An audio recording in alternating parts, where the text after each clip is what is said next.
Kia ora. So this is the PC8 next steps in the planning process. We have Amy, Lisa, Zella and Jackie. I'll hand it over to you, Amy.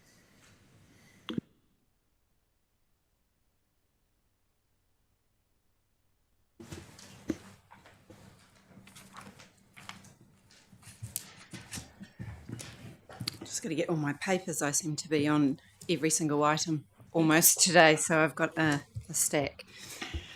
Tēnā koutou katoa, kei te rangatira rautaki ahau mahi ana.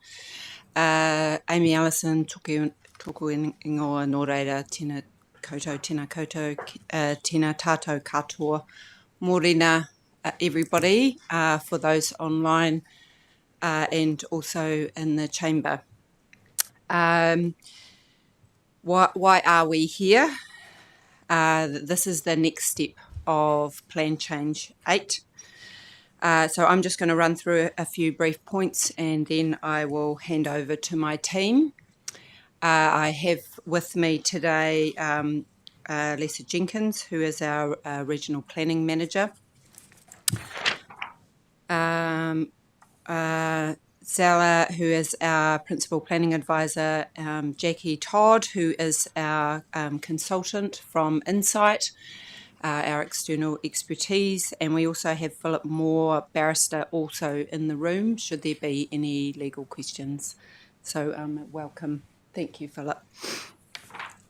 So, Plan Change 8 was initiated by Council in 2024, and it was about resolving significant issues that arose after a Supreme Court decision relating to the plan take and use rules.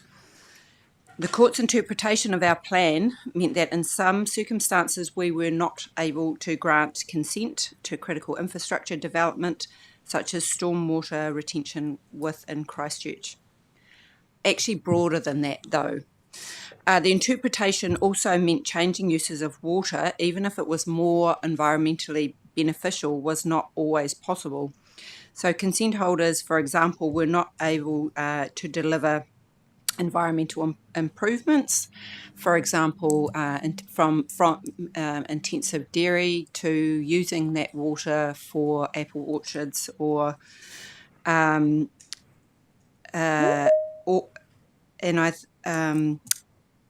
and they're also, or to get the right consents for some existing uses, for example, dairy shed washdown.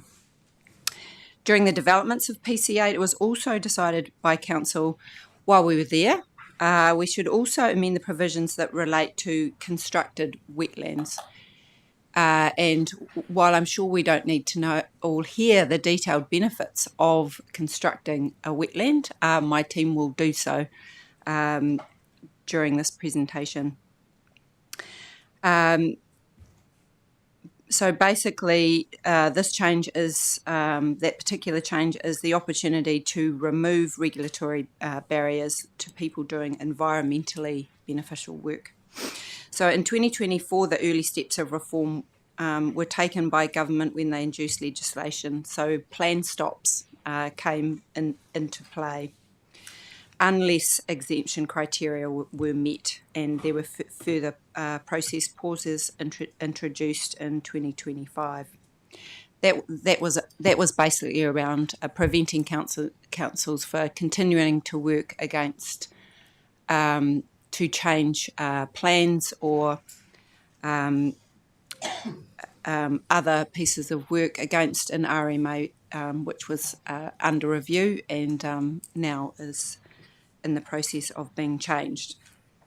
Despite the plan stops, Council was committed to continuing the development of Plan Change 8, and through 2025 we continued early engagement with partners and stakeholders.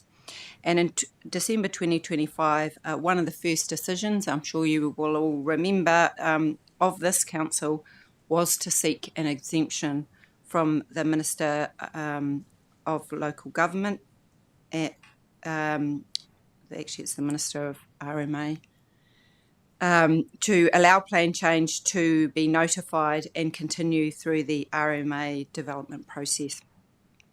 So we have been granted by the Minister, Minister Bishop, and allowing PC8 to be notified if you choose to do so. And I underline that point. There are more decision points to come, and it is not today.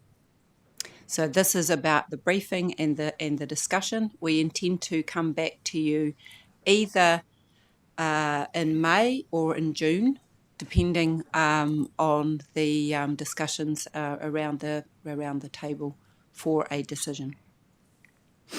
So why is this important? Well, today's briefing, so it's the briefing stage, will cover the information that Council must consider when they are making their decision. So the next step, and that is whether to notify for Plan Change 8 or not. So staff will explain to you the matters that you must have regard to, and also set out some other considerations that are relevant in these current uncertain times. There are both costs and benefits to progressing Plan Change 8, and to date, Plan Change 8 has cost already rounding up around 380,000, and the hearing process does also have a cost, and that is around 600 to 1 million. Those are the costs of a plan change. That is not new. It's not more or less for this particular plan change. That is our usual process, because we need to follow the legislative requirements to change a plan. And from notification, it could take up to 2 years to complete. We do know that the resource management system is changing, and likely by about 2030, the framework that Plan Change 8 is changing will be superseded by a combined regional plan. On the other hand, there are wetland and infrastructure developments and changes of take and use that are currently not being pursued, and environmental and economic opportunities are being missed. And the impact is on our people of Canterbury. They will have to pay more or have barriers to do the right thing. So with that, thank you all for your consideration. This is a consideration, it is a discussion. We are not asking for a decision today. I will hand over to my team. Thank you. Amy, just on that, do you want to go through the presentation, have questions till the end, or ask questions during the presentation? Questions at the end. Questions at the end. Possible. All right, councillors. Thank you so much. Make sure you write your questions. Have them at the end. Kia ora.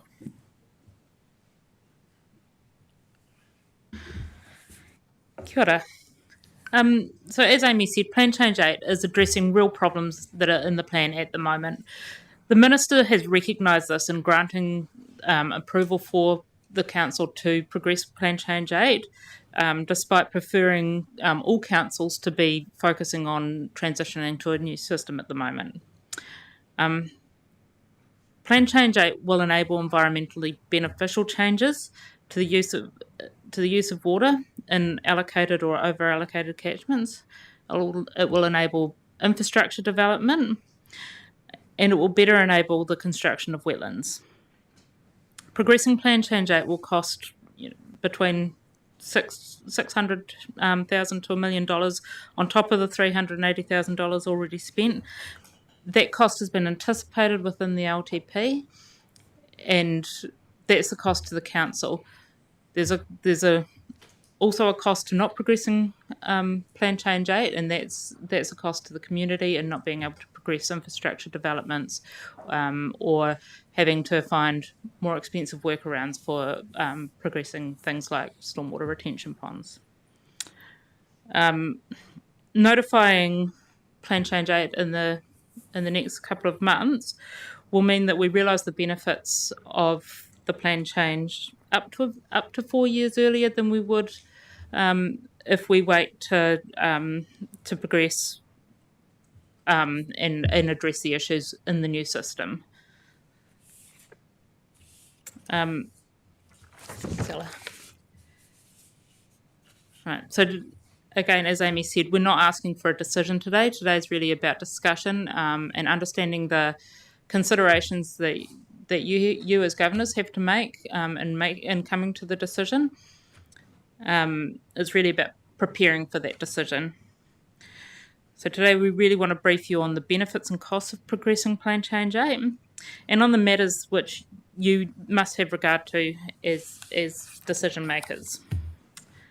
Okay, so I'll give you just a really quick recap of the purpose of Plan Change 8, what it does. Then I'll pass over to Jackie, who's going to cover the process to date and what sort of how Plan Change 8 has been developed. And then Zella will talk you through the next steps, what the next steps are, and what your options are within those next steps. And then finally, we'll turn back to what the statutory considerations are in your decision making.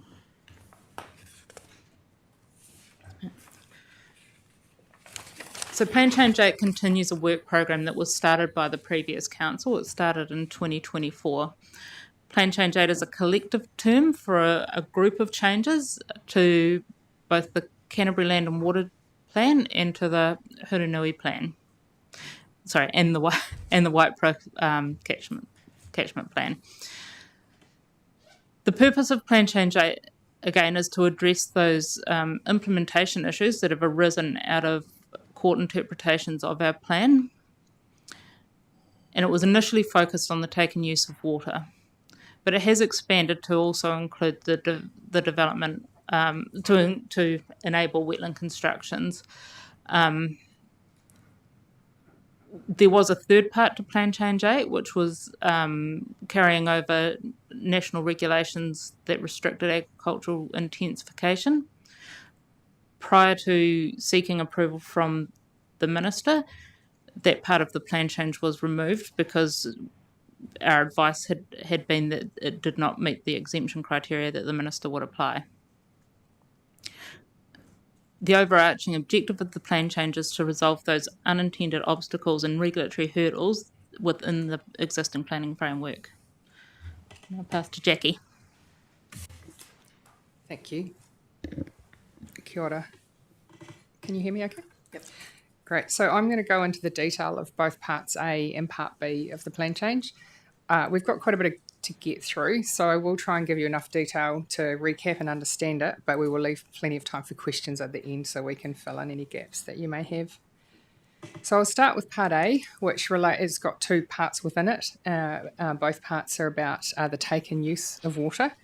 Before I get into the detail, the whole of Part A is all about overcoming a significant regulatory barrier that exists at the moment, and that is that it's a prohibited activity to obtain a consent for water in fully or over-allocated catchments in Canterbury, of which there are quite a few. So the first part of Part A relates to the take and use of groundwater or the interception of groundwater for infrastructure operation. And so that prohibited activity rule means that any infrastructure projects in fully or over-allocated catchments cannot obtain a consent to intercept groundwater. Now, interception of groundwater could be deliberate, where it's needed for the functioning of the infrastructure, such as a wetland, or it could be where it's simply unavoidable. And I guess the live example that we may have mentioned before is a bridge pylon, a Kiwi Rail bridge pylon, where they just couldn't avoid intercepting groundwater. And that project, last time I checked, has been unable to go ahead. So because of that prohibited activity status, infrastructure projects that can be of benefit or of necessity to the community have not been able to go ahead, either where groundwater is needed to be intercepted for operation of the infrastructure or it simply can't be avoided. So the proposed solution is to add new policies and rules that enable the interception of groundwater for infrastructure operation. Now, those rules include a permitted activity rule for subsurface road and rail drainage, and then for all other infrastructure operation, a consent pathway. So where they'd need to obtain a consent and be subject to conditions to manage the effects of that activity. Moving on to the second part. So the second part, again, is dealing with that prohibited activity issue in the plan. So because the plan couples the take and use of water, that means there can be no consents for new takes and uses in fully or over-allocated catchments. And so what that means is that existing consent holders cannot change their use of water over the lifetime of that consent, or in fact upon renewal in most cases. And the issue there is that there are many reasons why consent holders might want to change their use of water, and in many of those situations it can be beneficial to either the community or the environment. So the proposed solution there is to introduce a set of policies and rules that will provide a consent pathway, so no permitted activity rules there, but a consent pathway for existing consent holders to apply either to change their use of water entirely or to add ancillary uses of water. And a common example there is farmers often have irrigation permits that don't always authorise ancillary uses like dairy shed washdown water, for example. As part of that, and in response to feedback during iwi consultation largely, but also some Clause 3 feedback from other stakeholders, one of the clauses in those rules is to prohibit a change in use to water bottling. We just wanted to acknowledge for the change in water use, there's been...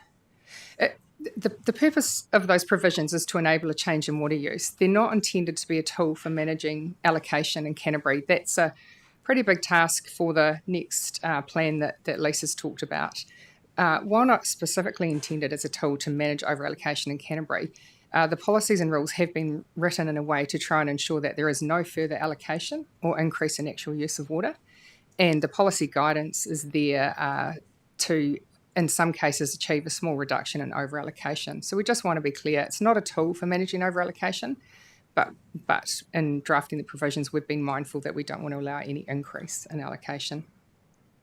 The other thing that came up in consultation we wanted to touch on is transfers, and a concern that a change in water use could enable more water trading via transfers. And this is a possibility, but we just note the plan change isn't proposing to alter the existing provisions on transfers. The Resource Management Act and the regional plans already limit transfers, and they are reasonably limiting provisions. And so water can't be transferred across catchments or across allocation zones. So there are limits on how far people can transfer water.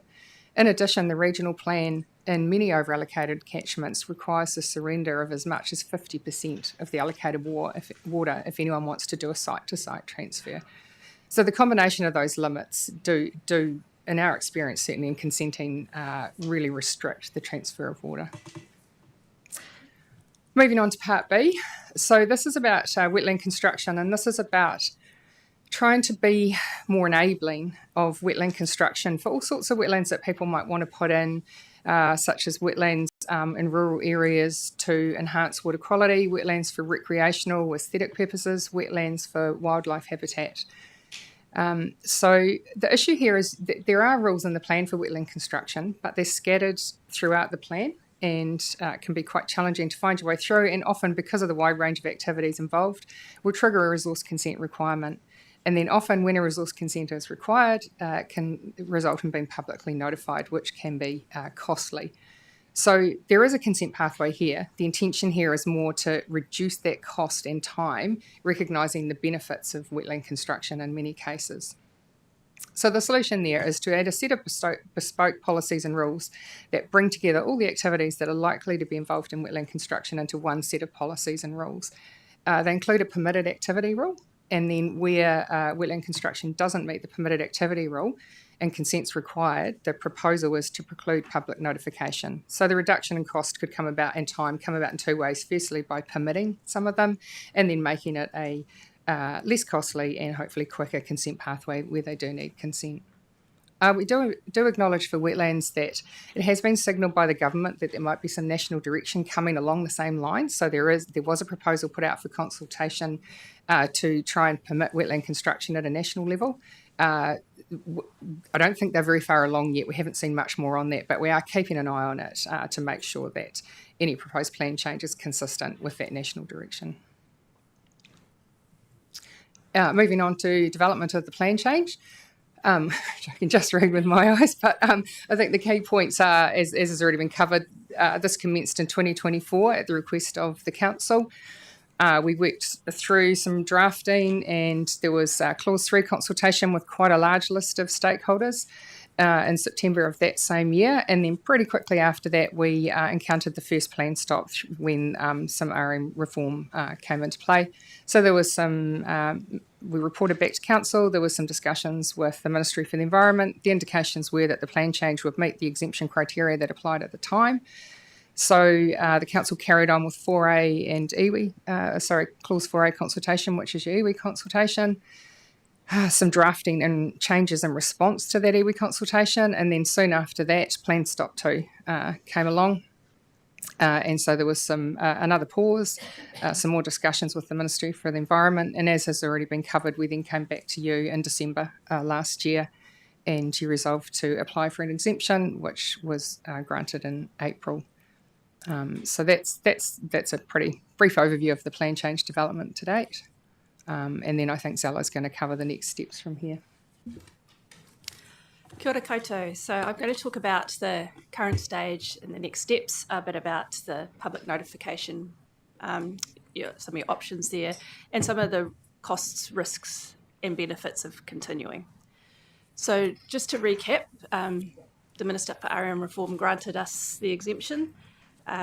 This indicates that Plan Change 8 aligns with the government direction to make it easier to develop infrastructure, but we're pretty comfortable that there's appropriate environmental safeguards within the provisions that we've developed. So the next step then is for Council to make decisions on whether they want to publicly notify the plan change or not, and which planning process to use. So public notification, this is a formal step in the planning process. It enables everybody to get to have their say on the proposal. It's been relatively small amount of consultation and input to date, and this is the bit where the community really gets an opportunity to put their feelings and opinions to Council, and provides ways to make what we're trying to do better. Once notified, the rules can start to be used, so they have immediate legal effect, but that is alongside the existing rules. So you're operating under two systems during this time.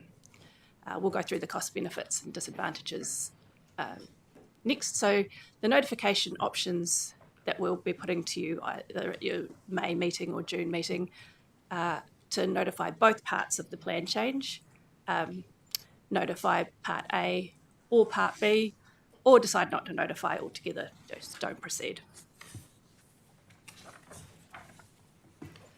When you're considering making a notification decision, you'll want to be aware of the costs, and just to recap what Amy and Lisa have alluded to, it costs about $380,000 so far. We're looking at $600 to $1 million over the 2 years from notification to decisions. When we're looking at those figures, we looked at a couple of different plan changes that have previously occurred. So we looked at Plan Change 6, which was a small targeted plan change for water quality and water quantity issues for Waiwera Lake Forsyth. That was about 510. And PC7, which was 3 kind of plan change processes. We had a sub-regional water quality, quantity and nutrient management for Waimakariri, same for Orari, Temuka, Opahi, Pariora, and an omnibus plan change which addressed issues in the main part of the Land and Water Regional Plan. So the costs that we've looked at here are from notifying, receiving and processing submissions and running a hearing. It doesn't include settling appeals. If we get to that stage, we'll have another conversation about that process. And as Lisa has said, the costs are covered within existing budgets. Okay, so as I said, the rules will be able to be used from notification. However, practically they won't make a lot of difference until they're fully operative because of the activity status of the different activities under each process. If it's a prohibited activity under the Land and Water Regional Plan, it's a prohibited activity. However, it does signal the process that Council is going to go through, and probably for the wetlands in particular will be slightly more useful. It's really difficult to tell how long it will take for plan change to become operative because of the different scale and because of potentially a different planning process that we might go through. So once again, to refer to plan changes 6 and 7 for a concept on scale. For plan change 6, it was about 1.5 years from notification to operative, and over 5 years for plan change 7.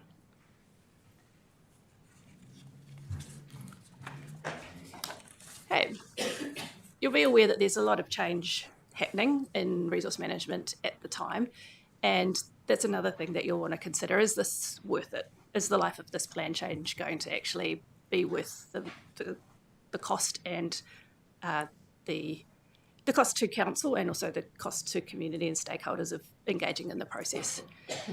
So the existing regional plans will continue to apply until the transition period ends and the new regional combined plan becomes operative. The timing for that is still uncertain, and it won't be finalised until the bills become acts. And even then, under the way that they're currently written, the final date for the new regional combined plan to become operative is uncertain. But we're looking, using our best guesstimate really, at the end of 2029 with things written and drafted the way that they are now. Okay, so there are benefits of proceeding now. As we've said, the parts of the plan change are enabling, and the benefits are likely to be achieved sooner through this process than through RM reform and a regional combined plan. It will make our existing plans more consistent with the goals of RM reform during that transition period, so there's ability to learn from what we've done and to grow into our next planning process. Regardless of the timing, it does support the work of some of our key stakeholders, the district councils and infrastructure providers. They've indicated general support for this plan change. And we do know that there's infrastructure activities that aren't occurring because of the restrictions that we're currently facing.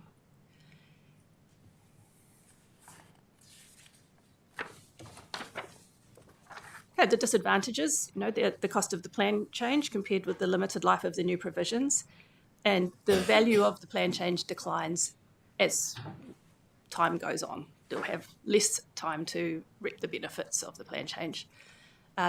This submitters and hearing panel will have to deal with uncertainty while the plan change progresses, including the landing of new national direction, which will happen sometime within that plan change process, which can create tension between existing and tension with the provisions that we've written. But we have dealt with that before. There's been NPS, National Policy Statement for Freshwater Management changes during Plan Change 7, for example, that we accommodate. It's just another step in the process, but creates uncertainty.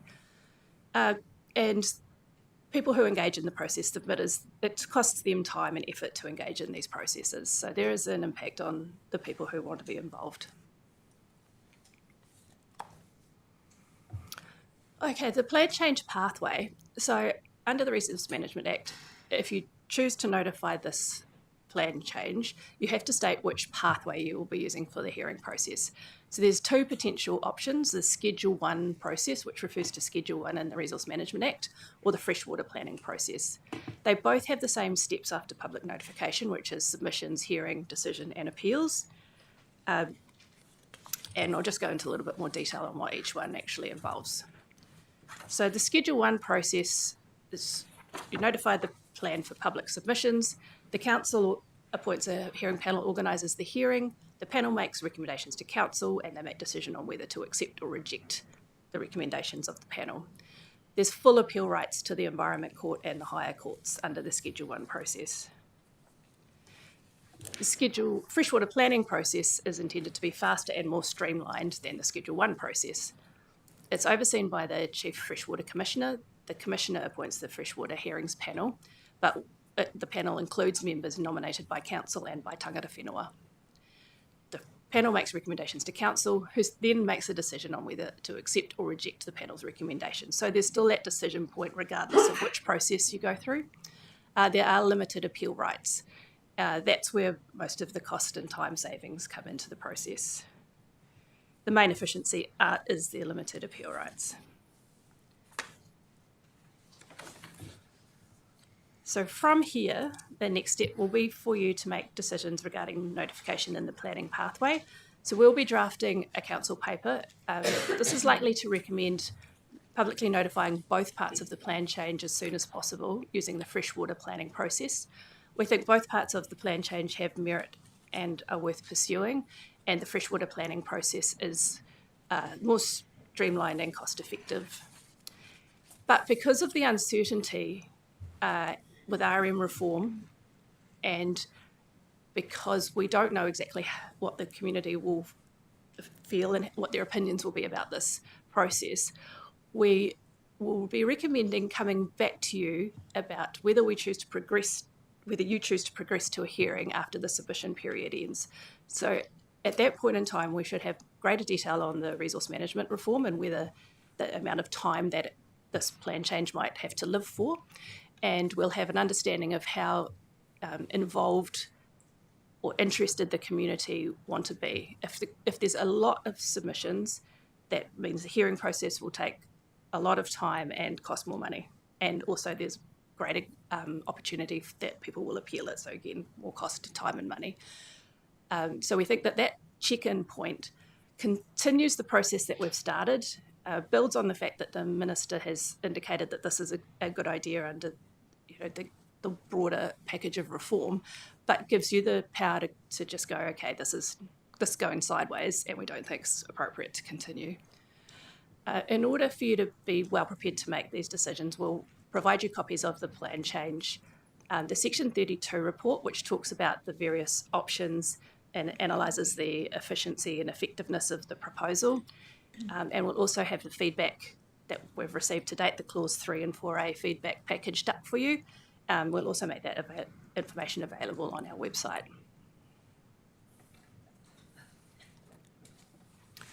So just before we close off, there's a few statutory considerations that you'll need to make if you choose to notify this. And for each one of you, will need to have a think about this stuff if your decision is to proceed to notification. You have to have particular regard to the evaluation report, which we're going to provide to you pretty much as soon as this is over. You have to have particular regard to the advice from iwi authorities, so that's the Clause 4A feedback, which we have provided already, but we'll ensure that you have it in one clean package. Whether notification will be fully public or limited to those affected by the plan change, you need to have a think about that. But given that this is a regional plan change, identifying specific parties that would be affected is quite difficult, and we will not be recommending limited notification. The risk of missing somebody is too great. And you need to consider whether all or part of PC8 should use the freshwater planning process. The taken use part of PC8 is very obviously a freshwater planning instrument that needs to go through the freshwater planning process. We don't have a decision about that one. The constructed wetlands is probably a little bit more marginal. We will be recommending using the freshwater planning process for both because it's more efficient to run everything through one process. And Lisa's just going to talk to you a little bit more about things that you need to consider when making these decisions. Thanks, Ella. So just one more consideration for councillors in making the decision, and this is whether you decide to notify or not to progress. There's still considerations that councillors have to make. So you'll need to turn your minds to whether or not you have an actual perceived conflict of interest. Now, conflicts of interest can be financial, they can be non-financial, or they can be perceived, whether a reasonable observer could question impartiality. So councillors need to satisfy themselves that they can approach the discussion and the decision-making on Plan Change 8 with an open mind and not have predetermined their view. We do note that some councillors have had an exemption granted with respect to their financial interests, and those exemptions do not apply to any non-financial conflicts. So including those councillors who have had a financial interest exemption will also need to consider whether or not they have any non-financial conflicts that remaining. So it's just something for the council to turn their minds to before we get to the decision point. Right, and now That's it. So we managed to rattle through all of that and hopefully have some time for for discussion. Yeah, we've got 25 minutes, but thank you for that. I'll open up the questions. I have Councillor Moody, followed by Councillor Campbell. Oh, thank you. 3 questions.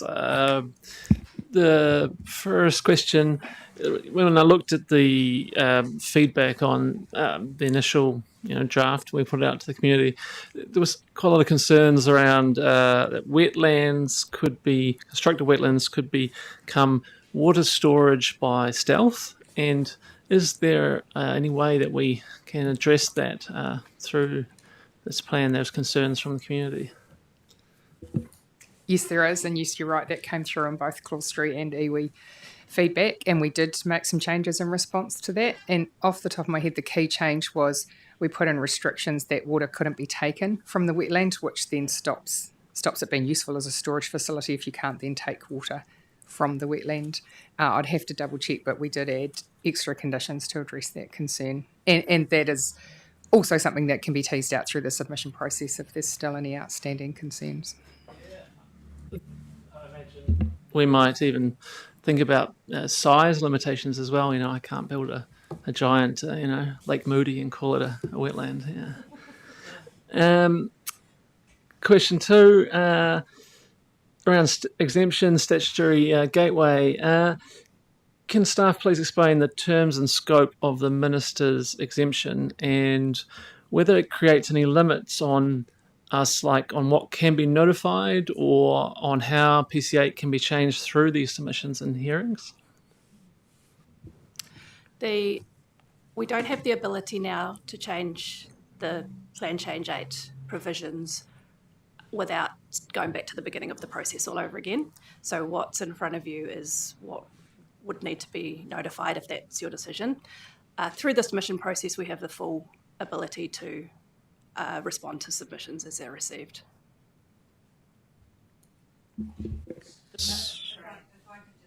Please do, yeah. Button, Amy. The minister received what we asked the minister to approve is what the council came to this council, and this council approved. So it is exactly the same. On the basis of what this council approved, he made his exemption. And I'll just add to that as well.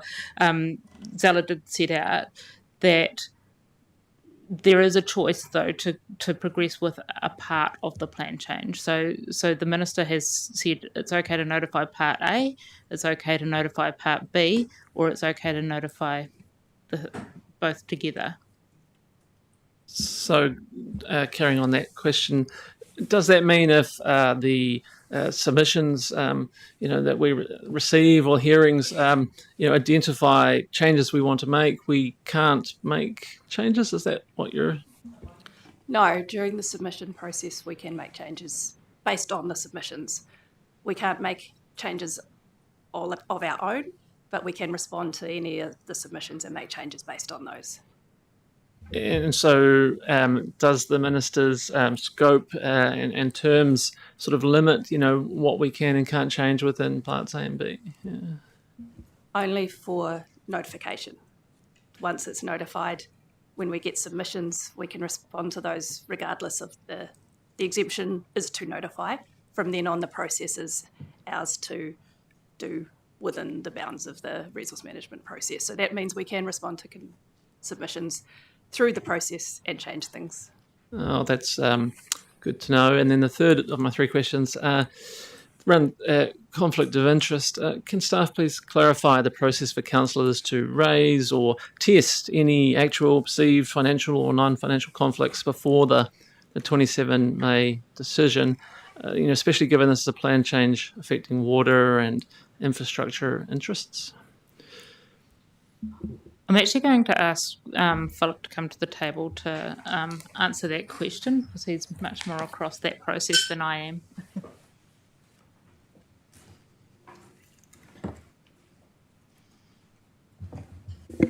Kia ora koutou katoa. The question of conflicts is a personal question that attaches to each councillor. So it's a decision that each of you will need to turn your mind to. When turning your mind to that question of conflict, it's useful to think about the question of a financial interest. Now, some councillors have already turned their mind to that, and that triggered the exemption process that has now come through. The non-financial conflict of interest piece is also important, and that's the question that each council will need to ask themselves about coming to Plan Change 8 decision-making with an open mind. And only you as individuals will know whether you've predetermined a view, whether you've been saying things publicly about a plan change, supporting a plan change, or a position not to advance a plan change. That's a personal issue to consider. From a process perspective, it's not typically a matter where you might call out other councillors for having a conflict of interest or a perceived conflict of interest. If individual councillors have questions of their own about their own position, they should seek some guidance from the council legal team on that. I understand the General Counsel and her team do field questions from councillors from time to time asking or sense testing whether they have a conflict of interest. So my advice to you as councillors is to ask yourself the question, do you have a financial interest? Do you have a non-financial interest? And are you coming to this matter with an open and not predetermined mind? And if you have any questions about that, perhaps take that up with the legal team. Kia ora, Philip, thank you for that. Moving on to Councillor Campbell. I have so many questions. Let's try and pick just 3. Let's go to slide 8. Add a set of policies and rules specifically for wetland construction, which include a permitted activity rule and cover all the activities involved, followed by exclude wetlands for stormwater and wastewater treatment managed by existing rules. I'm trying to get my head around this because my first introduction to all of Plan Change 8 was the Bexley stormwater wetland. This seems to be saying that that is managed by existing rules and that Plan Change 8 won't affect the construction of stormwater wetlands in the red zone, but further on you give that as an example of what led to this. Can you untangle that for me, please? Yes, I can, and it's a good question. It is confusing, and it's counterintuitive, I think. It's not obvious. Stormwater wetlands and wastewater treatment wetlands are quite obviously complicated wetlands that need to treat water to a certain standard, and they need to be able to treat both water quality and quantity, so attenuate flood risk, deal with the volume of water coming through in rainfall events. So it comes down to the difference between Parts A and Part B of the plan change. Part B is aimed at making it less costly and hopefully easier to construct a wetland that might be constructed for aesthetic reasons or to enhance water quality in a rural area, things like that. It is not intended to enable these more complex wetlands that need perhaps a more advanced level of design and scrutiny in the consent process. So counterintuitively, the part of the plan change that will be more enabling for stormwater wetlands is actually Part A, because the significant barrier for wetland construction, and we saw this in Eastern Christchurch with the wetlands out in the red zone, is that they cannot obtain a consent to intercept groundwater as part of that wetland functioning. And we've got examples where that's unable to be avoided, or other examples where it's just very costly to do a very large shallow wetland to avoid intercepting groundwater. So stormwater wetlands will be enabled by this plan change, but through making a consent pathway available to intercept groundwater to construct that wetland.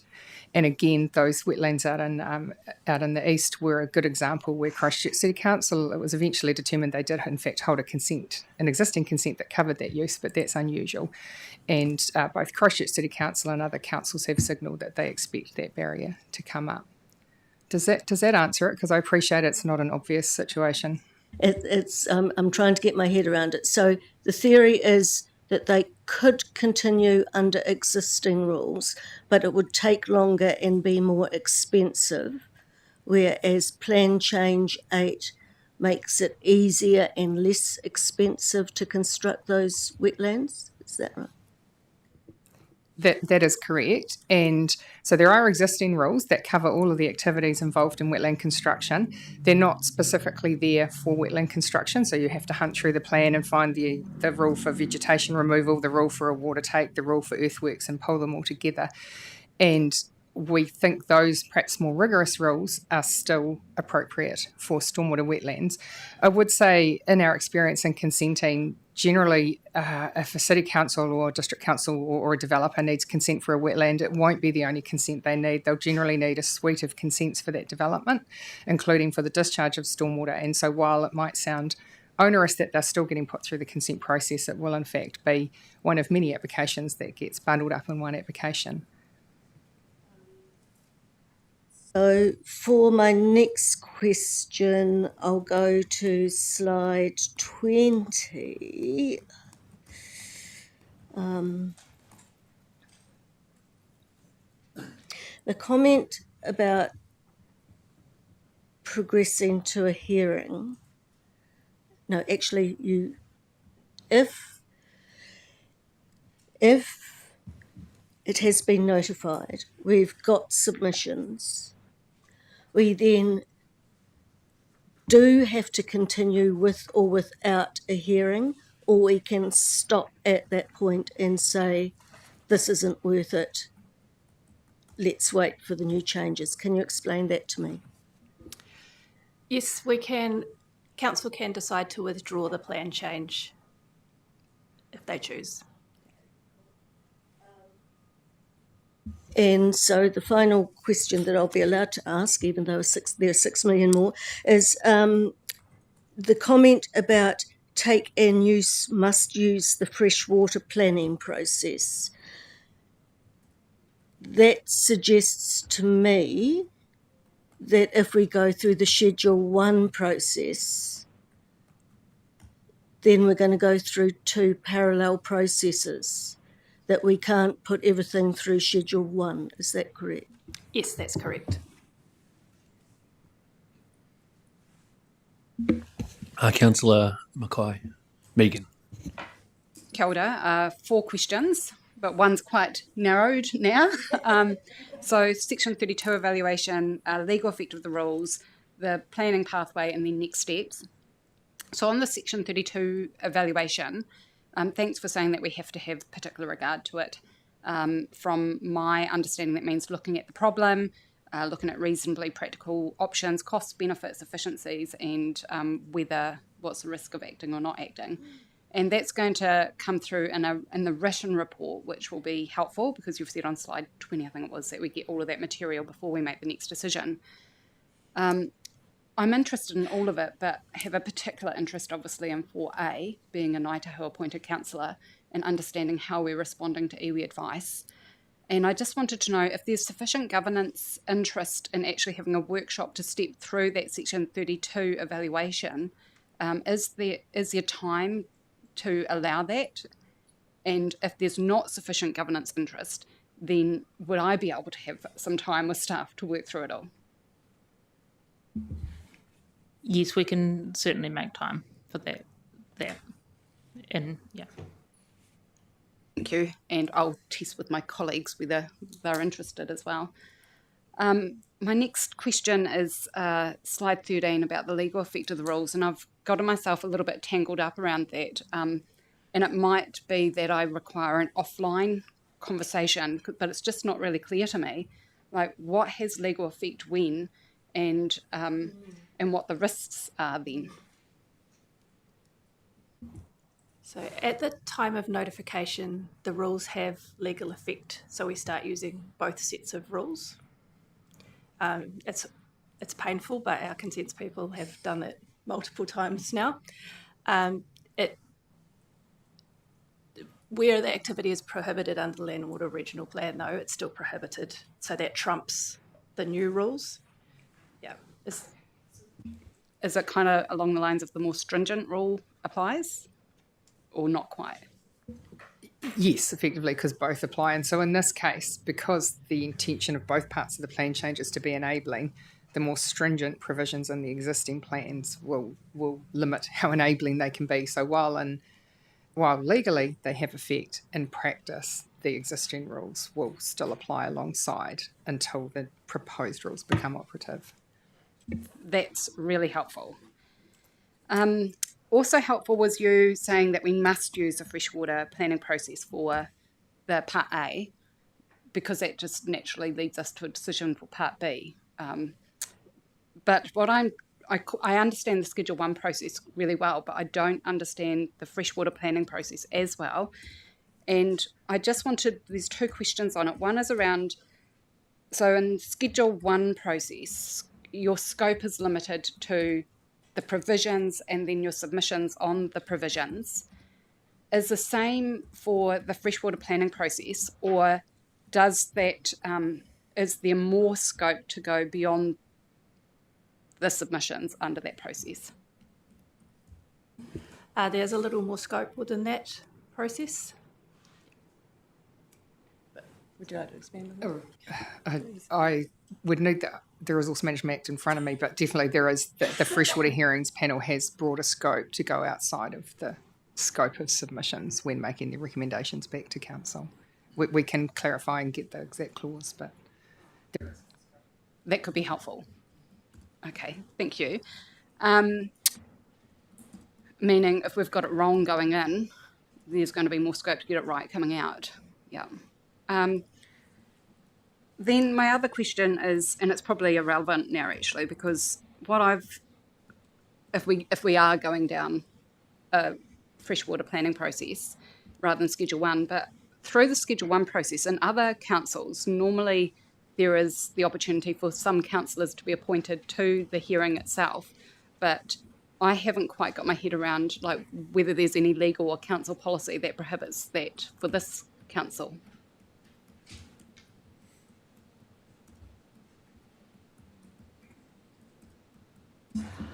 I don't actually know if there is a current council policy around that.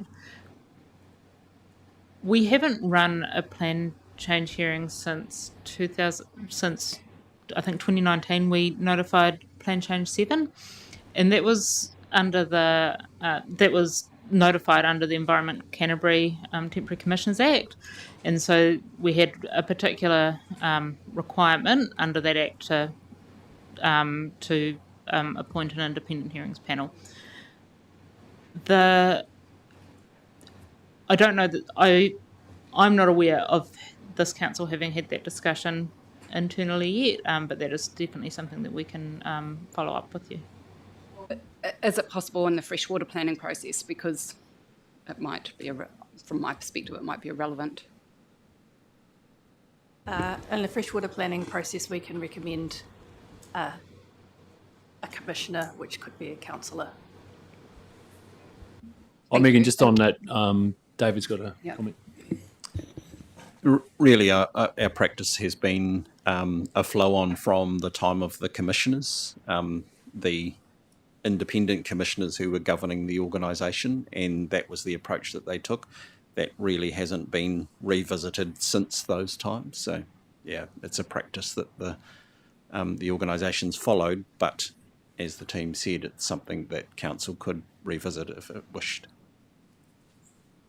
Thank you. That's just been on the back of my mind for a number of months now, so kind of helpful to understand the past and that. My very last question is quite similar to Councillor Campbell. I was looking at that off-ramp, that when we get the submissions back and we go, oh, we might actually stop it now. Like I'd be quite surprised if we made it all the way through and then said, right, we're just going to stop. But will that be coming back to council for a decision? Is there another decision gateway that's scheduled in? Given the potential cost of a hearing and the short time frame that the plan change would sort of be in effect, we thought it would be useful to just build that into the process to give council comfort that if you don't want to keep on basically spending the money, if you see that the benefits are diminishing over time, then you get another decision point. It's not a standard process decision point, but it's one that we would build into. Kia ora. We're going to add another 15 minutes and go to 11:30. At the moment, we have Davis, Claire Mackay, Councillor Scott, Councillor Faulkner, and Councillor McKenzie. Hopefully, we haven't got 4 questions each. Ka pai. Kia ora. Yeah, thank you. I'm just thinking of alternatives. You talked about some alternatives, and rather than spend $1 million on a plan change that might only last 2 years, I'm thinking maybe we need to think about some alternatives. So uncoupling the take and use, is there a way to specifically say for infrastructure projects only? I'm not sure I quite understand what you're asking here. Are you saying we revise the provisions, or that we only notify a part of the part? We do an alternative. So let's just say a scenario, we don't do this plan change because in 2 years we're going to have a new regional plan. We can fix it then. So what would be a good alternative for that infrastructure piece? I think our consents and compliance people have been working on this in various ways, and mostly it involves re-engineering or repurposing existing consents, but it does diminish the ability of those infrastructure providers to fully do what they want to do, I suppose. Yeah. And then the other part is the alternative to the wetland piece. Basically, can you define, because what we've done in Christchurch, we filled in the wetlands, and now we want to restore the wetlands. We want to restore the old wetlands, which work better than a man-made pond. And I'm just wondering what alternatives we have there, because, you know, as far as best practice advisor, there are rules around wetlands. I feel as though a farmer could create a wetland with an advisor. I just wonder, because I'm saying, why do we spend $1 million for something that's going to last 2 years when we can actually do other things to make it work? Conveniently, Brett's Water and Land team are also working on how to use the existing framework and pathways more effectively. Kia ora, Councillor Mackay, Claire. Have you still got a question? Online? Sorry. Can I just wanted to add to... Sorry, Claire. Wait, hold. Just one little piece, just to add to that context of that last question. The reason council initiated a plan change on this is because our discretion within the plan is really limited at the moment. So we've looked at alternative practices and things, but because we've got prohibited activities, there's no discretion to even consider alternatives. So we do find ourselves in a real pickle, really. So if I could just add that it's always a great idea to look at a different way round for less money, and that has been done. And as Jackie at the start of her at the start of the presentation, there is currently, to her knowledge anyway, and I'll defer to her expertise, an infrastructure project which cannot progress. So if there was a way around, we would have found it. And yes, you can construct a wetland currently.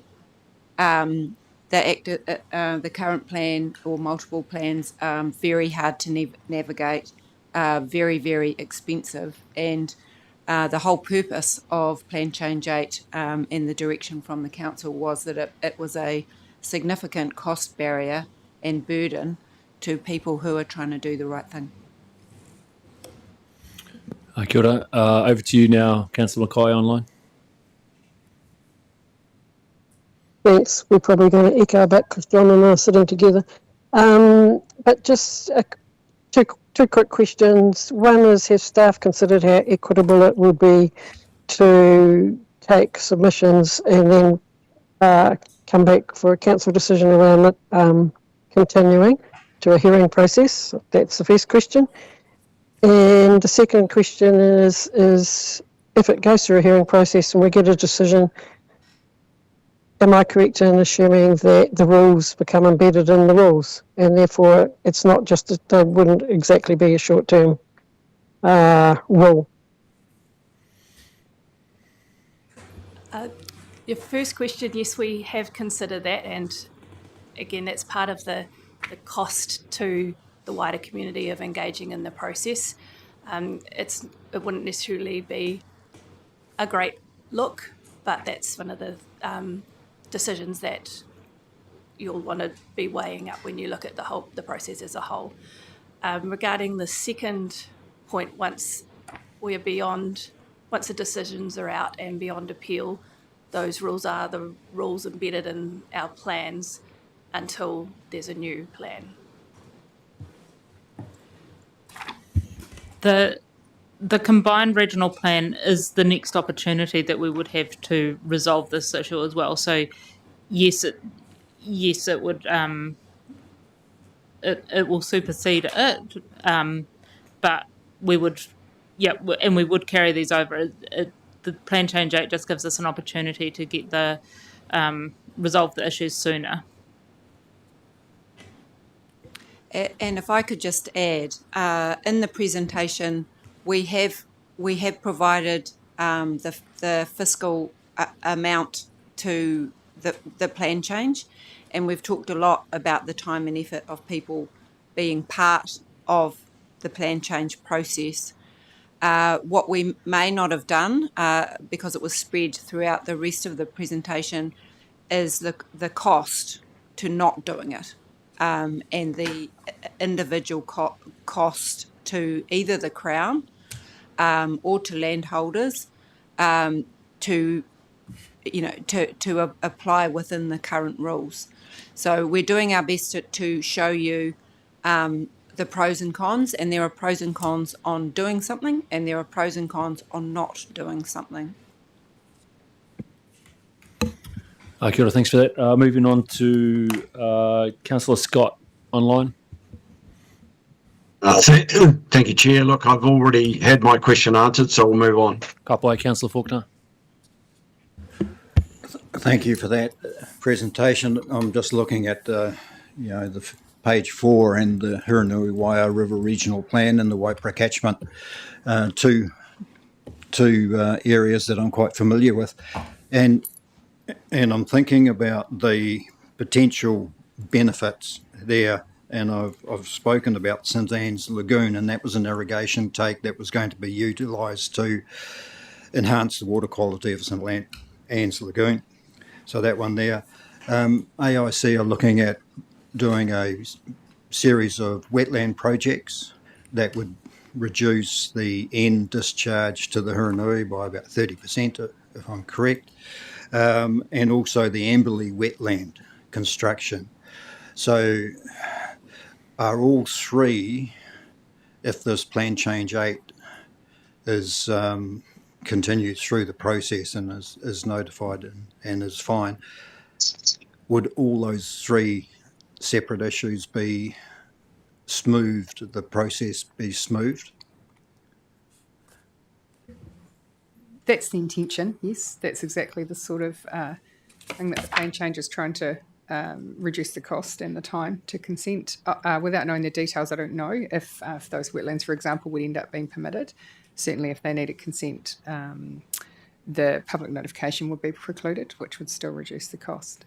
That said, those sorts of examples, we've already been road testing some examples through the proposed rules, and as we get submissions and feedback, those are exactly the sort of examples. We would expect submissions on it. It's a really good way to test the provisions and see if they're achieving the desired outcome.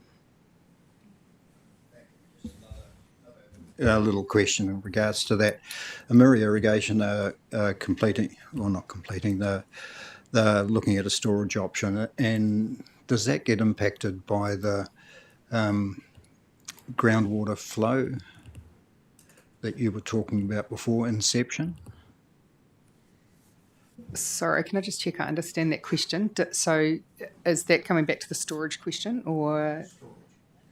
No, I think it's talking about the intersection of groundwater and, Generally, storage avoids or attempts to avoid intercepting groundwater, because you get all in a big confusion then about where your water's coming from and your allocation limits.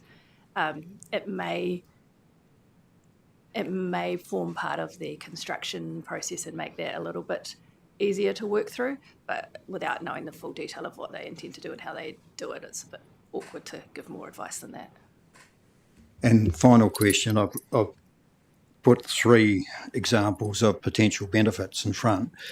Have you got some unintended consequence scenarios that we could assess?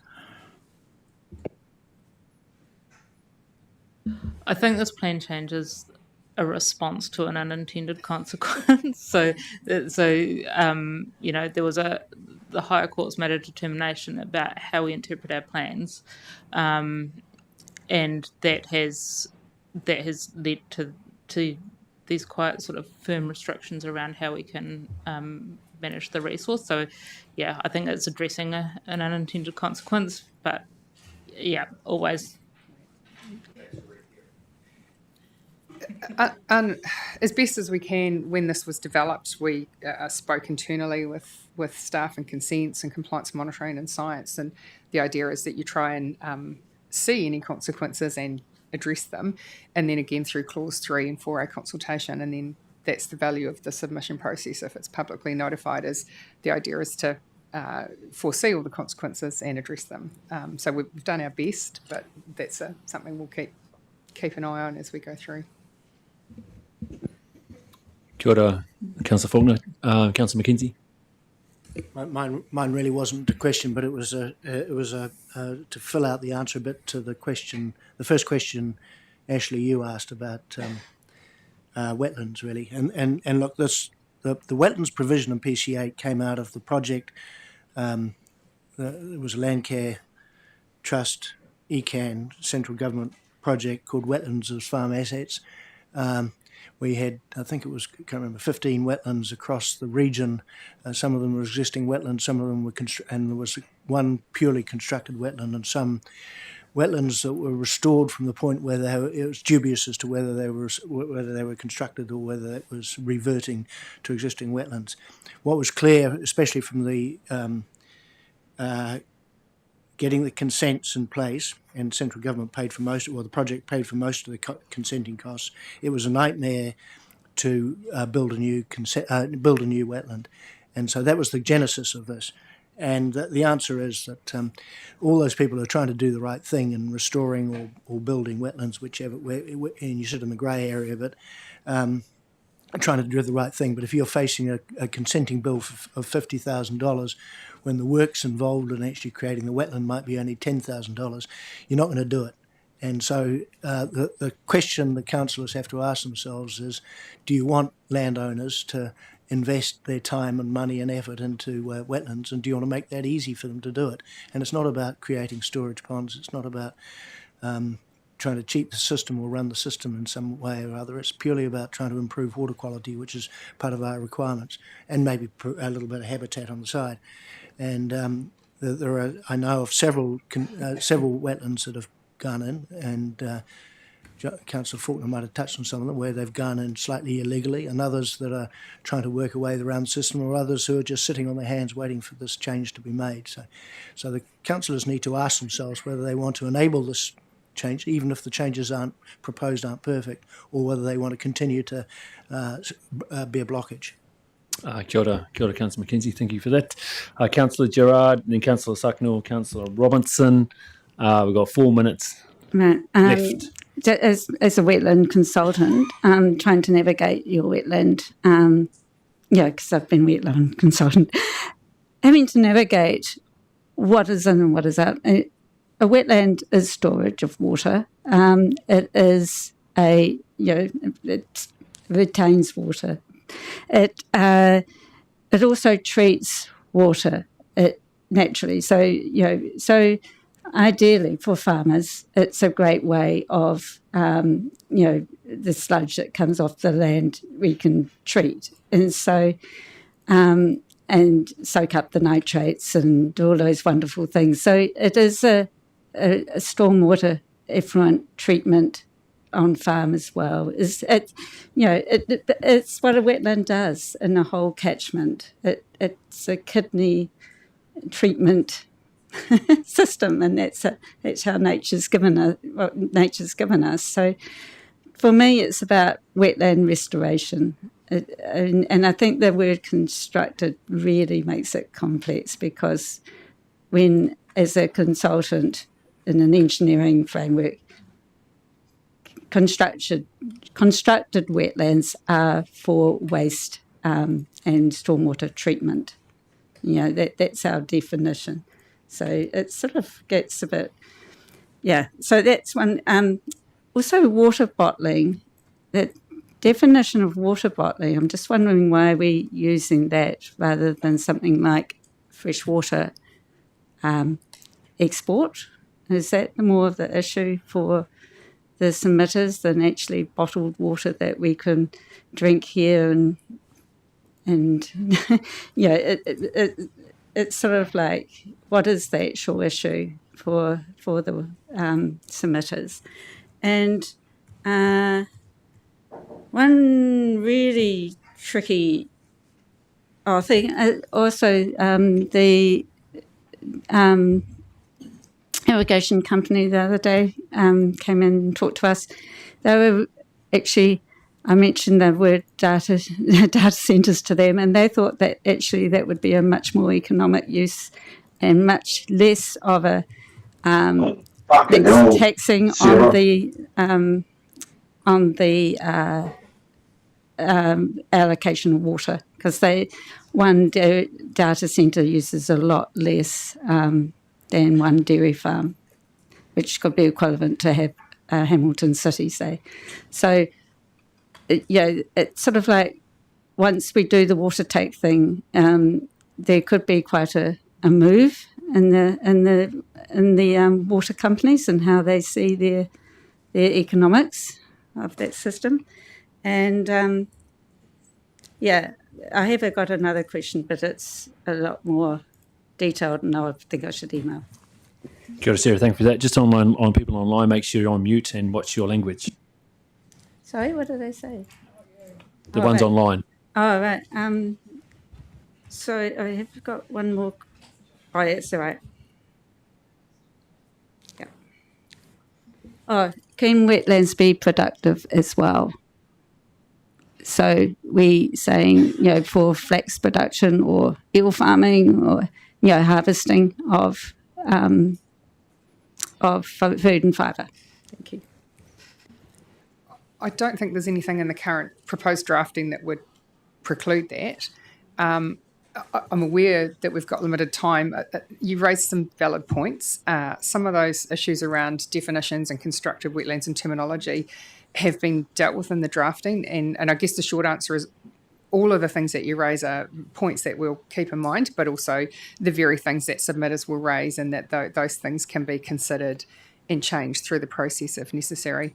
In terms of wetlands, I'll just note that restoration of wetlands is trickier, because you start to get into the national direction on natural inland wetlands, and we can't override that. So we had to avoid anything in a natural inland wetland, or anything that is defined as that, and then focus on construction of new wetlands outside of those areas. So there's a lot of definitions and existing national direction and regional plans and terms that need to be carefully manoeuvred around so as not to trigger other things throughout the plan.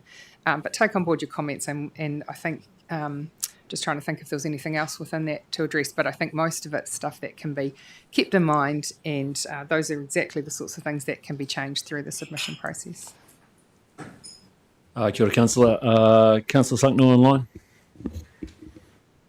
Thanks. Look, my questions have been answered. I just think back over 10 years of sitting in this council, every conversation is around how do we improve water, how do we create wetlands, how do we manage, how do we do all these things, and we now find ourselves in a situation where we cannot allocate water, we cannot create a wetland. So we've spent 10 years talking about all the good things that we should be doing, and we have this impasse. For my mind, it's just an absolute no-brainer. We sat at Little River, if you remember, councillor, talking to folk that were looking to do extensive wetlands, and the costs were not tens of thousands, they were hundreds of thousands, and the system just broke down. So any opportunity to do the right thing, the things we've been talking about for years, I support. Cheers. Kia ora, ngā Councillor Robinson. Well, thank you. Just a comment about wetlands. I was under the assumption that once a wetland, it can be reverted back to a wetland with minimal effort. Okay, so that was just a clarification. Okay, I've just got one, because there's no section 32 in front of us, and I haven't looked at that, so you might have just a couple of questions. With regards to land intensification, in effect, enable further land intensification. That's that's part A, one question. These rules need to be considered within the entire package of the Land and Water Regional Plan. So this might enable people to change use, but any intensification would have to meet the existing requirements of our nutrient management farming land use rules. Yeah, that was my further question, is that I noticed that earlier on you discussed about the transfer of water, and that is, a potential thing that hasn't been addressed yet. So from property to property, if someone is not using the same volume of water and they are likely to transfer or sell it to another property, that is my concern, that maybe nutrient loads haven't been acknowledged, but I'm pleased that you say that that would be addressed in the current rule framework. With regards to change of use, is one of the effects of maybe unintended consequences of this plan change, which once again I haven't seen in section 32, is the potential for a large scale user such as an irrigation scheme to potentially use some of that water for drinking water purposes, or a change of use, split use. Yes, that is a possibility through this process, again within the bounds of the existing rule framework, the other things that wrap around it, but yeah. Just to add on to that, I guess in my mind, if that's potential, then I guess large storage volumes could also be split into different uses, such as, I don't know, multi-use warehouse schemes of stored water. If the water's allocated already, whether it's allocated for storage or allocated from a take-in use perspective, this would enable a change to all sorts of different activities, but within the boundaries within the rule. Last one, Mackenzie, and then we'll finish. Look, can I think we need to clarify restoring wetlands. That's not permitted at the moment. You can't just do it, because invariably to restore a wetland, it involves shifting the course of waterways and a whole lot of other stuff. So actually, you can't do it at the moment without a whole raft of consent. So I think that's important to understand that. And Sarah, so that was one of your questions, Genevieve, and you got an answer, but I think the answer needs qualifications. Secondly, Sarah, you talked about using these constructed wetlands for stormwater and effluent. That is not the intent and won't be allowed. So we can't conflate two different things. Can I just reply to that? I'm totally for wetlands. I mean, I think it's absolutely brilliant if we can get this clause through, but it's just really I'm just toying around with that definition, what is in and what is out. Yeah, thank you. Kia ora, Amy and the team. Thank you for that. Acting CEO and myself were just hearing the discussion around the table. And then one of the things, if you go to the second last slide, the statutory considerations for notification, and then just in there, Councillor Mackay mentioned about Section 32 and maybe a workshop on that. I think, as we've seen, we've gone over going over time and just a lot of discussion and a lot of corridor and some of those information kind of set down there. Councillors haven't had an opportunity to read, so instead of probably trying to rush through to the May council meeting, thinking that we put it to the June meeting, and in the meantime have the opportunity to kind of consider that some of that information you've got there, and maybe kind of another briefing or workshop. Not to probably get into too much of discussion because we don't want to predetermine the decisions, but to actually kind of understand a bit more information here, because we are new council. This is not the council that sat back in 2024, and then so those councillors can have a bit more consideration, because we've heard the passion about wetlands, and I think everyone's in agreement about wetlands and what they can do and what they're going to do for the environment. It's just probably understanding some of the information on there, Amy. So you and your team that can work. Great. All right. Thanks, councillors. Kia ora. Yes, we can make that happen. Thank you. Okay. Moving on. Don't move, Amy. You're not moving. We're moving on to the regional pest management plan review overview, and I think we're going to sub in Cam Smith, Tom Scott. A quick stretch, and then this will probably lunch. We move to 12:30. Sweet.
Amy, back over to you. Regional Pest Management Plan Review.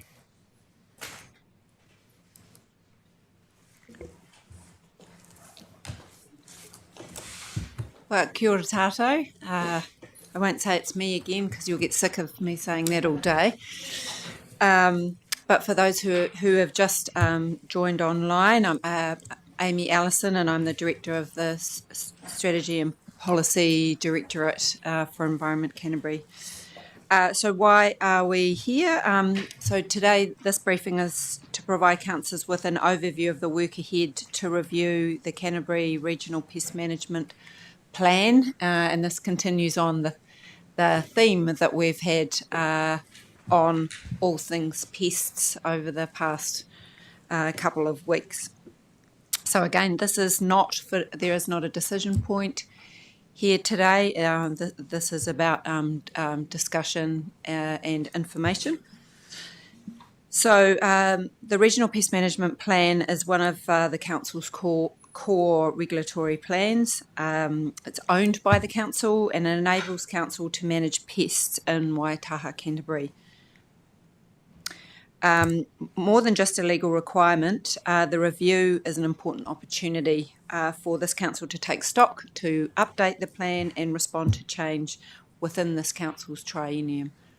This has been in play for a while, and this review will be your opportunity to put your to review it, kick it around, and possibly make changes where you see fit.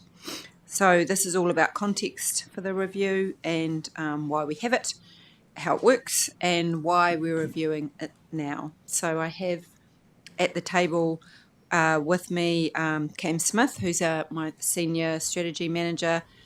We've got Tom Scott, who is our team leader, and we've got Zoe, who is our Senior Strategy Advisor, which most of you will have met at the expo last week. So over to you, team. Ata māria koutou, ko Zoe Buxton tēnei. I'm a Senior Strategy Advisor, as Amy has introduced, in our ERP strategy section. So I'm going to be giving most of the, talking through the slides for most of the slides, then I'll pass over to Tom at the end to take us through. So as Amy has introduced, the intention for our briefing today is to give you an overview of work ahead for the RPMP review. First, I'll give you some brief context on the RPMP itself, why we have one, how we implement it, and for your awareness, the legislative context that it sits within. Then I'll talk about the review, why we are reviewing the plan now, and timeframes for the review process. And finally, Tom will give you an update on our work to date over the past few months and our next steps over the next few months, including our next touch point with Council.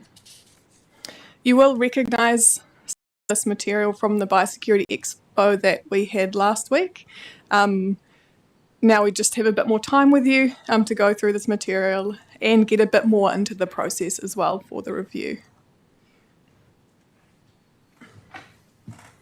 So the Canterbury Regional Pest Management Plan, or RPMP, is one of this council's core regulatory plans.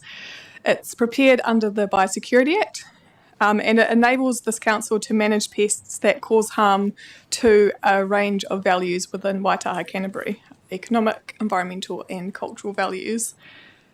As Amy introduced with, this plan is prepared, owned and implemented by the council, and our council currently invests approximately $3 million per annum in implementing the plan.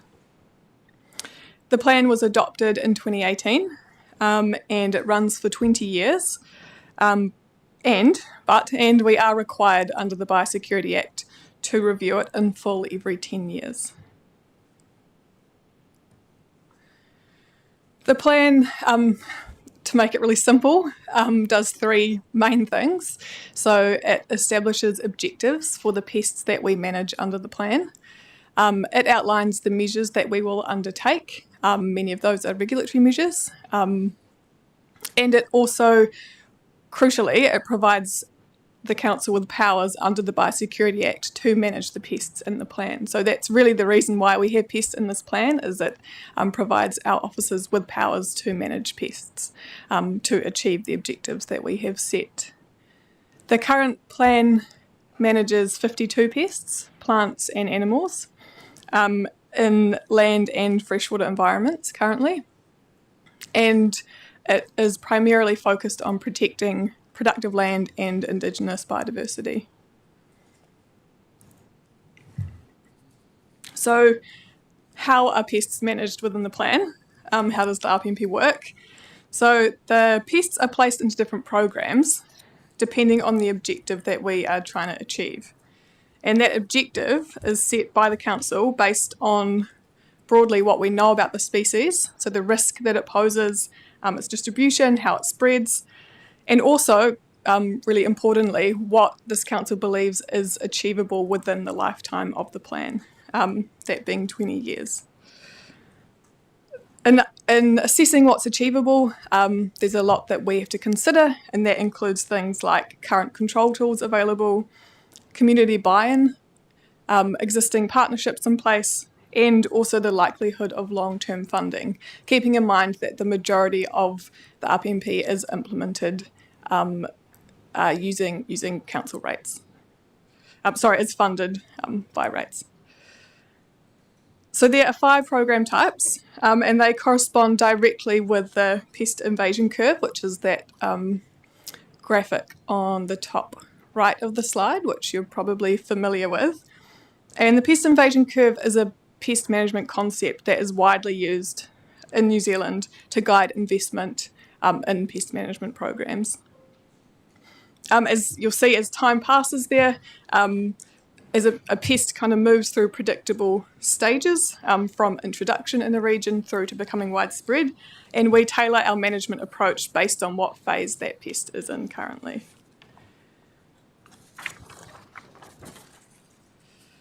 So to run through the programs really quickly and the objectives that sit within those programs. So at the front end of the invasion curve, we have the exclusion pest programs. And here the aim is really simple. We're stopping these pests from establishing in Canterbury. What's really important about the exclusion programs is this is where we get the biggest bang for buck. This is where it is most cost effective and effective to manage. Next, we have the eradication programs. These pests are in Canterbury, but the populations are small and very localised. And eradication is still feasible. So here we're aiming to remove species entirely from specific known areas before they can spread any further. Third, next along, we have the progressive containment programs. Here, eradication is not feasible within the lifetime of the plan, and so we are focusing on stopping these pests from expanding beyond their current range, and if possible, shrinking that range over time. That is not always possible, but sometimes it is. Then at the far end of the invasion curve, we have the sustained control programs. These pests are already common across landscapes or even across the entire region. Management at this end of the curve is very expensive and can be only partially effective. But for the pests in our plan, these pests, ongoing management actions can help to reduce impacts. Finally, on top of all of this, we have the site-led programs, which focus control efforts on specific places of high ecological or cultural value. So how do we implement the plan? What does delivery look like? We deliver the plan in a few different ways. In some cases, Environment Canterbury carries out on-the-ground pest control directly. We only really take on this responsibility when pests are really difficult to identify or are still in really low numbers and it's efficient for council to be undertaking that control. In other cases, the plan places requirements on landowners to undertake actions to control pests on their own land and to prevent pests from spreading beyond their property boundary. Across all RPMP programs, we undertake education and awareness activities, and in some cases we work in direct partnerships with others, such as the Department of Conservation or community groups. The plan also puts in place a region-wide ban on moving, selling or spreading pests that are listed in the plan. Finally, monitoring is an important part of implementation. We use it to check whether the plan and the tools within it are working as intended and whether we're on track to meet objectives. A core principle for our implementation is that we act early. So that means dealing with pests when numbers are small, being significantly more effective, cost effective, and giving much better protection for the things that we value and are trying to protect.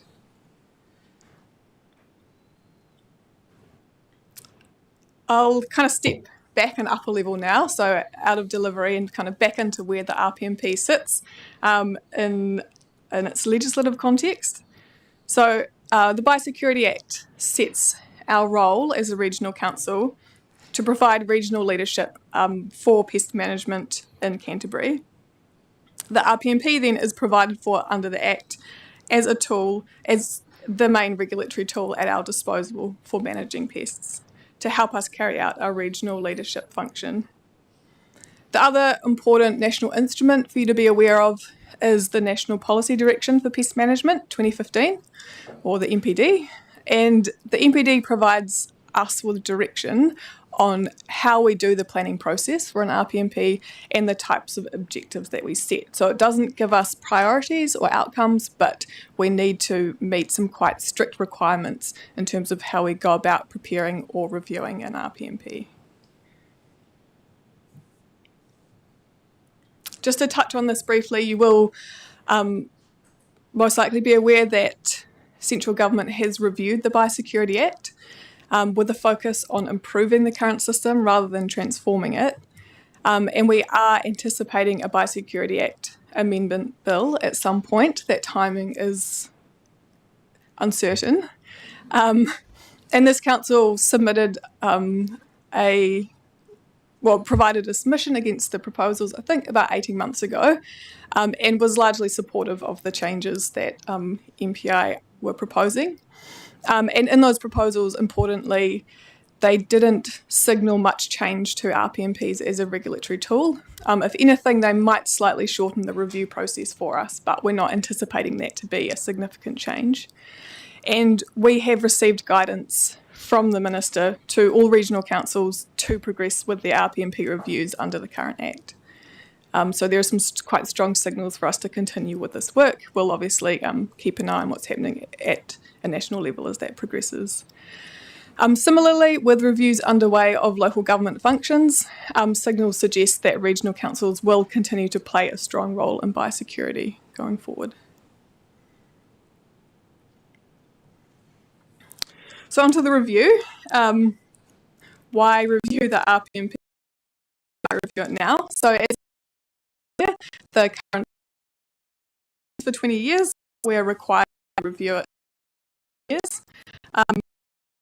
That means that we need a proposal consultation by 2028 at the latest. And from previous experience at this council and also from talking to our colleagues at other regional councils, we know that it takes around 2 years to prepare a proposal from start to finish. So that's why we're starting the review now. Beyond just a legal requirement to review, the RPMP review is a significant opportunity for this council to assess whether the current plan is working, what isn't, to update the plan based on new information, and to respond to change. And since 2018, a lot has changed in the pest management space. Just to give you an indication, these are some of the key issues and opportunities that have been coming through from our really early engagement and also staff discussions that could be considered through the RPMP review. This is kind of just to give you a flavour. So I'll run through them quite quickly. To begin with, that first one is responding to new invasive species risks that have emerged, including nationally, since 2018. And that really fits with our focus on working at the front end of the pest invasion curve. Secondly, there is an opportunity to use the RPMP to support protection of marine environments from pests. We currently do not have any marine pests managed under the RPMP, which means we're limited in the regulatory tools that we can use. Thirdly, there is an opportunity to improve protections for freshwater environments from invasive species. Fourth, up there is an opportunity to seek better alignment between our biosecurity and biodiversity functions. And part of that could include reviewing how we support biodiversity protection and restoration in high value areas through the RPMP. Then fifth one up there, the national programs for wilding conifers and wallabies have progressed significantly since 2018. The RPMP provides a regional regulatory framework to protect the gains that are made through those national programs, and now is a good time to reflect, have a look at those rules that are in place and make sure that they're continuing to support those national programs.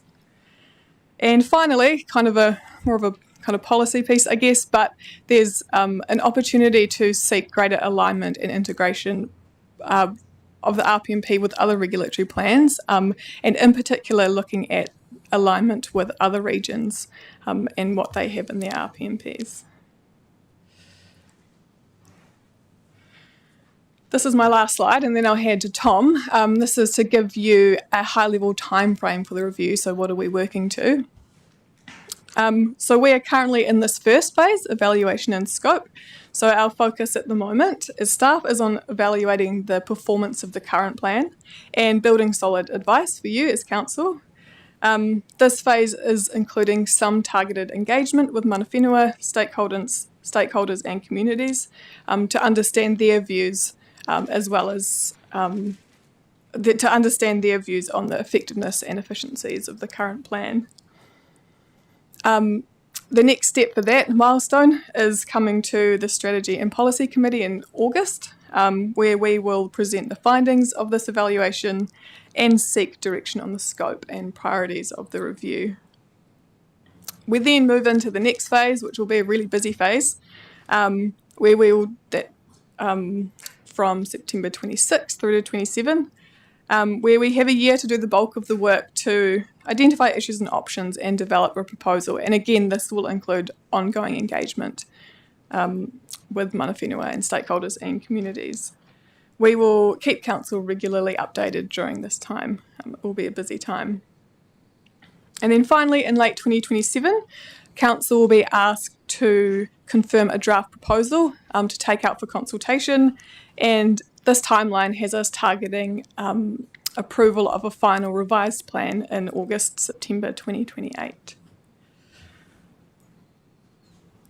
I'm going to hand over to Tom now, who's going to just give you a really brief look at the work that's been done to date and where we're heading in the next few months. Kia ora koutou. Thanks, Zoe. So I just first want to acknowledge there's four of us here, but behind us there's a whole group of people from across the organisation working on this regional pest management plan review. So from across ops, science, strategy, and comms and engagement also. So a lot of the work thus far has been on establishing our project foundations, including the project team and those who I have mentioned. And there's an estimated cost of the review on your screen there. That is based off the previous experience. And as Zoe has already spoken to, we've had a number of conversations across regional councils and our colleagues to understand the stages at which they are at and the costs associated with those also. I'll talk a little bit more about the evaluation work that's underway. So we're really looking at the performance of the current plan, so how well it has performed. And in order to do that, we've had a number of workshops with staff broken down into each of the kind of key areas of the current plan. We've also had workshops with each of the biosecurity advisory groups, and some of the councillors participated in those. And we are planning engagement with a series of other stakeholders. And the idea is that we'll take all of that information, to assess, and then asking them questions, assess the performance, bring a report on that to you, as well as advice on the proposal and structure for how we'll undertake the development of a new plan in August through the S&P committee. There is also a number of other items of work underway, especially, and I'll draw your attention to the pest-specific reviews.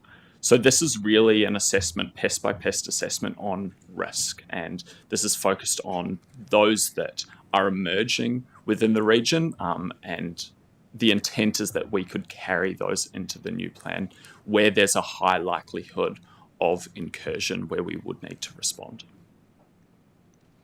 We're also talking to Papatū Runanga and are in the process of establishing agreed ways of working with them through this review process. So you'll appreciate that they have a significant role in biosecurity on the ground, and we want to understand their insights and the values which they are looking to protect through the Regional Pest Management Plan also.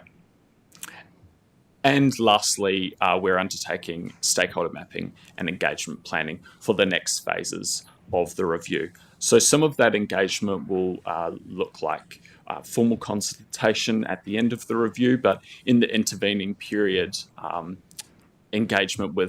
continued engagement with Runanga stakeholders, those biosecurity advisory groups, which are going to play a key role in helping us shape up the plan also. In terms of next steps, I'll just reiterate, we've already spoken to these things, but the key next step for you is that we'll be coming back to you in August with the scope of the review and that report on the evaluation of the current plan, looking at appropriate focus, effectiveness and efficiency.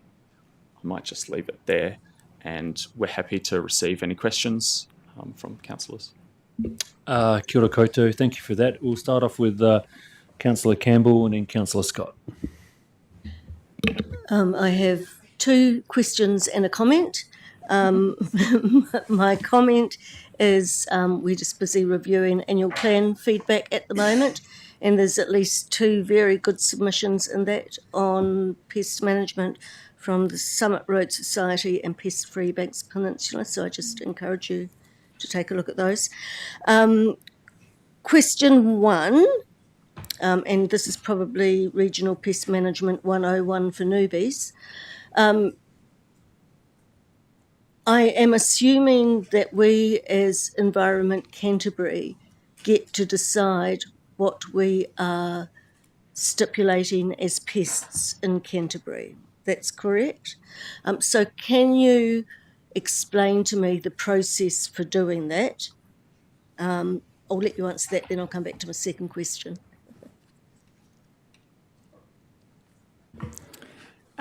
Yes, so you are correct. Council is the decision maker in deciding whether to add a new species for management under the RPMP, and that's kind of what this review process is about.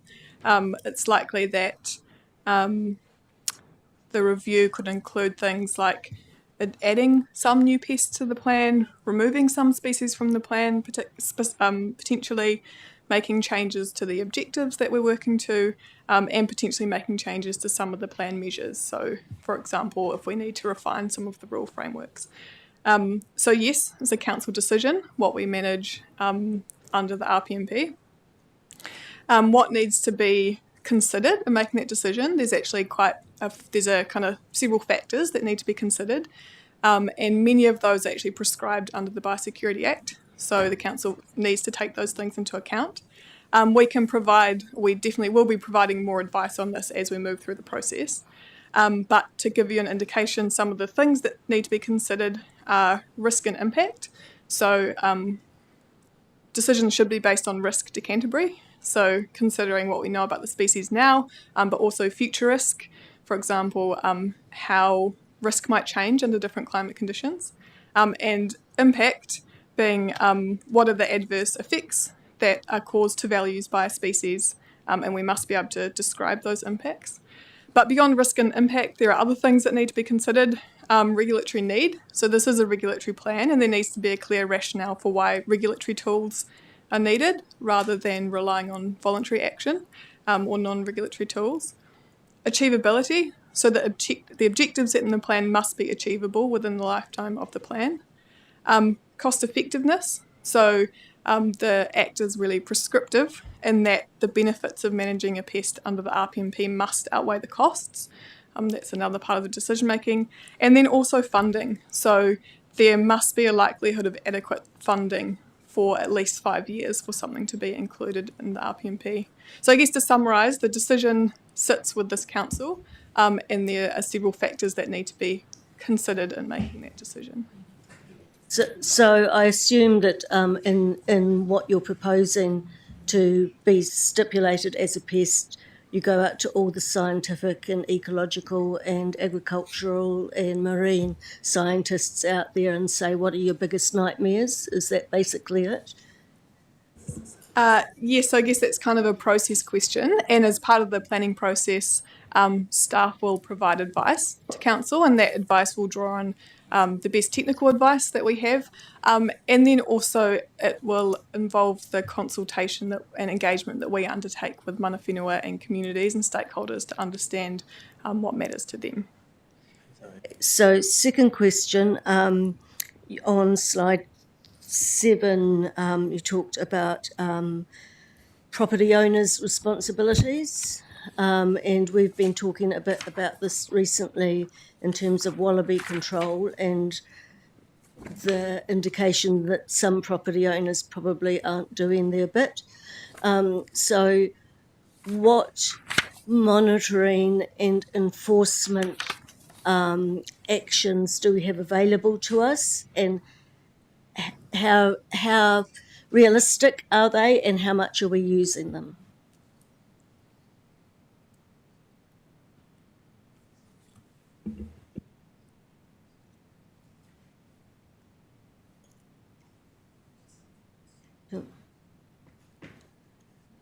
So just to make sure I understood, it's a question about what tools we have available for monitoring and So what part of the conversation about wallabies that we've been having is that there have been statements made, I'm not going to attest to whether they're correct or not, but that some property owners simply aren't doing their bit in controlling wallabies on their property. So that clearly they're not meeting their responsibility in that effect. And you could apply that to all sorts of pests. All sorts.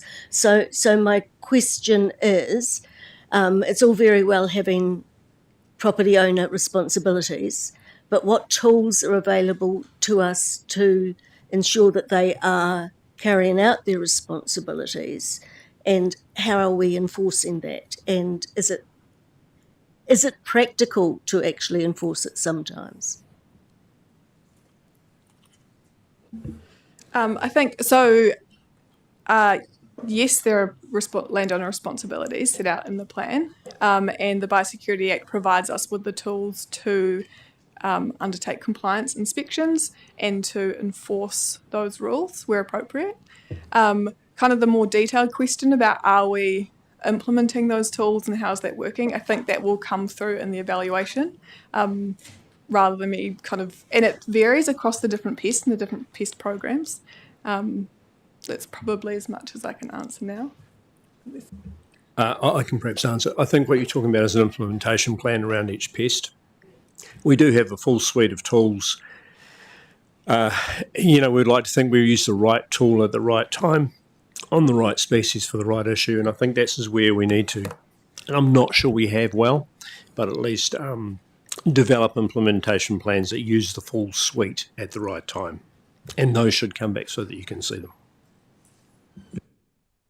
Just further to that, Brett's team answered about the approach to be taken and around wallabies.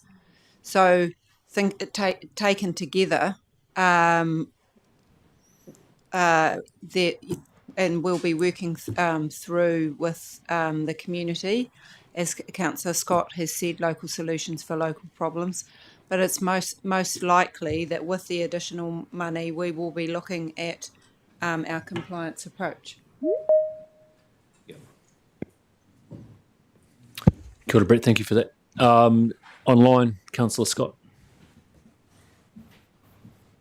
Chair, I'll pass at this stage, thanks. All right. Haere tonu, Councillor Faulkner.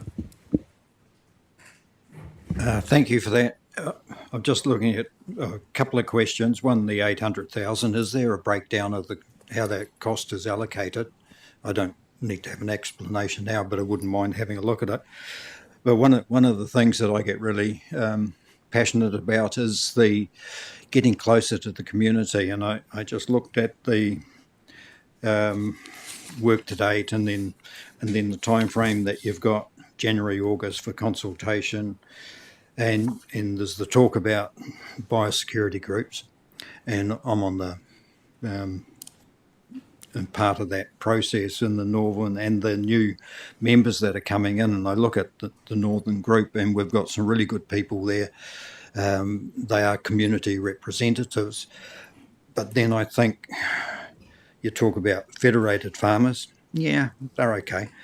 Nothing against feds, but they are a part of the community.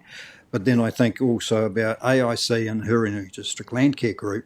They've probably got under their wing close to 50% of the Hurinui District, 940 odd thousand hectares. And I wonder why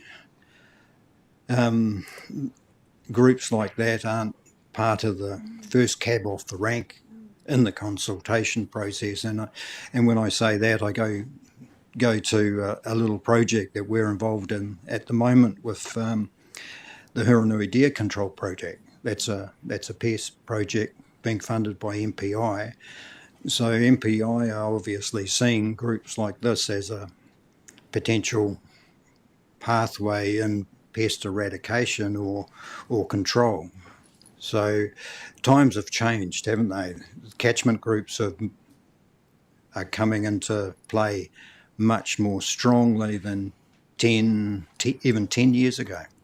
So in the review, what I'm asking about is, in the review process, are they going to be closer to the consultation and engagement, and okay, how do we move forward and get a better result?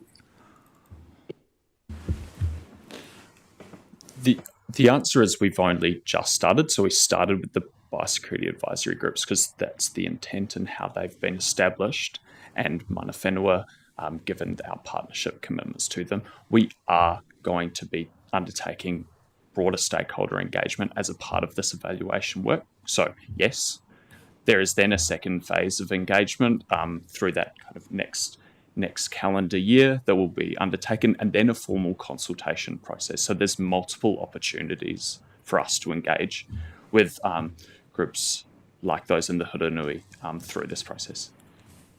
I'll ask it a bit more blunt.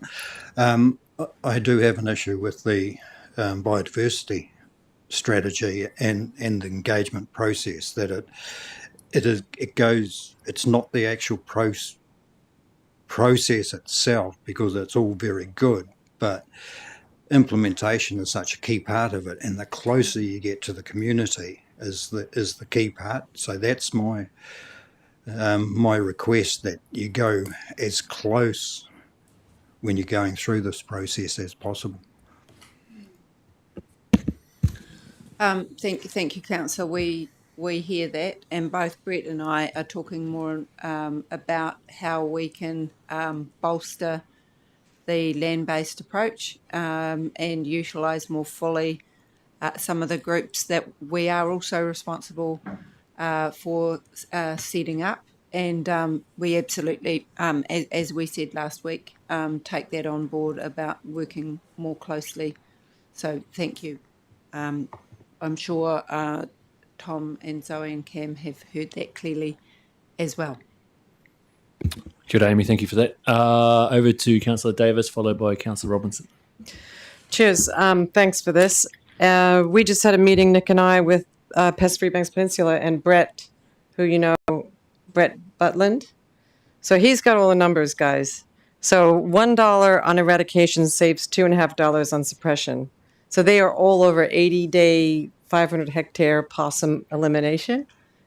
So I just hope that I'd like to get him in to speak to the council, and maybe you guys will all have a hooey after that, potentially. He's really knowledgeable. Anyway, my question is, for a highly performing plan, do we have a high value areas GIS map? I was trying to find it. Like, where are the high value areas that we are trying to protect in this plan? And also, how do we amplify the power of that national wilding program, particularly in areas that maybe it's not productive, maybe it's not Indigenous biodiversity, but places like Castle Hill, where it's holiday home areas, even Lake College Village.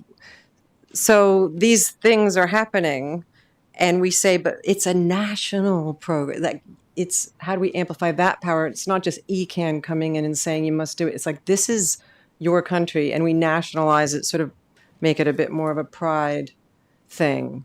Use the power of that up there to say, look, guys, it's not ECAN telling you what to do. It's actually our national interest to do this. This is just a question, how we do that.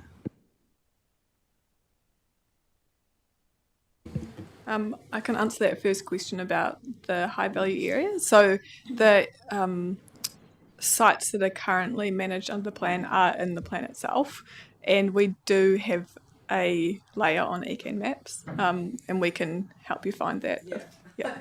Or I would make sure that it is actually available to everyone, and then help you find that. Through Chair, I'll just jump in on the second point there. So it's a really good point. So obviously, and this was mentioned at last week's council meeting on the Wallaby related paper. So we're reviewing our regional pest management plan. Each region across the South Island are at various stages of reviewing their regional pest management plan. Central government's reviewing their wallaby strategy. Central government's reviewing their wilding conifer strategy. So there's an absolute kind of opportunity there for us to kind of be working across to think, what does the collective kind of way forward look like? And we're absolutely making sure we're investing in those conversations as well. Kia ora, thank you for that. Moving on to Councillor Robinson. Thank you, and I really loved the workshop, the live thing the other day. I have to say that was fantastic, especially the doggy. Just with regards to what Councillor Faulkner actually brought up about the Indigenous biodiversity, I was actually going to promote that here to say, actually, I thought it was actually a very good means of actually getting the word out to people and getting their input in those wānanga environments. And so, maybe a little bit closer to the locality of different people might be a good idea rather than just one venue. But the idea behind it actually worked because everyone had an opportunity to put their values and their concerns forward. And so my question regarding that is targeted engagement, and you've got a limited wee list there, but do we have a potential list that we could at least sort of feed into to bolster that up a bit of potential people we can actually, hopefully get buy-in from in the community? Obviously TA's councils, and I know it's been run by MPI under the national policy statement. But yeah, do we have input there? Yes, so we have, in the process of, have almost completed as part of planning for the review, doing some pretty in-depth stakeholder mapping. And I guess for your awareness, that is a spreadsheet of over 1,000 different organisations, and ranging from territorial authorities and Crown agencies, DOC, LINZ, MPI, Kiwi Rail, NZTA, through to a large range of community groups who are working in the pest management area, commercial interests, sector groups, other kind of interest groups, conservation interest groups. So it's a really big list, and we're aware that the kind of interest in pest management in the RPMP is pretty broad. Part of that stakeholder mapping is then for us to go through and figure out the kind of level of involvement across those different groups. Some will be interested all the way through. Some will be probably more likely to engage at the formal consultation end. So I guess hopefully that gives you some assurance that we're casting the net wide. And sorry, I'll just add to that. We'll look for an opportunity in which we can kind of test that with you to make sure we've not missing out anyone that you think is highly important. Kia ora, Cam. Thanks for that. Last two councillors, Councillor Gerard, followed by Councillor Mackay. Yes. Again, great day we had the other day, and I think that sort of model would be great to put out there with your in consultation maybe with the different groups, because it's was a really effective way of communicating. So I once had out in the Kaweka forest a large hill, and they were spraying it with 2,4,5-T, and I asked them, because it was gorse, and asked them, well, what are you going to do next? And they said they didn't know. So I just thought a lot of our pest issues are about land management, land and river management. And so, again, I'm going back to the integrated catchment management and how it's actually how you manage your land. And part of the problem I'm sort of wondering about, what if we remove the wallabies, well, the conifers coming in. And so it's sort of like, how do we, sort of work with our land management team to help landowners to try to prevent, the different species invading their land, like with Ferrantosh. Anyway, so I'm looking at the corridors, especially our rivers, and how we're also working closely with our rivers team and the different species that can crop up, like the purple willow. And, it was there as a spot problem, and now it's a major problem. How did that happen? So it's really, can we work more closely with our different teams to make a difference on site? Yes, absolutely. And we're putting a lot of work into at the moment, and this sits kind of broader than biosecurity, but it includes biosecurity, about how we best deliver the work of this organisation at place, and how we best deliver that in collaboration with communities and catchment groups, etc. So that's absolutely kind of top of mind, and which includes all of our rivers teams, and it's really sits within Brett's space, but it's a real focus for us at the moment. Would that become integrated into the review in some way? That work is more around how we deliver. Wouldn't necessarily be captured in the regional pest management plan itself, but we absolutely know that we need to have the right plans and strategies in place, but we need the right kind of operating model that guides how we deliver across the organisation, particularly within the operational space. And also a long-term plan would be our area of implementation.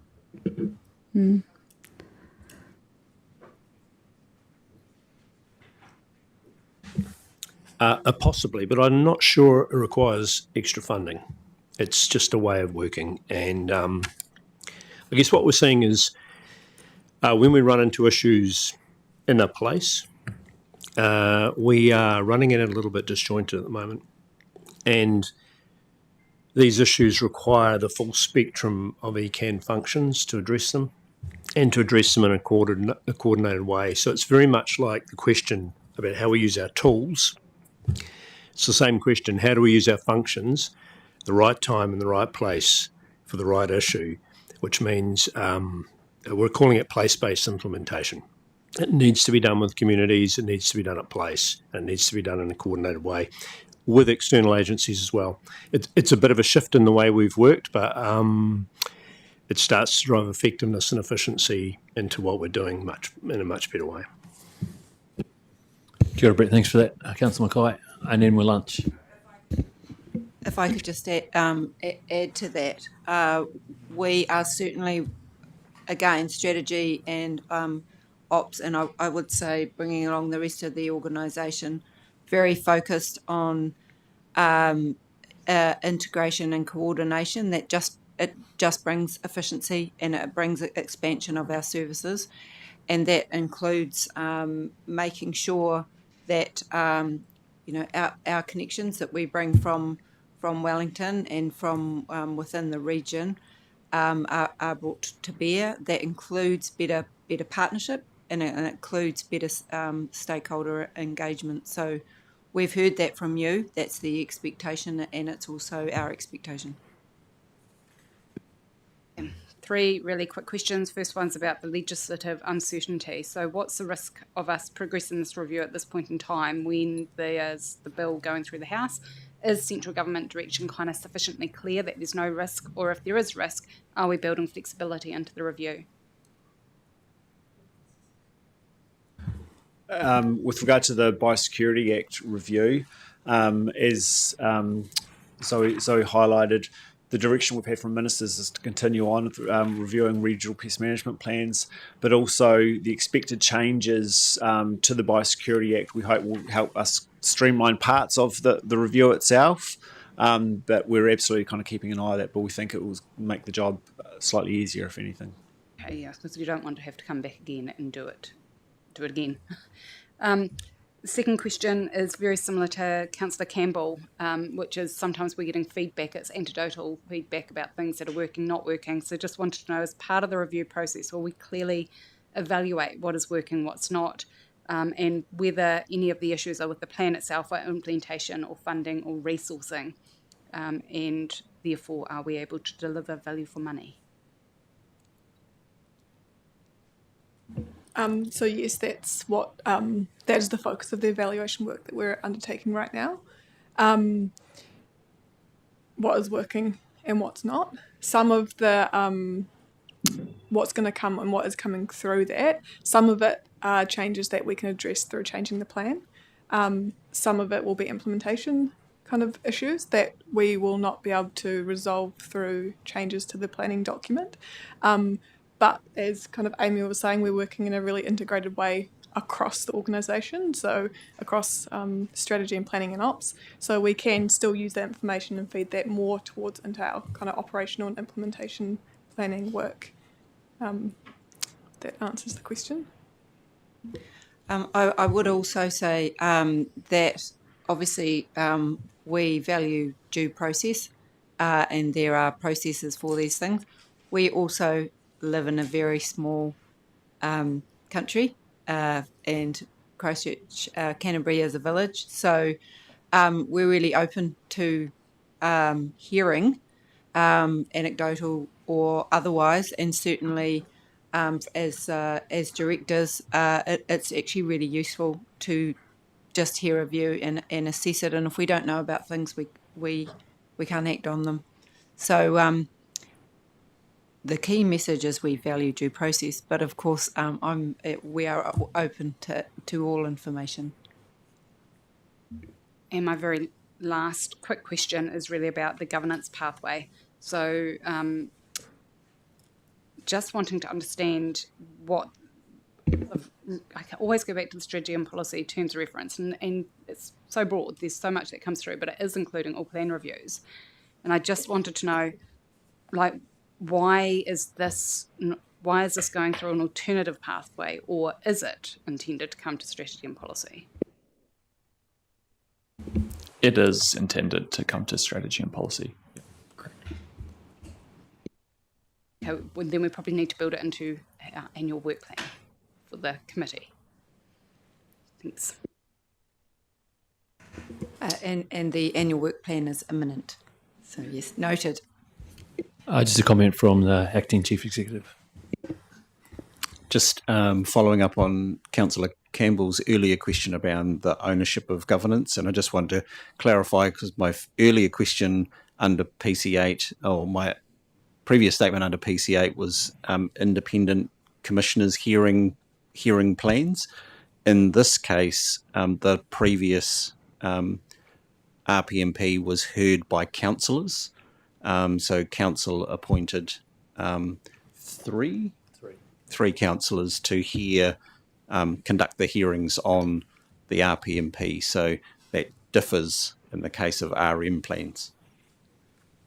Yeah, and that was Councillor Cynthia Roberts, Tom Lambie, and myself in 2016 to 2018.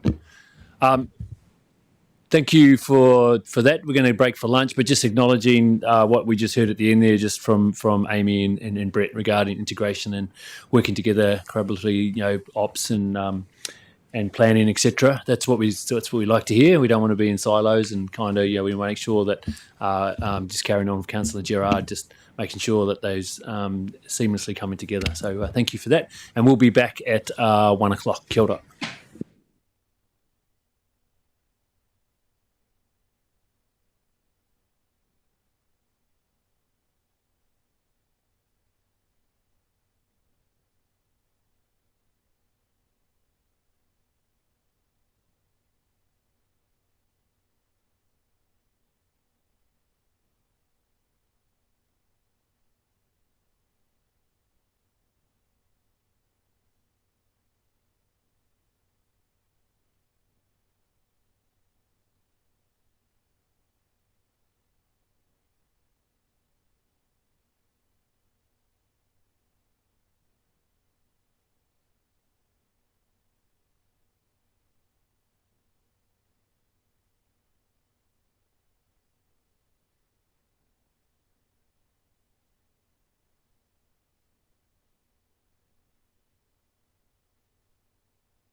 So we have lost Councillor Mackay and Councillor, who else was it? Robinson. They're in another hui at the moment. That's okay. We'll carry on. We are at the Canterbury Water Management Strategy 2030 Targets Review. Hand over to Amy and Cam again. And we have Martin and Luca. Kia ora.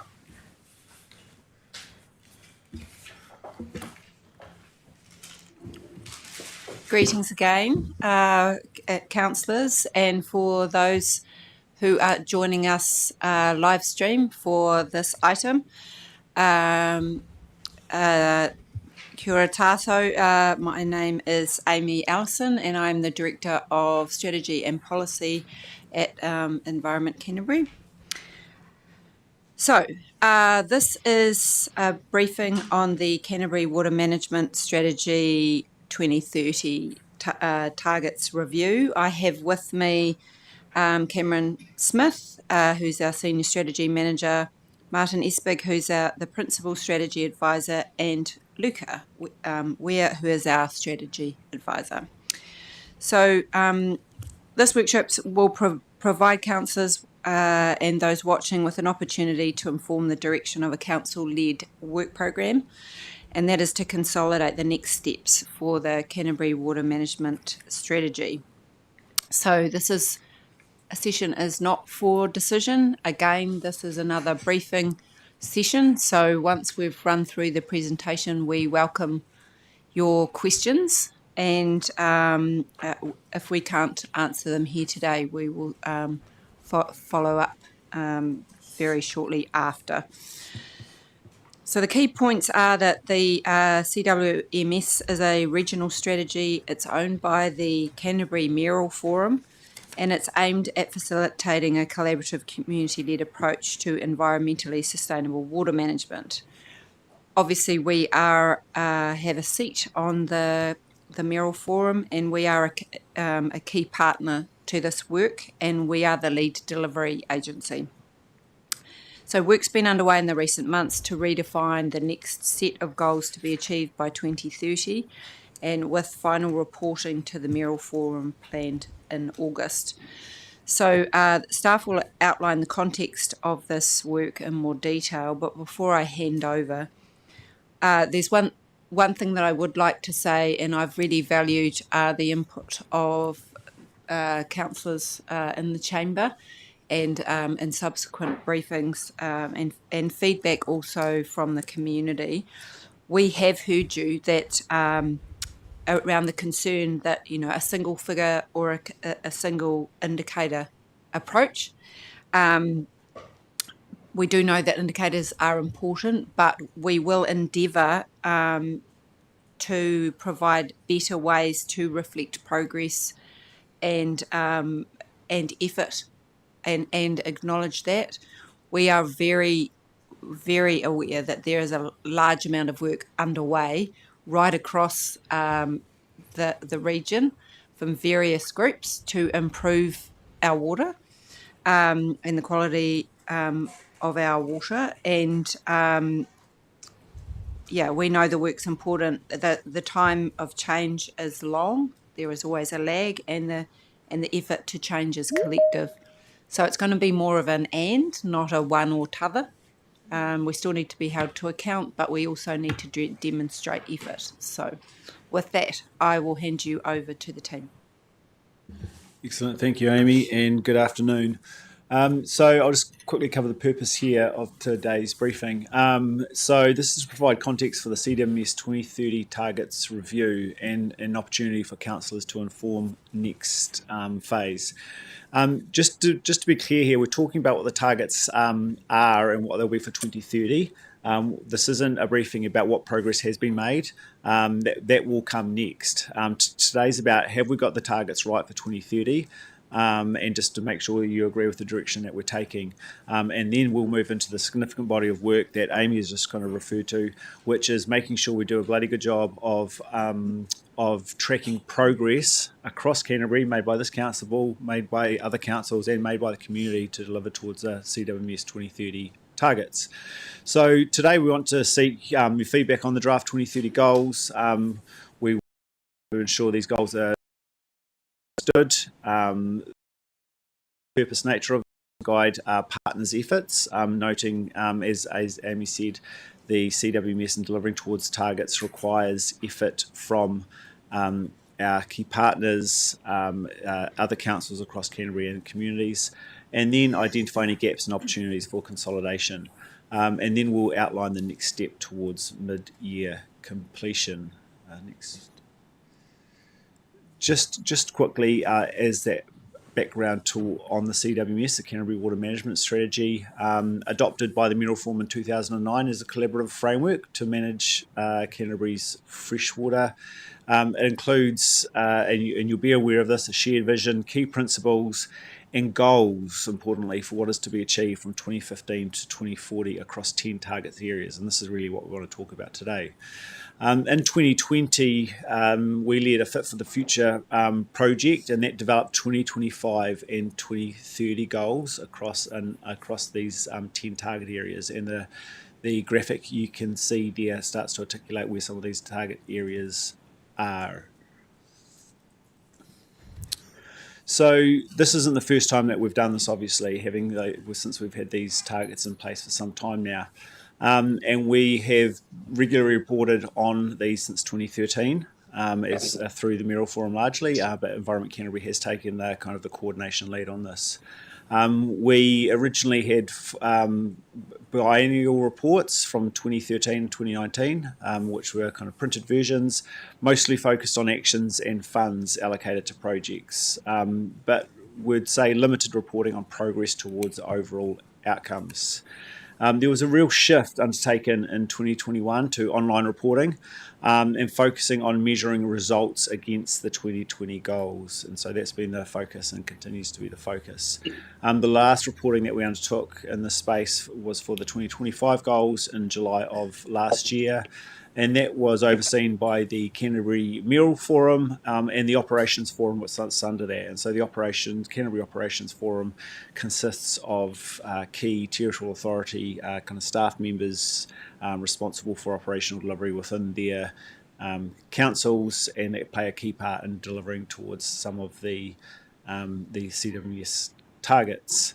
So in 2025, reporting showed 11 goals met, 25 partially met, and 20 not met. However, what we really want to improve on, and this is what Amy was referring to, is we need to make sure that we're absolutely reporting towards achievement on the targets, but we know we need to do a better job of reflecting the effort that has been made across Canterbury by communities, irrigation schemes, catchment groups and other councils towards those targets, because otherwise we're only painting half of the picture. Yeah, and I'll hand over to Martin. Thank you. Kia ora. Thank you, Cam. Leading on from Cam and the reporting in 2020 and 2021, there were a few key lessons that we've learned going through this process. One of them was that in some cases we really see that there's a persistent lack of baseline data and consistent monitoring data across the region. In some cases that includes having agreed criteria for how we measure progress across the region. And this has really highlighted that we need a robust framework for measurement and standardized data across those frameworks. And we're talking not just our organisation, but across a whole suite of organisations that deliver towards the CWMS. That's compounded by the fact that some of the goals that we see in the CWMS are relatively complex. So they span a lot of different objectives, involve a whole suite of organisations and agencies responsible for their delivery. And that has really highlighted that actually achieving success on the ground really requires sustained commitment from a whole range of organisations, good role clarity across the board, and then shared accountability across all owners of the CWMS. So it really has highlighted that we have a shared regional strategy. So what we've done with those learnings last year when we reported on the 2025 goals was some light refinement of the goals that included a small reduction of targets. So it went down to 55 goals in that case to ensure they remain fit for purpose and respond to those challenges. At the same time, we also had the Mayoral Forum endorse new local leadership group model, which you were briefed on early last month, and which you received more information going forward. And the key point was their recognition that we have to get back to that shared accountability for delivery and strengthen delivery here. So we've taken those learnings and are now reviewing the next set of goals coming up for 2030, and really looking at how can we improve the monitoring and reporting consistency across those goals, with the aim that we take these goals forward to really drive delivery and help us support local leadership groups and other parties to deliver towards the CWMS. So just to quickly outline what this looked like from our team's perspective, the work we've done. So the key driver was that we wanted to not necessarily rewrite or reinterpret the 2030 goals or fundamentally change the intent, but ensure that they're, well, A, easily understood, and then B, by virtue of that, that we can report on them easily in a way that demonstrates progress to our communities in an effective manner. Really, the point, as I said, highlighting we want to use this review to help us guide a work program going forward, so reinvigorate those efforts. And then there's obviously also a key driver is that we're operating in a context of significant national, regional change. So just noting local government reforms, RM reforms. So we sought to reflect that in that piece of work. So on a high level, what our team did, is basically take the original set of 2030 goals that was endorsed in 2020, and basically assess them against a whole range of questions that broadly land across four overarching criteria. So one of them was assessing them against the current direction, but it still fit within the current direction. For example, For example, we had a goal referencing the National Policy Statement for Freshwater Management 2020, which we know is about to be replaced. So we wanted to reflect this in the 2030 goals. There was a whole set of questions around whether the goal is unique. What this would mean, we had goals that sounded fairly similar or were staged in terms of their delivery. So there was some opportunity for consolidation there. Again, getting to the monitoring and reporting challenges, we assessed it whether or not the goal would be readily reported on in a meaningful way, or whether we see some clear baseline data challenges and so forth that likely prevent it being meaningful going forward. And obviously then also seeing how feasible is it that we achieve some of those goals. Again, not fundamentally changing any goals, but seeing if the intent behind them can be maintained by making them, in some cases, less aspirational, knowing where we're likely going over the next years or so. So the work we've underdone to date has been broadly internal, but we undertook this work under the auspices of the Canterbury Operations Forum, which is a subordinate forum under the Mayoral Forum. So I've done some testing with members of the Operations Forum in March, and also received feedback from territorial authority staff outside of this context, and taking this forward now, testing it with you and continuing to refine them. Before we get into the discussion, just to reiterate, we're not fundamentally changing any of the intent behind the original 10 target areas of the CWMS. We'll continue to report against all of them. What we're looking for with this piece of work is just consolidating and seeking efficiencies where possible. So over to you, Kim. Thank you, Martin. So that's the most of the presentation I've got to get through. However, you will know that supporting material was sent out, and this is what we want to kind of inform the conversation. But we particularly want to think about the following key points. So, are the draft CWMS 2030 goals easily understood and reported on to demonstrate progress to our communities? So, do they make sense? We're seeking any feedback on that. But also, do these adequately reflect ongoing changes in national direction that Martin was referring to? And so we've obviously got changes from the RM resource management perspective. However, also had changes over time to water services legislation, which we've made amendments to as well. And so we're keen to hear any discussion on that. And then lastly, are there any gaps or opportunities for further improvement of the 2030 goals that you would like to raise? Kia ora, Cam. Kia ora koutou. Thank you for that. First question, Councillor Cam, followed by Councillor Davis. Mine may be covered as we have this following discussion, but one of the things that occurred to me talking about national direction and making sure that goals are compatible with national direction, as we all know that national direction can change quite dramatically every 3 years, and may change dramatically at the end of this year as it did 2.5 years ago. So I guess for me, my question was, and we can dig into this, is can we make sure that the goals are such that they are transferable and adaptable no matter what the national direction, rather than they are tied to a particular national direction? Yes, that's a really good point. And there's different ways in which you can interpret this. One example of where the goals have changed is for drinking water, and through national legislation that required community supplies to be treated. Previous targets didn't reflect that, and it talked about community supplies being untreated. So we had to shift that or tweak that target to make sure that it actually reflected legislative requirements.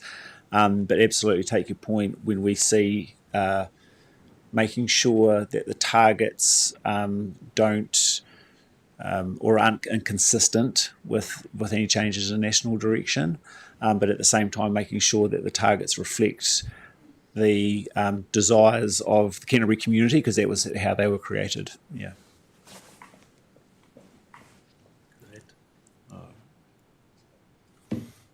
Ashley, anything else? No, we can cover other stuff in the Councillor Davis. discussion soon. Yeah.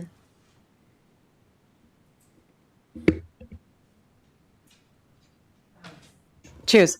Slide 7. Can you guys go to slide 7? That one with the list of the many goals.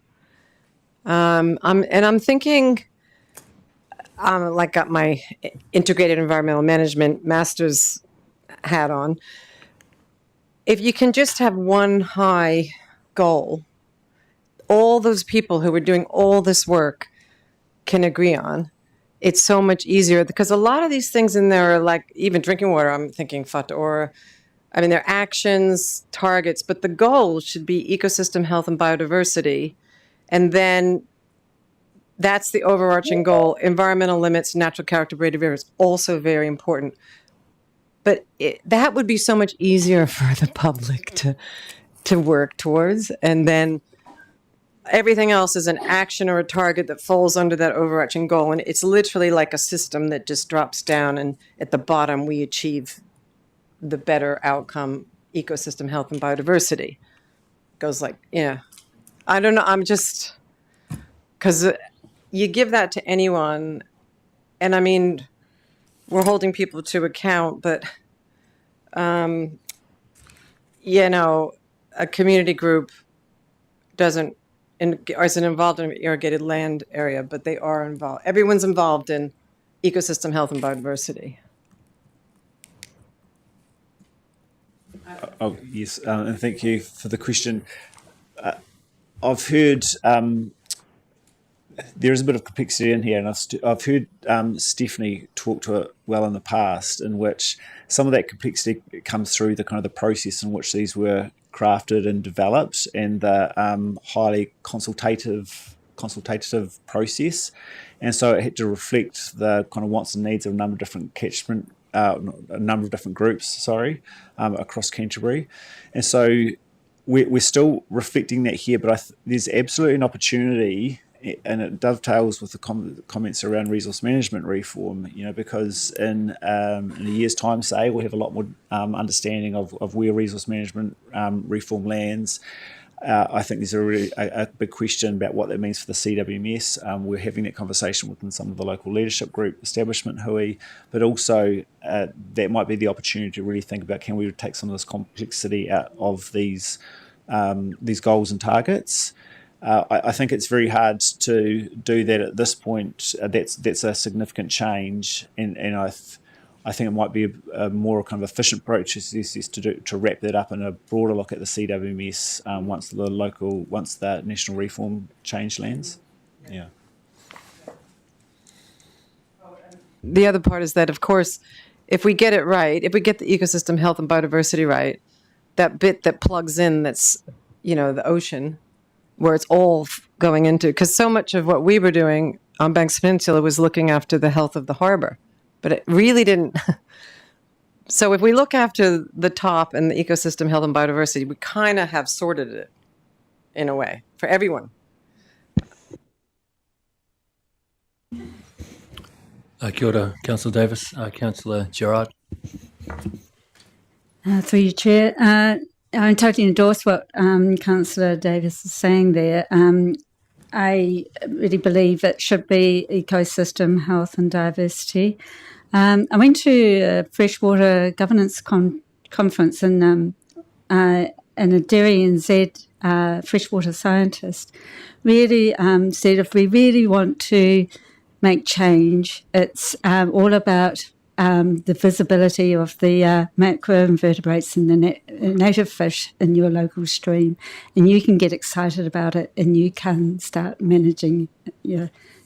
So he was just saying that's how we can really engage people into into the mindset of looking after their water. So I this is a 2012 document, and in here we've got our 2012 document, a zip thing, and it's talking about the biodiversity in groundwater. So we knew about these creatures then and the importance they had in their function of cleaning our water for us in the groundwater and the ground. So so where in the strategy do we talk about this ecosystem that is so important to us, that is unique to us, and that we need to manage it? And it's a key indicator of how we're doing well. And if we don't do well, if this ecosystem gets out of balance, too much bacteria, too much protozoa, we're in trouble.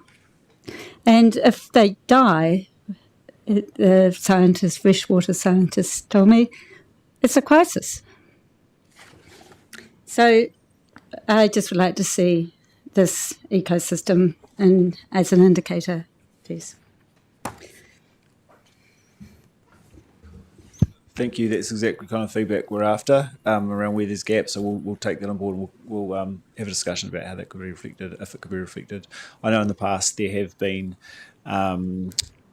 targets or goals around fish species, etc., and threatened fish species. However, there wasn't data that we could easily access to report against that goal, and so that's been one of the struggles in the past. And we have looked across the board about who's undertaking work, including Department of Conservation, who might have a national lens, but they didn't necessarily have a Canterbury lens. Through you, Chair. Just a comment on that. I know it's out of sight, and the Dairy NZ scientist said, when he was asked the question about this, and he said, well, no one cares. You can't see it. And that's the problem. But that's not a reason why we need to ignore them. Can I just address that? So some of the targets and measures, also there are decisions on how we measure something. It doesn't mean we don't care about those things. It's about the efficacy of the measurement and the level of expense that you that you outlay to measure something. Sometimes one measure is a proxy for another, and sometimes one measure covers off the issue. So I wouldn't want anyone listening or around the table to think that just because we don't measure one particular thing in a particular way, we don't care. About that. Thank you, Chair. Yeah, I think measurement, I think, obviously, technology is improving all the time. So I wonder if we can work with scientists today to get eDNA testing, if that's a possibility. And to, through that we could, sort of streamline things. I know it's expensive, but so is finding alternative water supplies and all the rest, because our water is not healthy. Yeah, so we'll get back to you on the measures and the costs. I was just making the broader point that just because we're not measuring something, it's not a measure of care. But we will get back to you on those, and obviously we need to also defer to my colleague in science as well. Kia ora, Amy. Thank you for that. Councillor Faulkner. Thank you for that presentation. I'm on page 7 as well. And I'm looking at it through the lens of the local leadership groups that are coming up, ex-zone committee process, thinking about the Hurunui Waiau zip that we put in place, and I'm looking at the achievements, and one stands out: environmental limits. We've got the environmental limits, water use efficiency, and in essence, I would say we have fallen short in the rest of those categories. So I'm not just thinking about the CWMS strategy targets as a reporting touch point. It's more the zone implementation touch points, because our zip was quite strong on what we wanted to achieve, and I was just trying to find it then, but in the back of one of our documents we had a link on how all those 10 targets interacted with the other targets, and that was a really good piece of work, and Ian Whitehouse did a really fantastic job there, and those touch points, and there was no cherry picking. For argument's sake, we had a potential 100,000 hectares of potential irrigable land that we could do, but we had to manage that with environmental limits and biodiversity and everything. So I think that's part of the reporting that would be helpful, because you can look at what the CWMS is saying in a lot of the areas where we've achieved a few, say 10, sort of touching on 24 and missing on so many others, but I think it's not explaining the whole story. And I think that's one part of the conversation we need to have, that you could look at that as through the lens on the Hurunui and say, well, we've failed. But if you look at it in a completely integrated, holistic manner, it's probably better than what we think. That's what I'm trying to say. Can we do that? Thank you. Yes. I think this builds on the previous point that Amy and I were making, is that we have kind of missed a trick in the past, and that we've come out with a score, but it doesn't give. It's at a regional level. It doesn't show kind of some areas that have improved, but it also, really doesn't talk to the kind of the effort being made and kind of where wins are being kind of achieved sub-regionally, and so we haven't worked out what that 2030 report's going to look like yet. We want to get these targets right, and then we absolutely kind of want to make that part of the next effort as we demonstrate progress towards those 2030 goals. And probably one of the other ones too, and we had an energy briefing last week, and it indicates that we're going to be short of energy by 80% or something like that. And I look at the storage options that we had in front of us within the Hurinui. So we're not get. I see a potential shortfall in the information that the local leadership groups are going to get in issues they need to address. Because if it was energy and security was a focus of the zone committees, and we haven't achieved it, do they need to revisit some of these issues again? And it's the way that the whole reporting is framed. And I'm a little bit concerned that some of these important issues may get missed. And the same with Kaitikatanga and the issues there that concern them.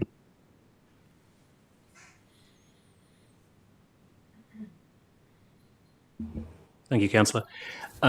On that notion, work's been on the way to incorporate all the learnings from zone implementation programs, addendums and so forth, as those leadership groups are starting up. So they won't just be informed by the 2030 targets, but obviously we have a lot of material sitting in the background that can help to get those groups off the ground and specifically focus on those sub-regional local issues with all the knowledge that's been created over the last 10, 15 years. Kia ora, Councillor McKenzie. Thanks, Chair. It seems to me we're missing a question on that discussion page, and that question is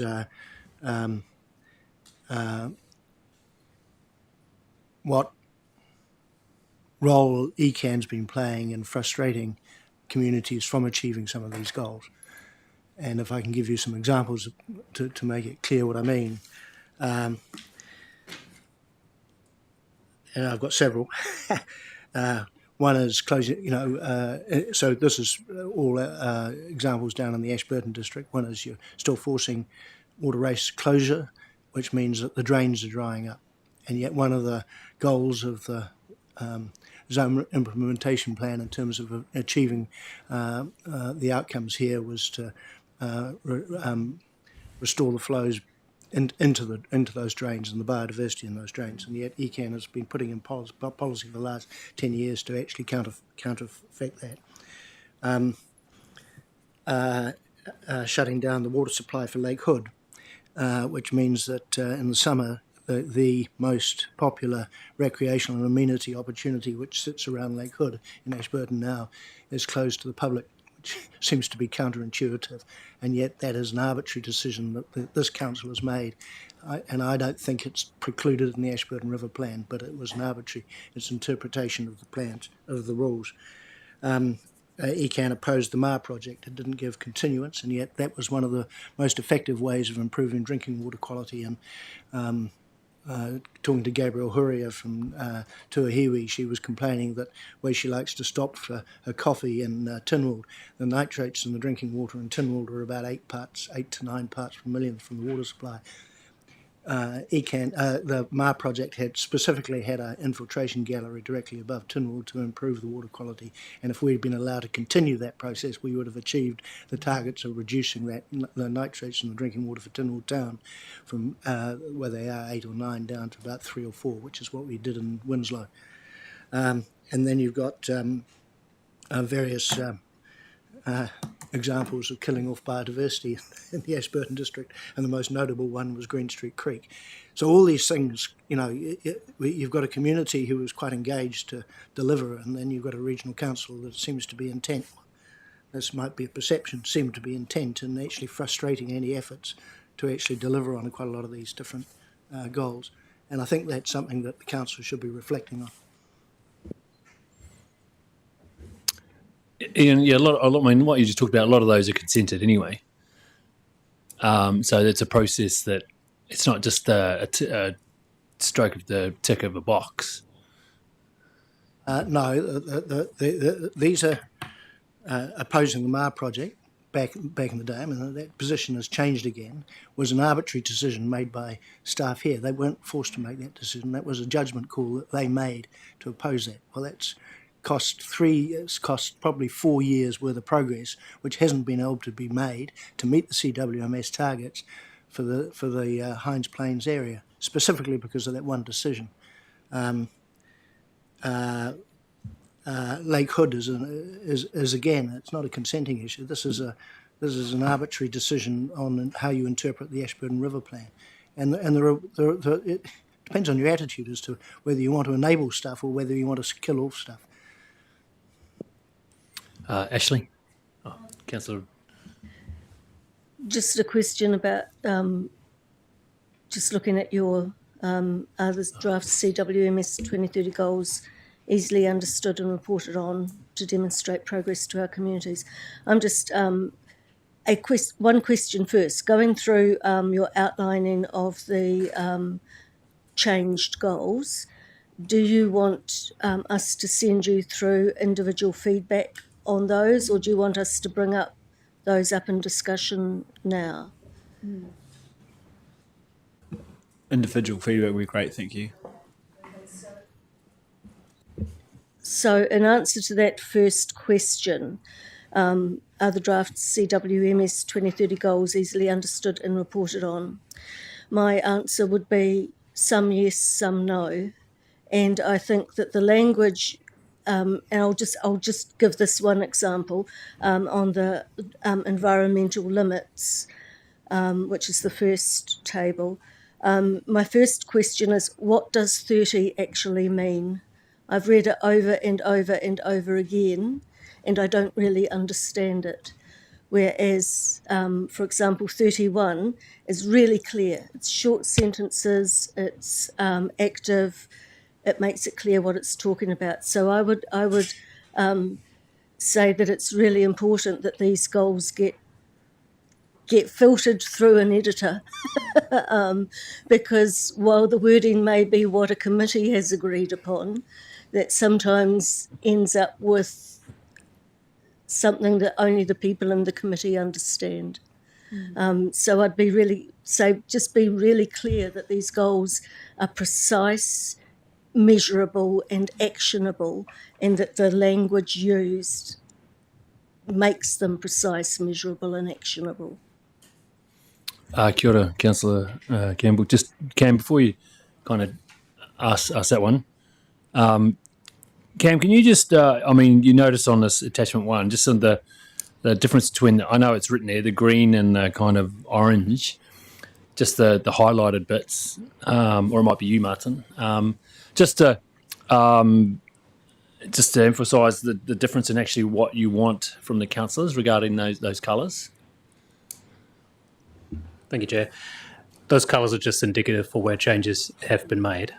You're welcome to comment on any or all of the goals as you see fit. So it just provides an indication of where staff have made some changes to the original 2030 goals. Thank you.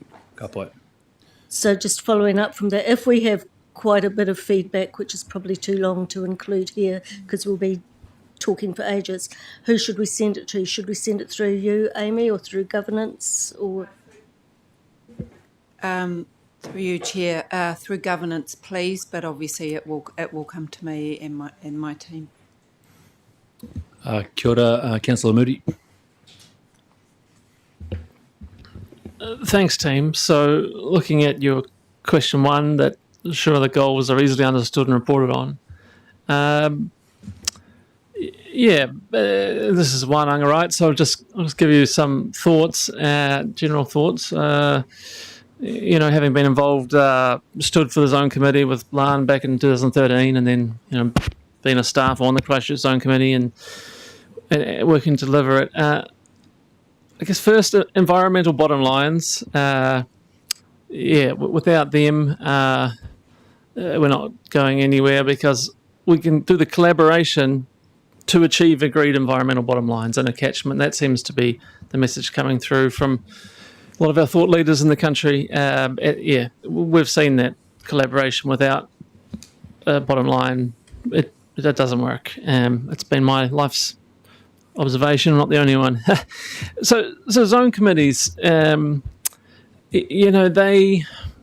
zippers are very good, a lot of work went into them, but they weren't particularly well connected through to the work program of the zone delivery team, or to the staff of the organisation, their time and resource. And so speaking as the person who was trying to get my colleagues to do the stuff from my own committee. So anything we can do to strengthen those connections so that what's come up with these local leadership groups has a resource attached to delivering it is key for everyone's time and energy being worthwhile. About the goals more specifically, these goals are set for the future. So, draft 2030 goals, a sustained improvement in the health of monitored lakes. And this is how we tend to set our goals that we can in the future. And of course, today and this year, we've got goals we set 10 years ago that we are meeting or not meeting. And I feel my frustration is that as we get close to the deadline and aren't going to hit it, we just quickly make another one in 10 years. And so it wouldn't be immediately apparent to someone picking this up who is new to this field, how we're going already. I mean, we had the State of the Environment report come out in the last couple of weeks showing that freshwater across the country is declining significantly, generally in crisis. But reading these aspirational goals for the future, it wouldn't be apparent to me that was the case. And so my feedback would be not to be afraid to show where we're not meeting our goals, just as we're not afraid to show where we are making progress, as we've heard from councillors as well, and that balance, or as we've heard from Cam, to own it honestly. And so, just, looking at 58 there, just because that's freshwater angling, it's something I know about. It's an orange, which I think means it's a new goal, is that right? Or it's changed, it's been changed. And so, okay, but in the past it might not have been a big issue. Now, I would say something like stop the degradation of the lakes and achieve a sustained improvement. So we're capturing the issue and the aspirational state there as well. And then that would lead us to my final thought, which would be, by doing it this way, by owning the state of things, looking at what's changed from the past goals, as councillors, governance or leadership groups, we can clarify those tough decisions and trade-offs that are being made, so that people can go, okay, well, we're choosing to take our water from the Rakaia River and give it to Central Plains Water, for example. This is creating a lot of value for agriculture and production, but with less water in the river, our salmon population has crashed. Trade-offs, pros and cons, good news and bad, fulsome discussion. There's my korero. Thank you. And there's a few points in there in response to so we'll take ones on with regard to specific targets. We're absolutely seeing this work kind of inform local leadership groups. You talked about the connection back into the organisation, and we're very much thinking what we know is from zone committees and zone implementation programs, etc. There was an awful lot of recommendations and items within those, and they didn't necessarily help kind of focus effort. When the Merrill Forum decided on a local leadership group approach, one of the key things was prioritising actions, and so prioritising actions, which will include, as Martin referred to, actions that were captured within those ZIPs, and then there's an onus on us to make sure that we are those priorities are informing some of our place-based work programs. And I think some of those trade-offs that you talked about, absolutely. However, we're not going to see that trade-off through the targets reporting, but it's absolutely through the plan making, etc., that we do, as we've seen with them, and that's 100% what all that sub-regional planning has been about. Oh, yeah. Can I just? I know there might be a few more questions, but I'm just conscious of time. But also, very good question around about when could we get feedback by? It sounds like a lot of you already have that feedback. So if we could say by close of play Monday, would be really beneficial. Thank you. Is delivering some of the work for the local leadership groups, is that the hope of them?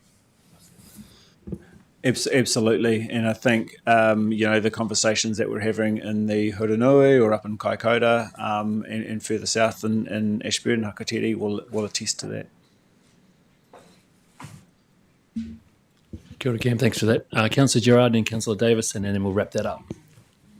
I understand this strategy came about, because of the rise in dairy farming and irrigation demand, but we don't know what the future holds. Like things could change, and we don't need irrigation. We need databases, or kangaroo farms that don't need irrigation. Just being random. But it's sort of like, how do we keep this open so that it's adaptable enough to deal with unknown, changes.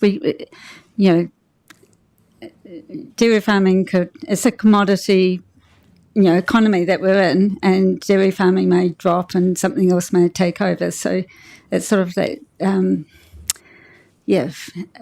flexibility in our long-term planning.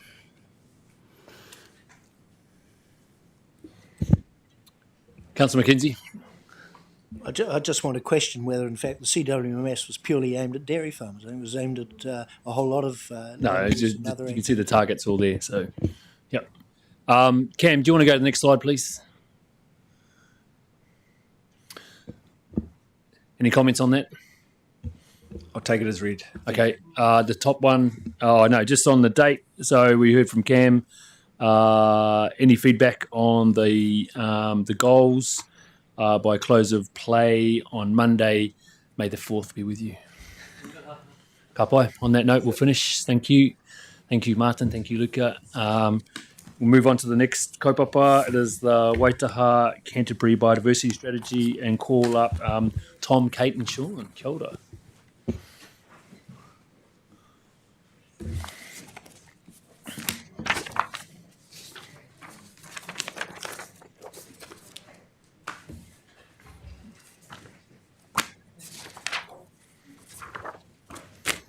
Good question.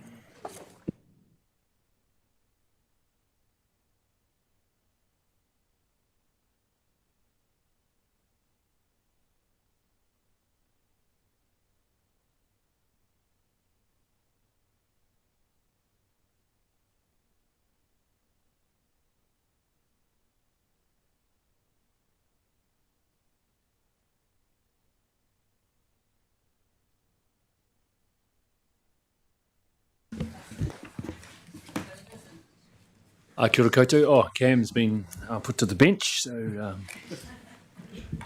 Amy, you do not have to introduce yourself for this one. This would be otherwise. It's the 4th time today. On that note, welcome to Tom, Kate, and Sean as well, to the team for the revitalised Waitaha Canterbury Biodiversity Strategy. Kia ora. Kia ora. So, this session is on the Waitaha Canterbury Biodiversity Strategy, as the Chair has just said. We're here to provide councillors and those listening online with an overview of the Waitaha Canterbury Biodiversity Strategy revitalisation, which occurred during 2025 and was approved by this council. We're also going to provide you with an update on implementation planning work underway. Regional councils are required by the National Policy Statement for Indigenous Biodiversity 2023 to develop a regional biodiversity strategy, so we are doing as we are told. So I'll just hand over to the team, but as you've said, we've got Tom Scott, a Team Leader Strategy and Planning, Kate Lindsay. Welcome, Kate, Strategy Advisor, and we've got Sean Burkett, who is the Team Leader Regional Biodiversity and Biosecurity, whom you all will have met for the expo last week, and from Ops. So, and we've got Cam as a super sub off the bench, should he be required. Thank you, Amy. Kia ora koutou, ko Kate tōku ingoa. As Amy mentioned, I'm a strategy advisor in the regional strategy team, working on the biodiversity strategy. So a brief outline of what we're going to talk to you about this afternoon. So we'll briefly outline why we have a biodiversity strategy. We'll take you through the process to revitalise the biodiversity strategy that was undertaken last year. We'll provide an overview of what is in the 2025 strategy, an update around implementation planning and next steps, and then provide some time for questions at the end. So we've had a biodiversity strategy for a long time here in Waitaha, Canterbury. So the first region-wide biodiversity strategy was developed back in 2008. And this was in response to biodiversity loss across the region, in recognition of the need for a strategic approach to taking positive action for biodiversity. The council ran a collaborative process to develop that strategy and ended up with a number of signatories, other organisations to that strategy.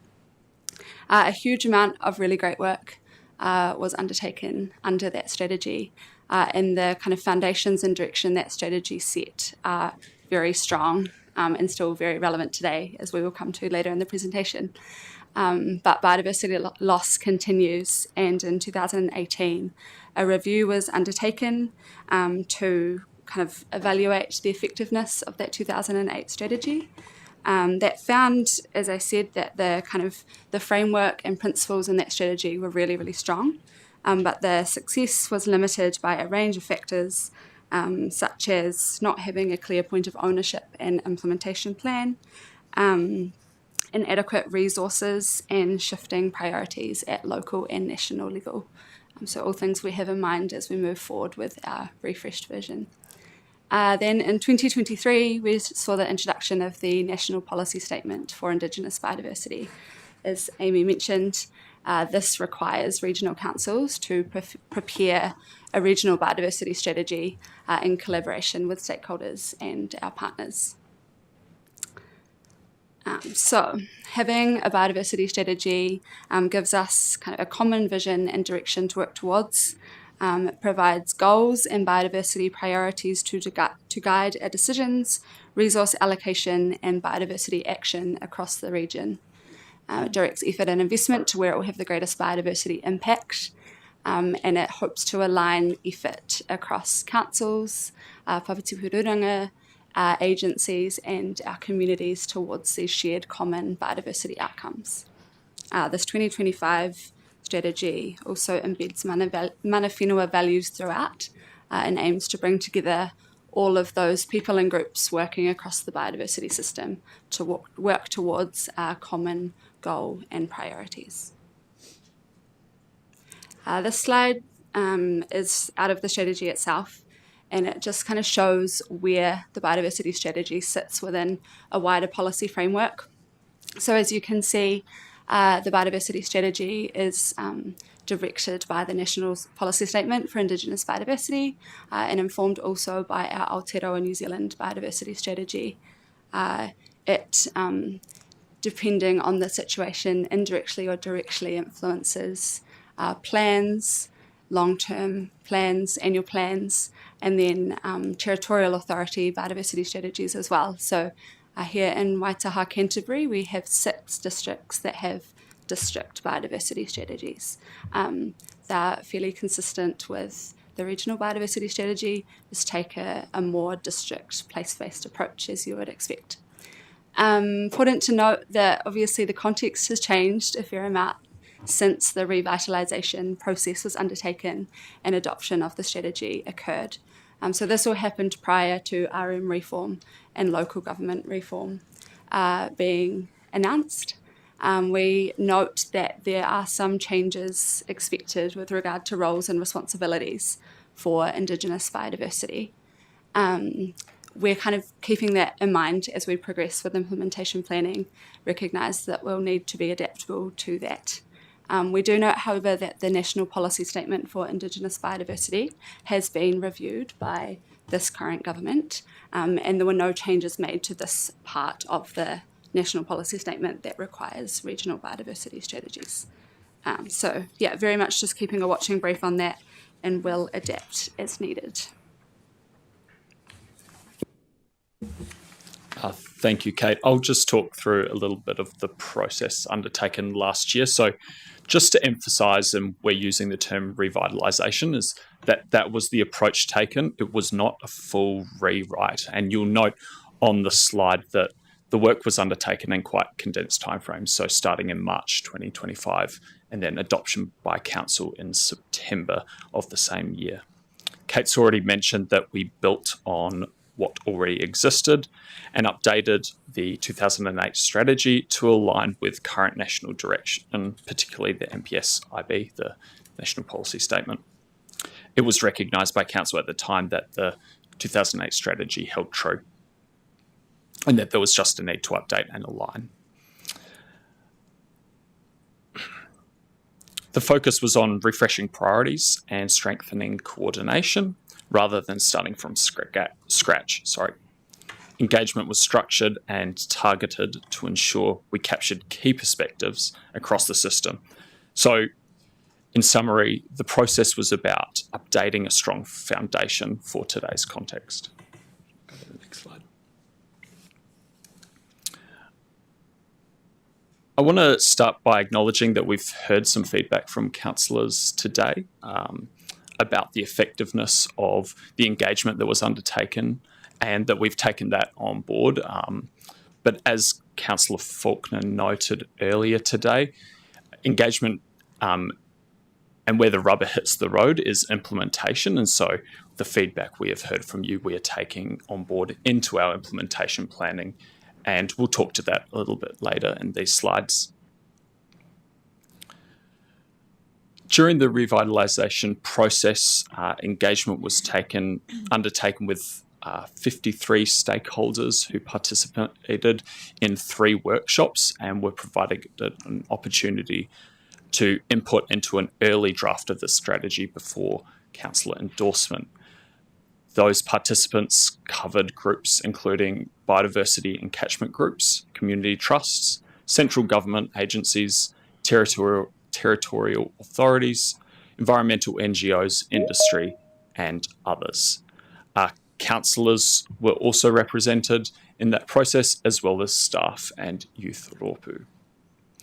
I would just take a moment here to note as well that a few groups has since expressed dissatisfaction with that process and the final document, and we are working with them about how they can continue to participate through implementation to come to a resolution. Next slide, thank you. In addition to broader stakeholder engagement, a mana whenua advisory group was established. All 10 Papatipa Runanga were invited to participate in the revitalisation process. We had 21 participants from across the Runanga participate in those sessions. The group helped shape the strategy, including contributing and drafting key sections, namely the Ngaitahu section. There was a strong focus from the mana whenua advisory group on mihinga and the integration of mātauranga Māori into the strategy. And that formed one of the key updates that came through the revitalisation process. Next slide. Thanks. Thank you, Tom.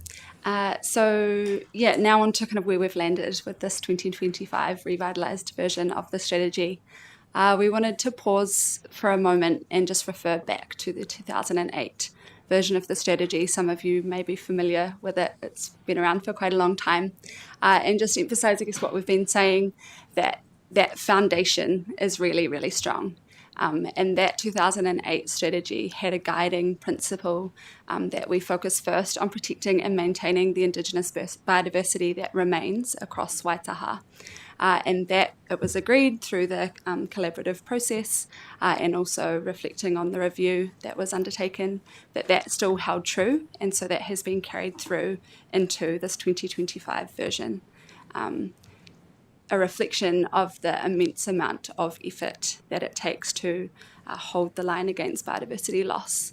And also, I guess, in a constrained funding environment in terms of bang for buck for biodiversity outcomes, protection and maintenance of Indigenous biodiversity is very much a priority.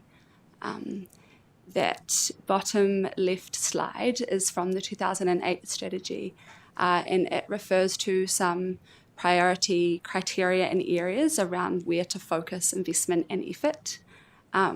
those have also been carried through into the 2025 version of the strategy, with the notable inclusion of mahinga kai species and areas, as Tom just mentioned, that reflects the aspirations of our mana whenua partners, and is really broadening the lens through which we view conservation and biodiversity. The strategy has a vision statement and 5 goals. So the natural environment and Indigenous biodiversity in Waitaha, Canterbury is thriving, ki uta ki tai. It is healthy, resilient and abundant, and is cared for collectively by the people of the region. In the interest of time, won't read through all 5 goals, but just wanted to draw attention to goal 2. So most of the goals that have carried through are really quite similar to the goals in the 2008 strategy. Goal 2, however, focuses a lot on resilience and adaptability of Indigenous biodiversity and native ecosystems to pressures such as pests and climate change.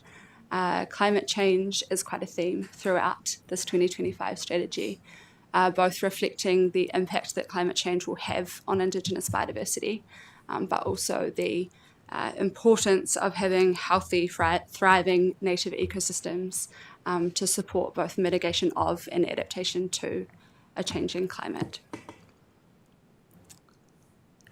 Under those 5 goals sit around 30 actions that we need to undertake to move us towards that vision. The Council is listed as the lead agency for most of these actions. However, delivery will require collaboration with our partners, our communities and other agencies across the region.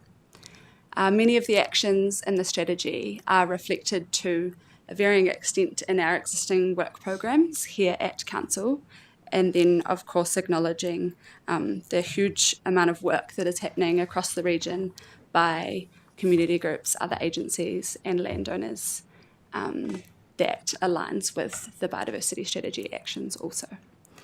There's an opportunity through the implementation to elevate and expand on some of those existing work programs, and there's also some new initiatives such as the establishment of a regional biodiversity forum.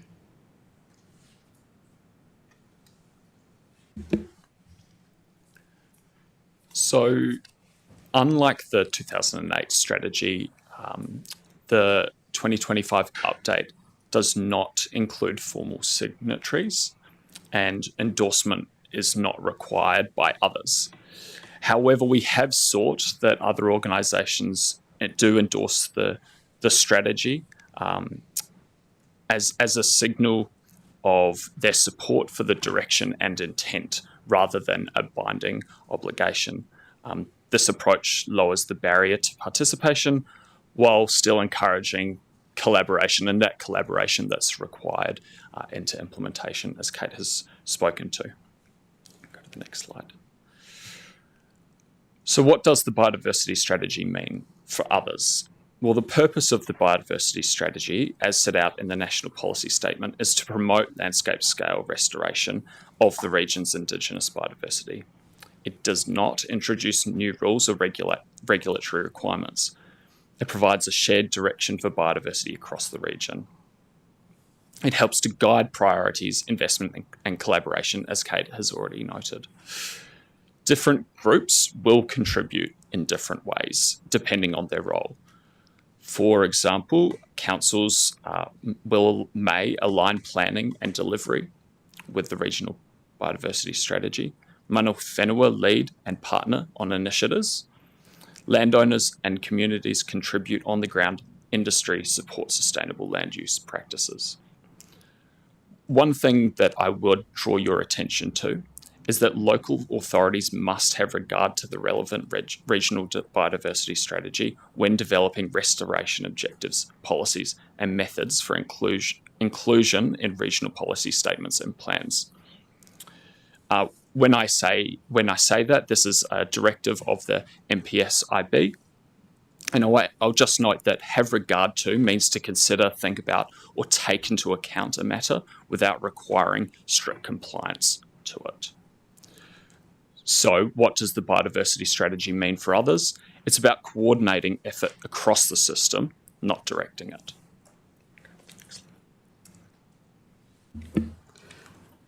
Great. So I guess that's kind of where we have been. That's the process that was undertaken to the adoption of this strategy in September last year. Where are we now? So we have a small internal project team from staff across the organisation, and we are working on what the strategy calls system-wide actions. And so these are actions that kind of need to be undertaken to set us up well to move forward with implementation. And so these include an internal implementation plan for council work. So as I mentioned before, most of those actions in the strategy have the council listed as the lead agency next to them. So that internal implementation plan is really around what work we can achieve here at council in partnership and collaboration with others, but where we have like a lead role to play. So planning for that through to 2030, which will be the next strategy review.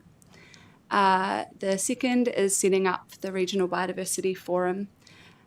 This will be informed, the kind of form and function of this will be informed by our stakeholders and partners.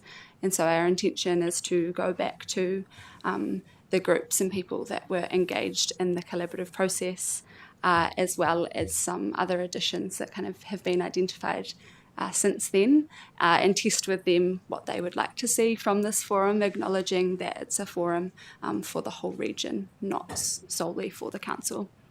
A reporting and monitoring framework, so how we will kind of report and measure on our progress towards the goals in the strategy, and then communications and engagement planning, obviously a really important component of this work, noting the kind of diversity of action that is happening across the region, and the intent to have this strategy guide kind of alignment and coordination of that action.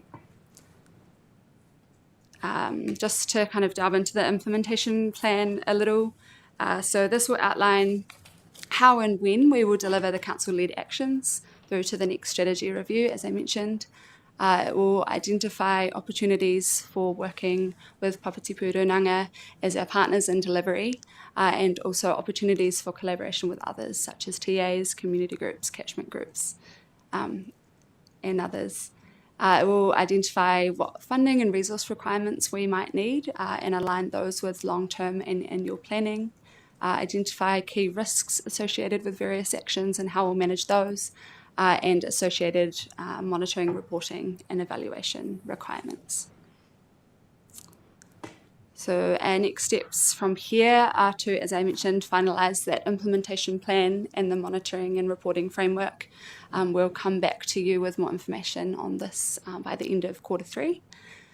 We also have some work underway to complete a biodiversity information gap analysis to inform our implementation.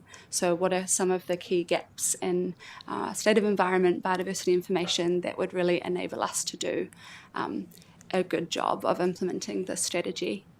We'll confirm the form and function of the Regional Biodiversity Forum, as I mentioned, via stakeholder and partner input. And then through the Biodiversity Champions Group, we will work to agree on regional biodiversity priorities as informed by the strategy for inclusion into long-term plans across Waitaha, Canterbury. I think that brings us to questions. Kia ora, ngami kia koutou mō tēnā. Thank you for that. Open to questions. Councillor McKenzie, followed by Councillor Faulkner. Thanks, Chair. I said at the time when we were voting on this biodiversity strategy that the significant deficiency was the fact that we didn't recognise the importance of modified habitat for a lot of our indigenous species, and that's still not in here. And yet my memory of the final discussion on this is that was going to be included, still hasn't, and I think that's a major deficiency. And as I understand it, that's why a lot of landowners, farmers, and some of the councils have pushed back on supporting this as a biodiversity strategy. And even though it's not included in the biodiversity strategy, it would be a pity if you don't implement the biodiversity strategy, including that as importance. And you just And one of the reasons why it's critical is because, we have a lot of wetland bird species across our land at home because was originally a wetland. But to preserve those birds, you don't need to turn our farms back into wetlands. You just need to control the pests and make sure that when they nest out in the middle of a paddock or in our effluent pond, as they did last year, that you look after those species. And if you don't recognise that in the biodiversity strategy, then you're not going to get the right outcomes.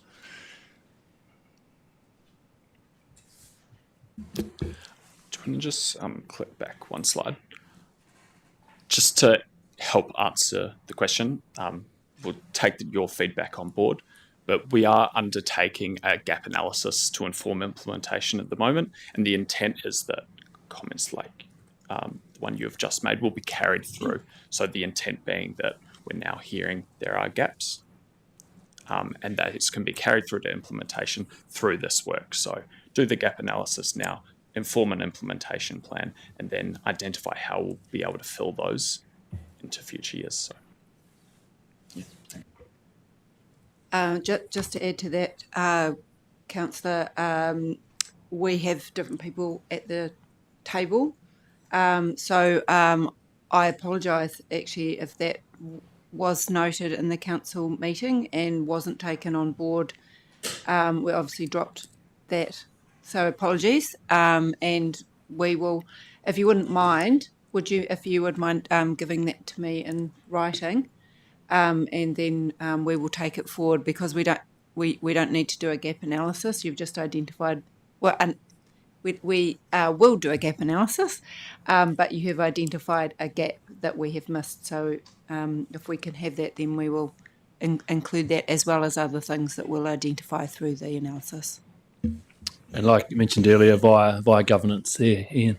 Kia ora. I was just going to say, I do remember part of the discussion was recognise the values that occur in things like the botanical gardens here, or through the river, Avon River corridor, which can't be described as an indigenous indigenous habitat, but it's a heavily modified landscape, but it's got huge values for indigenous species, and you know. The fact that more black stilts breed under Doug McIntyre's pivots than they do in the dock cages down on the Tekabo River is another example. The fact that I've got pied stilts nesting in our effluent storage tank because that way they avoid the wild cats that run around. You know, all these things add up to actually keeping these species alive. Yeah. Thank you for the rundown of your farm there, Ian. Kia ora. I don't own the Avon or Doug McIntyre's dairy farms. I wish I did. Kia ora, Councillor Faulkner. Yeah, thank you for that.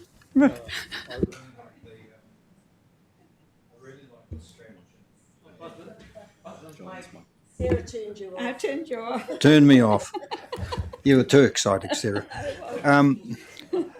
I love the strategy. I love everything about what we're doing in the environment. But one of the things that has driven me nuts for 20 years is that the pace of improvement is so bloody slow. And it's slow because we don't get implementation. And I can remember sitting on my bike watching the discussion about the strategy and improvement, and the two parties that were sitting at the table were asked the question, what about implementation? Oh, we haven't got there yet.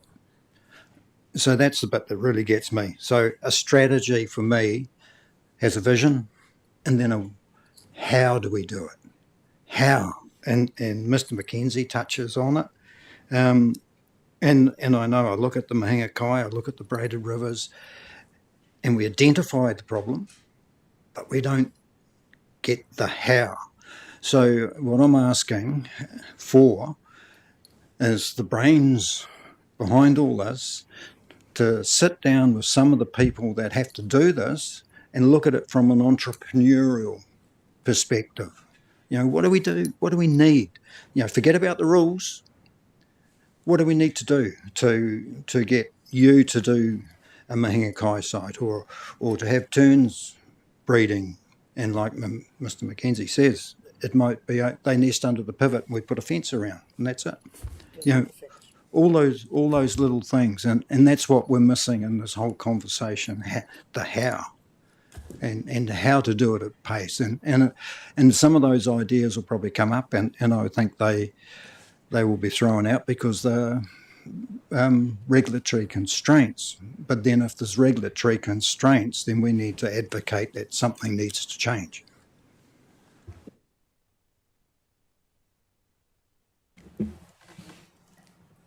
Just, I guess, to respond and to draw you back to, we will be coming to you at the end of Q3 with an implementation plan, and that's really where our intent is to get into that how. So just to make the point that we agree, like it's really important, and that the 2018 review identified that as well, and hence the strategic actions in the strategy focus our efforts at this early point on the implementation. How are we going to do it well in order to achieve the outcomes and the goals that are set out in the strategy?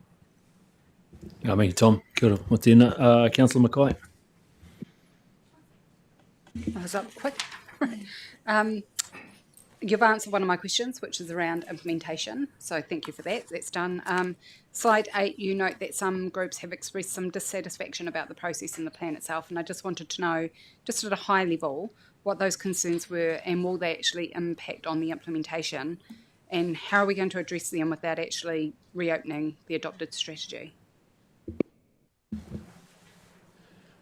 So the issues are largely twofold. So firstly, with the process that was undertaken around the revitalisation. So some of the feedback we've had have been from parties that weren't included in the stakeholder engagement and would have sought to, should they had known about the process. And so in order to remediate that, we're really looking to engage with them through the implementation of the strategy.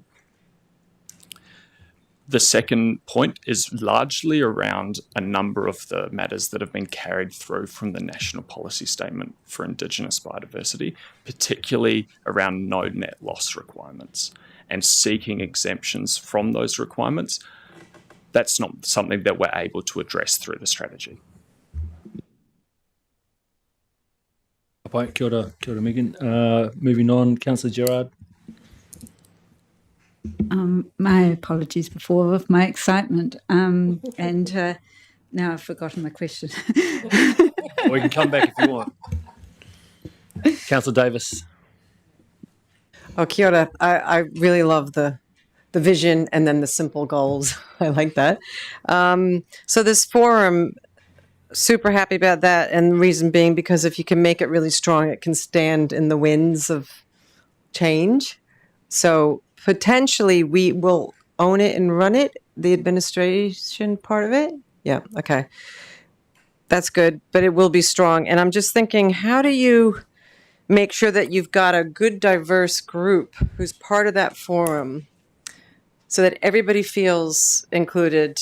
Because I have images of Ian going out there in his gumboots when the birds are nesting and he has to get the fence out to protect them. So how do we get, people like Ian and then all the usual people together, and then of course, because you're administrating it, I guess you can keep it so it moves forward. So regional biodiversity forums aren't new. They exist in other regions around the country, and in the first instance, we've been talking to other regions about how those are set up and operated. So there's a real breadth in what those look like, going from everything from a trust that is standalone and own the regional strategy through to implementation, to a group which meets once a year to have discussions about what their priorities are or are not. So there's that. We're doing that work currently. Our intention, and Kate mentioned this earlier in the presentation, is to also go out to those who participated in the revitalisation process, as well as others that have been identified since, and to seek their input. So to put forward options to them around structure and purpose, and to seek their input. And to your point, Councillor, the ability or how we would bring in that diversity is something we could address when seeking that feedback from those. Kia ora, Councillor Gerard, have you got your question? Thank you very much, Chair. The back to modified landscapes, nearly all of our landscapes that we will be managing are modified. So it's sort of, I think it's a given. But obviously these different species have to move into areas that they wouldn't normally, because that's where they can get their food or whatever. So my question is, well, it's more than species, it's communities, isn't it, that we're habitats that really we need to be protecting and restoring. Another question I have is about foraging in Mahinga Kai. I have this vision that biodiversity is so abundant that we can just go out and pick the fungi and pick the kararu is so abundant that we could actually, the local runanga can go or taunga whenua can go out and get their feast. So it's sort of, at what point can abundantness become accessible to people to harvest? Is that a trick question? Potentially a trick question. But what I can say is that there's an ongoing work program within the Tumu, and we're working really closely with them about how they are working with our treaty partners to get a better understanding of Mātauranga Māori and Mahinga Kai, and how that can be reflected through the implementation of the biodiversity strategy. So it's top of mind to us, and we're working within the organisation to ensure that it's carried through. Our whole of ECAN approach is carried through. Kia ora, Tom. Thank you for that. Have you got another question? Just back to the habitat, are we actually being habitat focused rather than species, or is a species a prime indicator of success? We may need to get back to you to answer that, because I think your question's really around how do we monitor success. Yeah, we'll need to get back to you on that question. I think in the strategy, in terms of those kind of priority areas that I mentioned, that puts an emphasis on rare and threatened species, but also on ecosystems and habitats as well. So the strategy, certainly takes a holistic view, not just species focused. Ka pai, kia ora mo tēnā. Councillor Campbell. Just looking at slide 10, which had the 2008 biodiversity strategy and the revitalised strategy for 2025. And I may be using this slide later this afternoon. How do we ensure that we ourselves and all the work that ECAN does focus first on protecting and maintaining Indigenous biodiversity? Because I think it's not a trick question. Because I think that actually this is crucial for all of us. Thanks for the question. Yeah, it's certainly the foremost guiding principle for our operational work program is that protection first. So that is the leading criteria for how we decide our resourcing. I guess what I'm also asking is how much or to what extent has this strategy been circulated throughout the organisation and people asked, no matter what department or they're in, to incorporate this in their work. So at the end of last year, the team ran some discovery sessions across the organisation to, I guess, show everyone the really good work that had been done, but also to create some awareness of the update to the strategy. I'd also draw your attention back to, I spoke earlier about some of the requirements in the National Policy Statement for Indigenous Biodiversity around local authorities trying to get my wording right, to take account of regional biodiversity strategies into planning frameworks. So there is a mechanism to ensure that the intent is carried through. It's not directional, but there is a need for when we're undertaking that work to look at the strategy and go, okay, how can it be carried through? Kia ora. Moving on, Councillor Moody. Councillor Robinson. No, thank you. I'm just looking at it right now. My Bible. It is great. And I'm just looking at all the organisation and the types that we're engaged with too. And it is quite thorough. But I can understand there's always going to be somebody who should have been engaged with. Has that been, have those people, or even,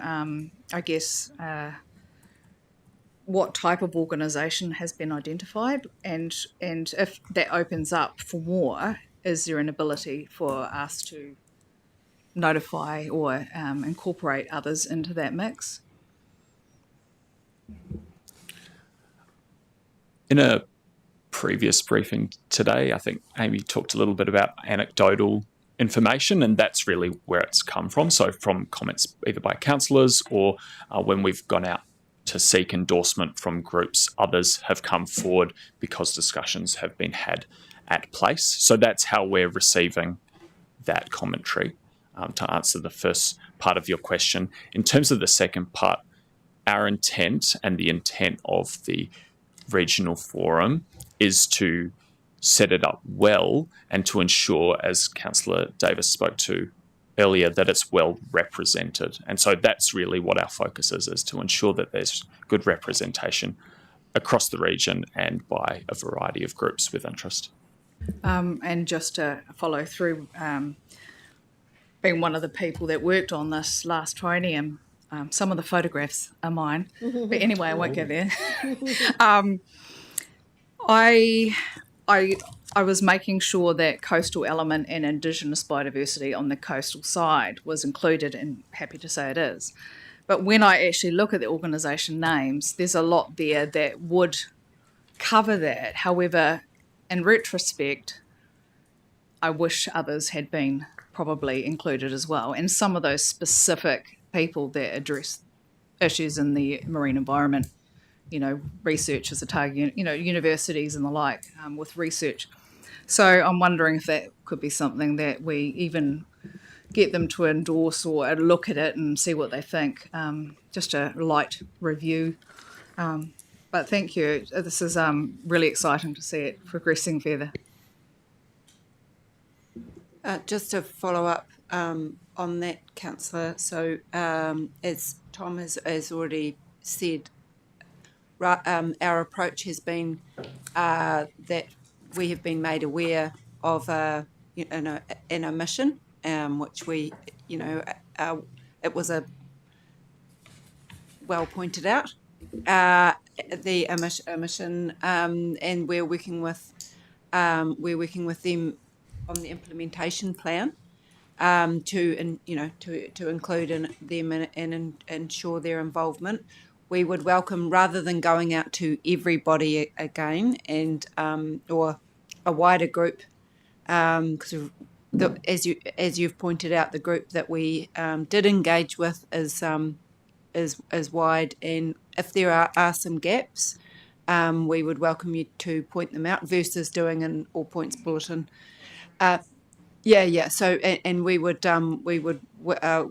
similarly include them in some of the implementation and obviously update them. So, I would welcome that from you if you had those specific people that you see as gaps, because we did our best efforts, and we're willing to. No, thank you. I wasn't actually notifying gaps at all, but I was just thinking if that opened up, is it an opportunity? That's all. I wasn't actually seeking. Yeah. Thank you. Just on the slide, it had endorsement. So through governance, I think, I'm not sure of the list, but an email letter went out asking different organisations to endorse the biodiversity strategy. Overwhelming majority have come back and said they've supported it. So maybe through governance I can get a list of actually who it went to, and then who did endorse and who didn't. But yeah, so just let you know that I've seen that multiple emails go out and come back in of endorsing the strategy. So, but I can't remember everyone on that list. Yeah. I just wanted to say, though, it wasn't about who was approached and who wasn't, or who endorsed it and who didn't. The fact is, it was brought forward that there was a gap of who was even approached, and I'm wondering what does that look like, and not who identifiably, but what. Yeah, what have we? We can work with Amy and her team on that from governance. David, you would comment? Kia ora tātou. Just picking up the query that Councillor Gerard you raised around habitats and species, and as the team rightly said, I mean, it's important to take a holistic view of biodiversity, but it's important for us to remember as a regional council our core service and function, or our responsibility, is with regard to habitats. So whilst at times species might be the best indicator, we have to be careful to ensure that the application of ratepayers' money is into the habitats and the protection and enhancement of habitats, as opposed to the species, which is the Department of Conservation and other agencies' responsibility. Kia ora, David. Thank you for that. Thank you, team. So just to Sean, let you know that you've just heard today we have a new regional biodiversity ranger, Ian McKenzie. So just know if you need anything from the Hinds region, just you know who you've got down there.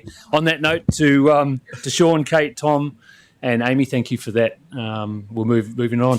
Councillors, I want you to stand up, do a circuit of the room, and then sit back down. We'll go clockwise.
The last session for this afternoon is the plan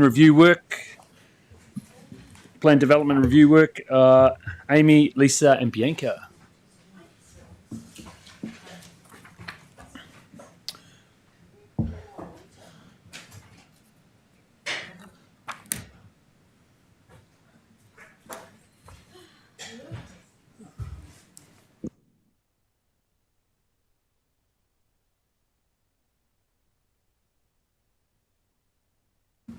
Over to you, Amy.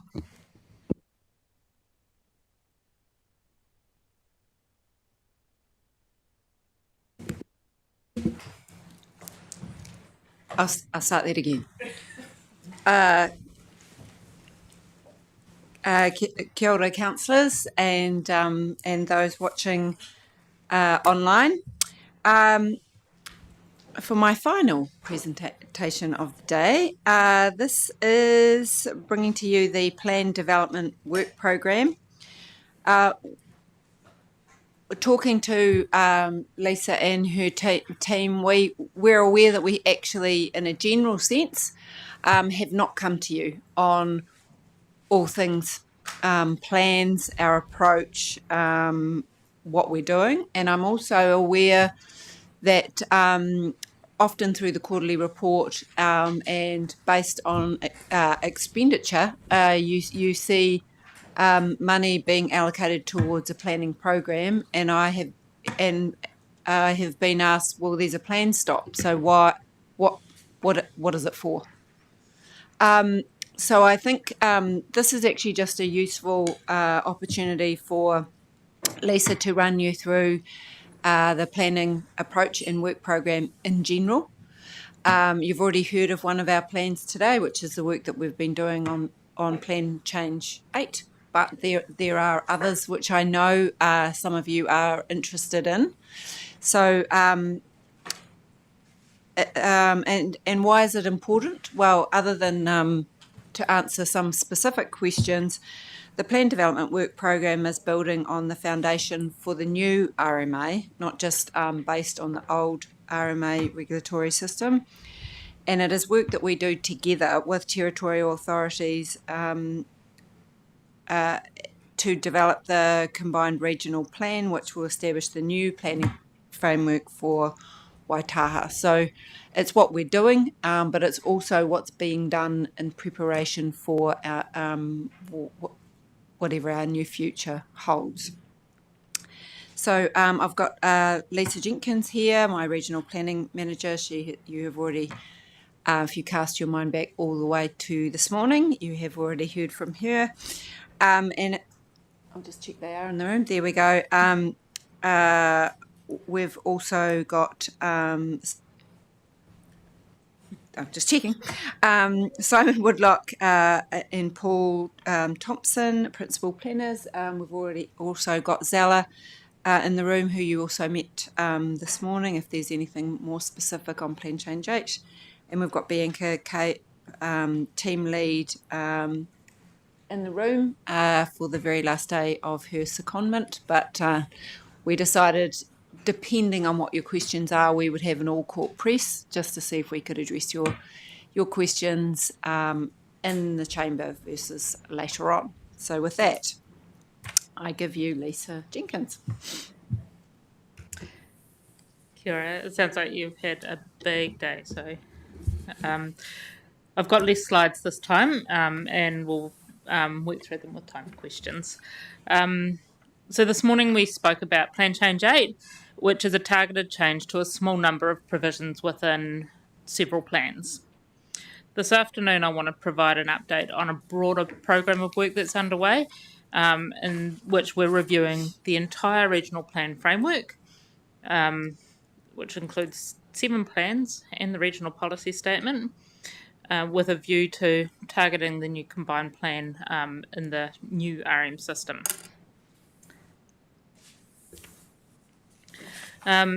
We don't have any immediate decisions for Council to make following this briefing, but we know that you are curious about the planning work program, what it is we're doing, and how that fits into the RM reform program.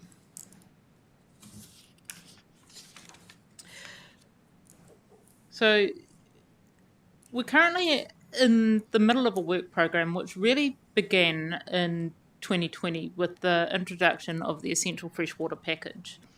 That package, which included an update of the National Policy Statement for Freshwater Management, asked all regional councils to review their plan frameworks and test them against a different set of priorities than what we had in place under the CWMS. It required us to follow a very specific process to do that, and it asked that we do that within 4 years. That was actually an impossible ask. We had done a very similar program of work in the previous 10 years before that, where we'd gotten sort of halfway through the region doing sub-regional plan development. We had a regional plan, and we were doing sort of the more catchment specific work, but that had taken 10 years. We had special legislation to enable it, and it had come at an enormous cost to the council and the community, not just in time but in real energy. And I think if you sort of speak to anyone that was involved in that process, it was, I guess, harrowing, some would say, and others would say, also incredibly rewarding, because we got a really good base out of that work. So 2020, we had to have a new look at our plans. We realised that there was an impossible ask, and so the council at that time chose to do the no regrets work within that. So what can we do that's going to get us along, and we know that it's going to move us towards a future that we need to be in. And they chose at that point to focus on the regional policy statement. So we went through a 2-year process to review the regional policy statement. We got that through as far as we were almost ready to notify that in October 2024, and that's when the first plan stop legislation came in, which was really the beginning of the resource management reforms. And that was the government asking us to stop work on RMA plans while the system is reformed, so that we can start focusing on the new system and be ready to implement the new system when we get the legislation. So that meant that by 2025, we really had to step back and refocus again what it is the planning work program was doing.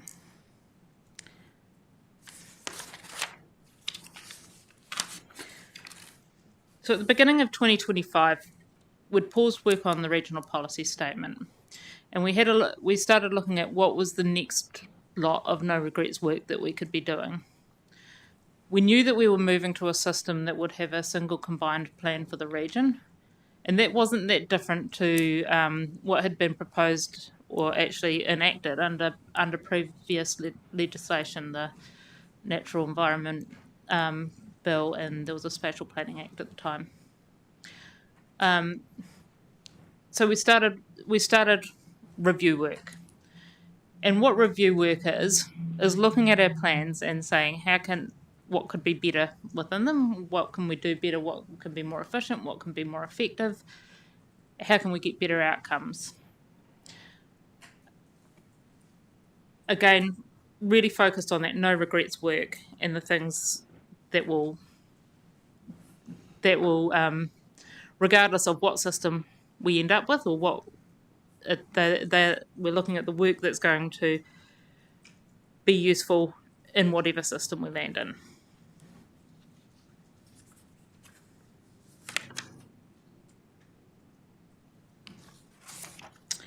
We identified some guiding principles for that work. So we really wanted to focus on plan outcomes. We knew, because of the work that we'd done under the CWMS and for the previous 15 years, not just in the CWMS, but also in air plan reviews and in regional policy statement reviews, we've heard a lot from the community around the outcomes that they want to achieve. We've done more planning than any other region in the previous 15 years.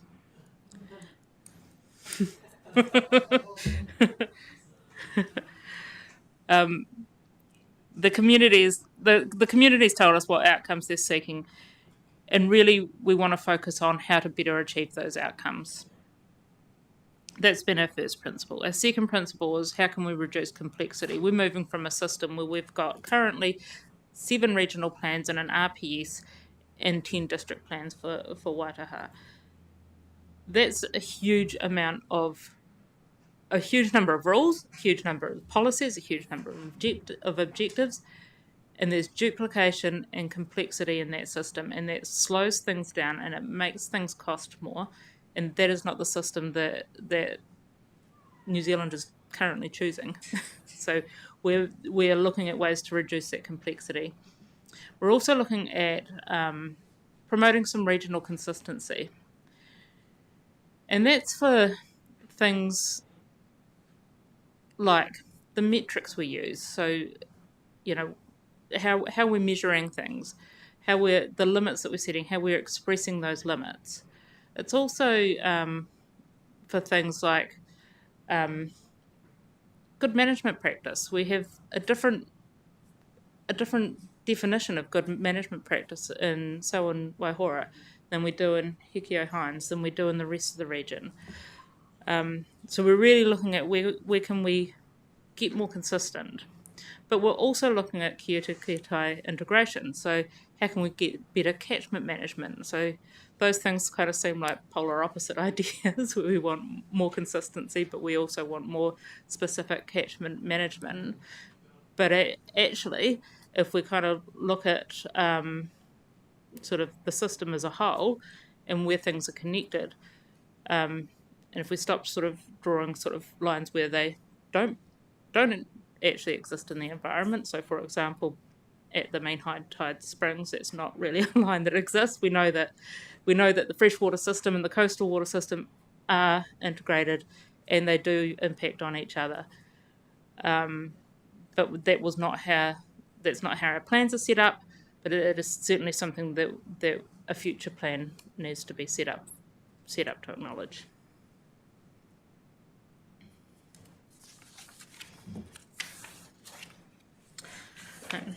So the first big piece of work that we got underway was an efficiency and effectiveness review. And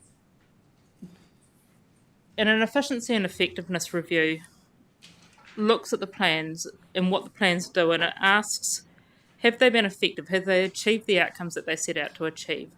Are they asking people to do the things that will get us towards the outcomes? And then are they efficient? Are they costing too much or too little?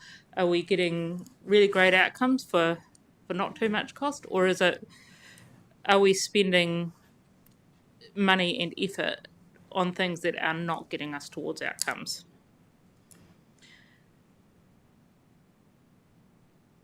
This isn't easy work, and the answers to those questions are not black and white. They're really nuanced, and depending on what part of the plan you're looking at and what outcomes you're looking at and the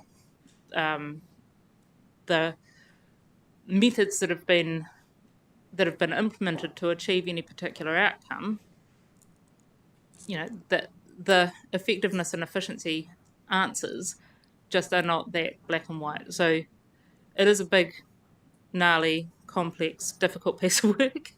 But we've got some findings that are sort of starting to come out of that and that have been driving the rest of the work program.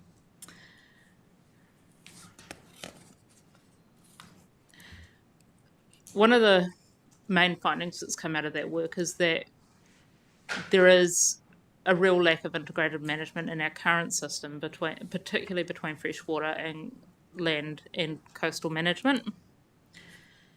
And that's kind of come up a few times in the last few years, and in particular when we've sort of looked at sort of point source discharges into the coastal marine area, and efficient and effective ways of managing point source discharges, particularly when we're kind of talking about discharges from pipes that are this big next to rivers which are massive, just pouring everything off the land into the coastal marine area.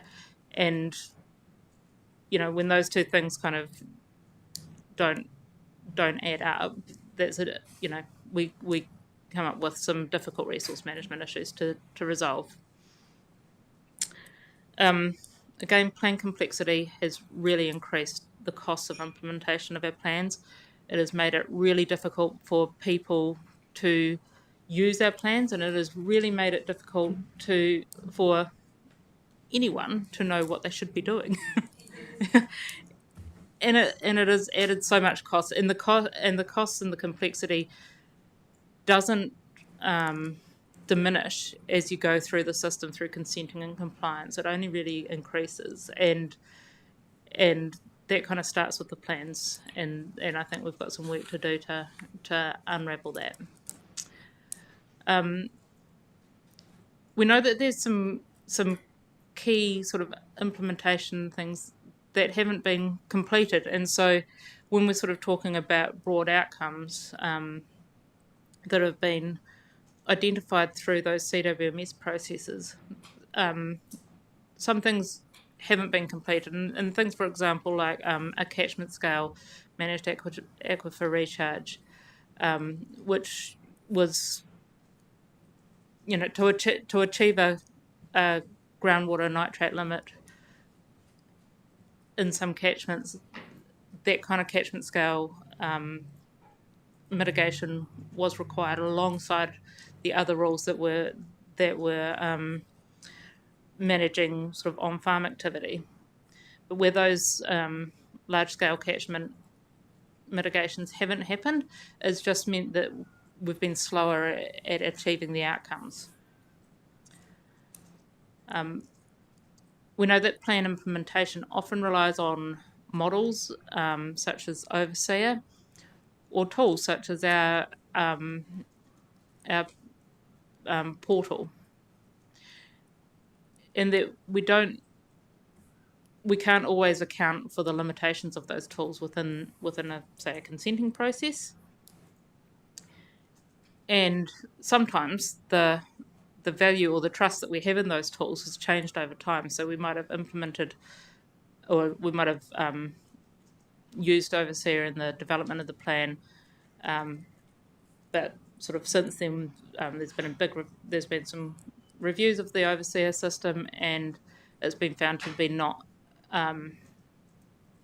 suitable for regulatory purposes. So, we've had to sort of find workarounds in the meantime, but that doesn't give anyone any better certainty.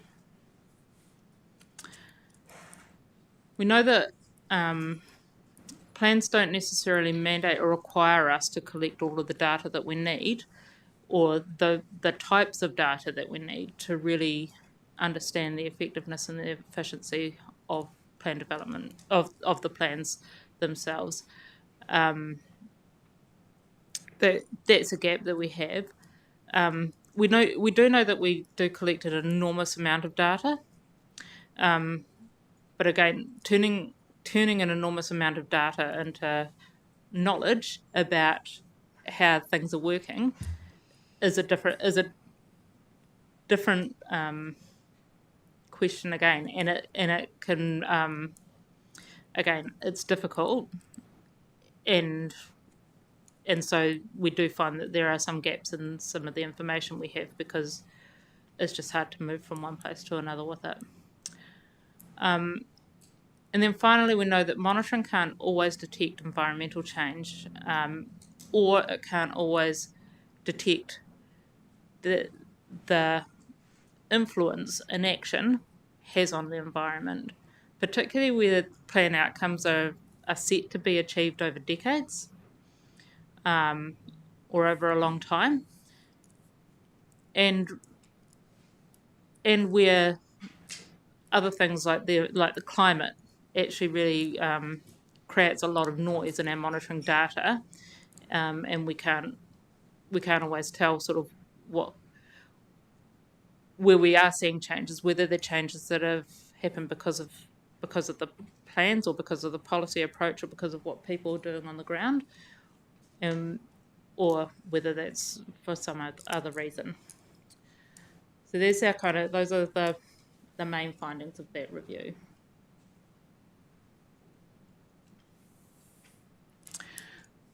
So what we've done with those findings is we've taken them and started to develop some policy approaches. And the policy approaches that we're looking at as a starter in the sort of the last few months have really been baseline options. Because we know that the system that we're moving into is still uncertain, we don't really know the shape or exactly what plans will look like yet. We're just looking at the approach options and sort of understanding to achieve the outcomes that have already been agreed. What are the minimum things a plan would need to do, or what are the minimum evidence requirements that we have? What are the knowledge gaps that we have that we need to fill in order to be able to support continuing to do what we're doing in some of the plans, or be able to support continuing to work towards achieving some outcomes. So that's sort of baseline. What information do we need, and to support a minimum viable plan? We've also undertaken a big stock take of all of our spatial layers, and in doing that we've understood what layers we have, but we're also really looking at, are they going to be fit for purpose in a new system? Are they fit for really achieving the outcomes that we're after? And do they give us an option to achieve those outcomes in different ways than we currently do in the plans? So, for example, can we use a spatial layer to maybe focus on higher risk areas, or those kind of questions? We're looking at approaches to better implement existing environmental limits, and proportional risk management. Concepts are being developed around that. And finally, again, we're looking at those evidential requirements for options that go beyond those baselines as well. So where we know that the baselines, our current system isn't kind of getting us to outcomes, or where we know that there's gaps, and we'll get to that as well shortly with when we talk about the coastal plan. We're looking at what additional evidence do we need to commission.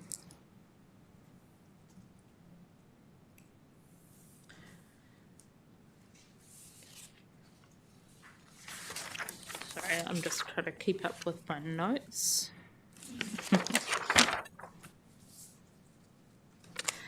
Okay. So we're also working on cleaning up the methods and the metrics that we use to manage resources within the environmental limits, and exploring the ways that we can better implement resource use and address over-allocation. So we're looking at that for water quality classes in the coastal environment. We're looking at it for water quality limits, environmental flow and allocation regimes, air quality limits, and risk management.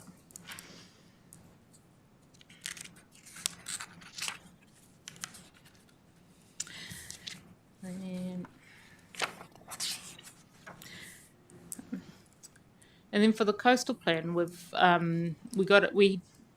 had a bit of a head start on the coastal plan because we were looking at pursuing targeted plan changes before the plan stop came in. So the work that we've done, we've developed a really clear understanding of gaps in coastal policy approaches, and those are sort of gaps against national policy statements, and just because the coastal plan is so old and hasn't had a good review in a long time, we just knew that there was gaps in achieving outcomes that were even in the operative regional policy statement. We know that there's gaps in relation to our mapping of natural and ecological values. We know that there are some gaps around habitat protection. We know that some activities management and coastal occupation needs some adjustment. So things that maybe weren't anticipated or were at the time that the coastal plan was developed had different legislation in place, like aquaculture, cruise ships. There's some biosecurity in there as well that we're looking at new policy approaches for. There's the impact of freshwater and land management on coastal outcomes, and finding ways to better integrate those things. And also looking at sort of natural hazard management and the interface between coastal and river systems, which is something that's not currently well managed in our plan framework. Again, we've developed those baseline policy options for for coastal occupation discharges, for water quality and activities for natural hazards, and then protection of significant values, including biodiversity. We've got some work underway mapping significant natural and ecological values. We've got work being scoped and commissioned to better understand the opportunities and constraints in the coastal marine area, particularly in relation to aquaculture, biosecurity and infrastructure. And then finally, we're scoping economic work to support options development for coastal protections. And as the RM reforms have gone on, we've seen sort of a heightening of the bar for being able to introduce those kind of protections. And we know that this legislation is likely going to require a strong economic case for those protections. So we're making sure that we've got that evidence in place so that we can pursue that.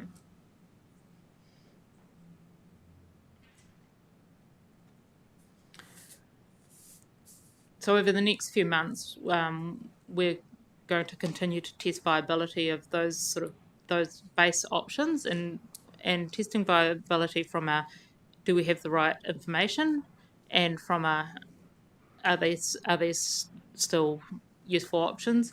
We know that as national direction starts to land, those options will need to be changed and moulded to fit within that national direction. But we'll continue to sort of work that through, particularly internally within ECAN, to just sort of understand implementability and things like that better. We're also looking, sort of towards later on to start talking with key stakeholders in mana whenua as well, because, at this kind of early stage, we just need to make sure that those minimum options are really capturing the needs of those stakeholders and partners. We're going to continue to coordinate further development of the spatial components of our policy approaches with the TAs, and that work you've been briefed on a couple of times. That's continuing. We're going to continue the foundational work so that we can accelerate when we do have certainty under the new legislation, and we'll keep council updated. As the legislation starts to land and become certain, then we'll be able to come back and kind of start giving you some more detailed and focused discussion around that. So those are all of my slides. So happy to take questions, and I will also be looking over my shoulder as well for some answers. Kia ora, just before that, I'll hand over to David. Okay. Just before the questions, and it may be that some of those things have raised the requirement for another briefing, or even a further discussion through the S&P committee for hui or wānanga. So we're open to that. These are important. Plans and approaches, and otherwise we'll just come what we think is best. But we really would value your input on how we can best we'd still need to do some things and follow due process, but we welcome your views on how we can do that to meet your needs. Thanks. All right, kia ora, David. And just as context and as Lisa has laid bare, I guess, the challenges of planning and reflect over really the last 15 years. We have, as a region, grappled with some of the most complex and wicked resource management challenges you'll find anywhere on planet Earth. And, we've all of these layers of planning have been done and created out of the best intent and the best way in which to get us moving out of those wicked problems. Of course, time and systems and planning frameworks have caught up on themselves, and we find us now in the challenging space. So in some ways, we're challenged by the resource management framework, the new resource management framework that's coming at us. But in a lot of ways, this is a timely position to take a breath and take stock at everything that we've achieved over that 15 years and look at how we can then build on that and take complexity, make our frameworks clearer and easier, but also ensure that we're speaking to the outcomes that ultimately our communities are looking for. So just wanted to acknowledge really the efforts of planners, not just the ones that are in the room with us today, but many planners and that have contributed to what we've got to this point. Kia ora, David, and thank you, Lisa, for the presentation. I'll hand over to the questions. Councillor Faulkner and then Councillor Gerard. Thanks, Lisa. There was a couple of messages came through. One was harrowing and complexity, and you wouldn't believe that I'm actually only 35. But there was a key couple of messages that came through for me. Efficiency and effectiveness, and not black and white, and also that if you have the full data information, and I'll reflect back onto that harrowing experience. If you had all the data in front of you, you didn't actually have to have a plan to see the pathway forward. And I wonder whether, from what you're articulating at the moment, with all the uncertainties in the RMA reform, etc., whether we turn our attention or focus a lot more on the non-regulatory approaches to achieve outcomes based on that. Because when I was in the zone committee and we're having all the conversations, setting our plans, I felt like I was an inside trader, that I was getting the information and I could plan my business for 10 years down the line, that it was secure. And I didn't have to have a plan to tell me that. So would you, and I'm asking you an opinion here as a planner, and I know planners don't like opinions too much, do you? But you've been with Andrew Parrish and he has a few opinions. Are we in an environment where we can push down that way further and not worry too much about the planning process?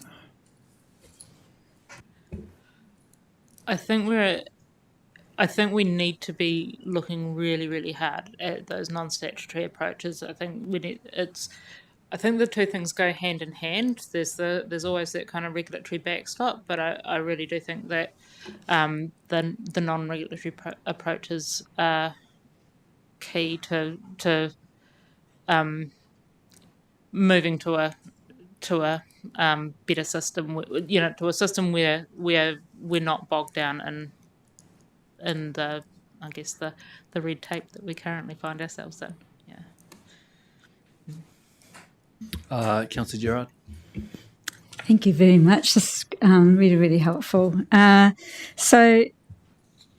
to all this monitoring that we do, and that can't always detect action on the environment, and something like the water quality issue, it can take decades. So it's sort of like it's really hard. And so that's sort of taking us back to the last session of, well, ecosystem health is really obvious, like the Dairy NZ freshwater scientist said, all you have to do is go down to the stream and see it for yourself. So I think, looking at the environmental limits, that ecosystem health would be a priority. It's such an easy indicator, and it's not that expensive, So, I mean, obviously the groundwater ecosystem might be different, but so that's my first question. We do use ecosystem health. We've got QMCI as one of the indicators or our sort of environmental bottom lines as well that we test against and that we have sort of limits and targets for. Yes.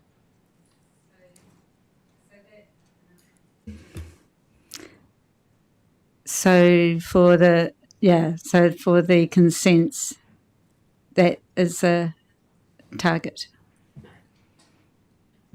And that's where it gets really challenging because the consents won't have a QMCI target. Those are kind of catchment targets, and it's kind of because these are kind of cumulative and, as David said, wicked problems.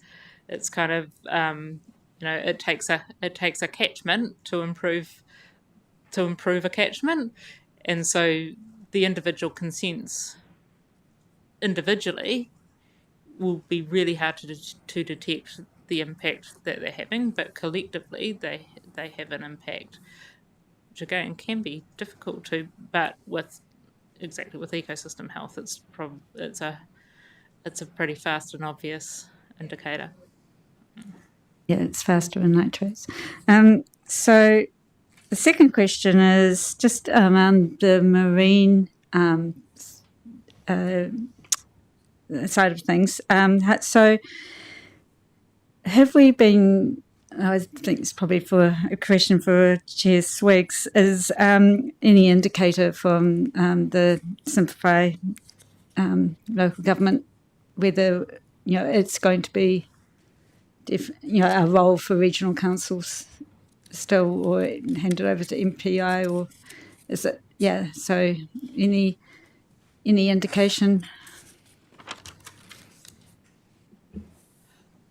I've been looking more closely at the resource management bills rather than the local government sort of arrangements. In the resource management bills, regional councils still have a role, and we've still got functions and powers and duties to deliver under that. So, yeah. Thank you. And Councillor Gerard, there's anecdotal corridor going around how long we're going to be councillors ourselves, but knowing that regional council functions, as Lisa's already mentioned, are going to be around for a while. So that's just probably who's sitting in the governance role, but that's another question. My confusion. Yeah, moving on. Councillor Mackay. Wonderful presentation. So slide 6, if you don't mind bringing that up again, I've got a question for slide 6 and then slide 7. How refreshing to just go, this is a problem. These are major problems. And it's really good to see that as we sit here going, something's going wrong, and we can't put our finger on the thing that's going wrong, but we all talk about something going wrong, and that's some of it. And who knew turning up today that I was going to have a crisis of my entire identity, because I've been sitting as a commissioner labouring over deliberations on certain words in an objective and a policy, and it's heavily debated in planning world. Little words, really debated. And it's made me stop and go, and for what? And for what point? And what purpose? And whenever I talk to people and I say, well, I'm looking forward to post-council getting back into commissioner work, now I'm like, oh, well, why? So thanks. Really helpful day today. Yeah. But one thing I recognise, like I looked at all of that and I thought, we write these objectives because of what we're trying to achieve, and then we write all these policies and all of these rules to give effect to the objective, and then we don't measure the objective. Are we achieving the thing? And so it all feels like a well-wasted system. I guess I've got a statement on that rather than a question, which is I really do encourage, like if the Strategy and Policy Committee can have any part in exploring how we actually use the new framework to make it better, make it right, and link what we're monitoring back into what we're trying to achieve, then that gives me a little bit more renewed energy into the why are we here, why are we doing things. So that would be great. Question on slide 7. So if we just jump to that one, we're looking at doing the baseline of minimum viable options, the stocktaker spatial layers, environmental limits. And my only question on that is just checking in to make sure that we're not going to unintentionally narrow the focus and narrow future policy before it can come back to the members here, the governance team here. Yes, and I probably didn't articulate that really well. So the point of understanding what's the minimum is to then understand what do we need to do to make sure that you've got the broadest range of options available to you when we've got the direction and the legislation, so that we kind of know where the bookends of those options are, but that we let the legislation and the direction bookend it, and not being prepared with the right evidence bookending it for you.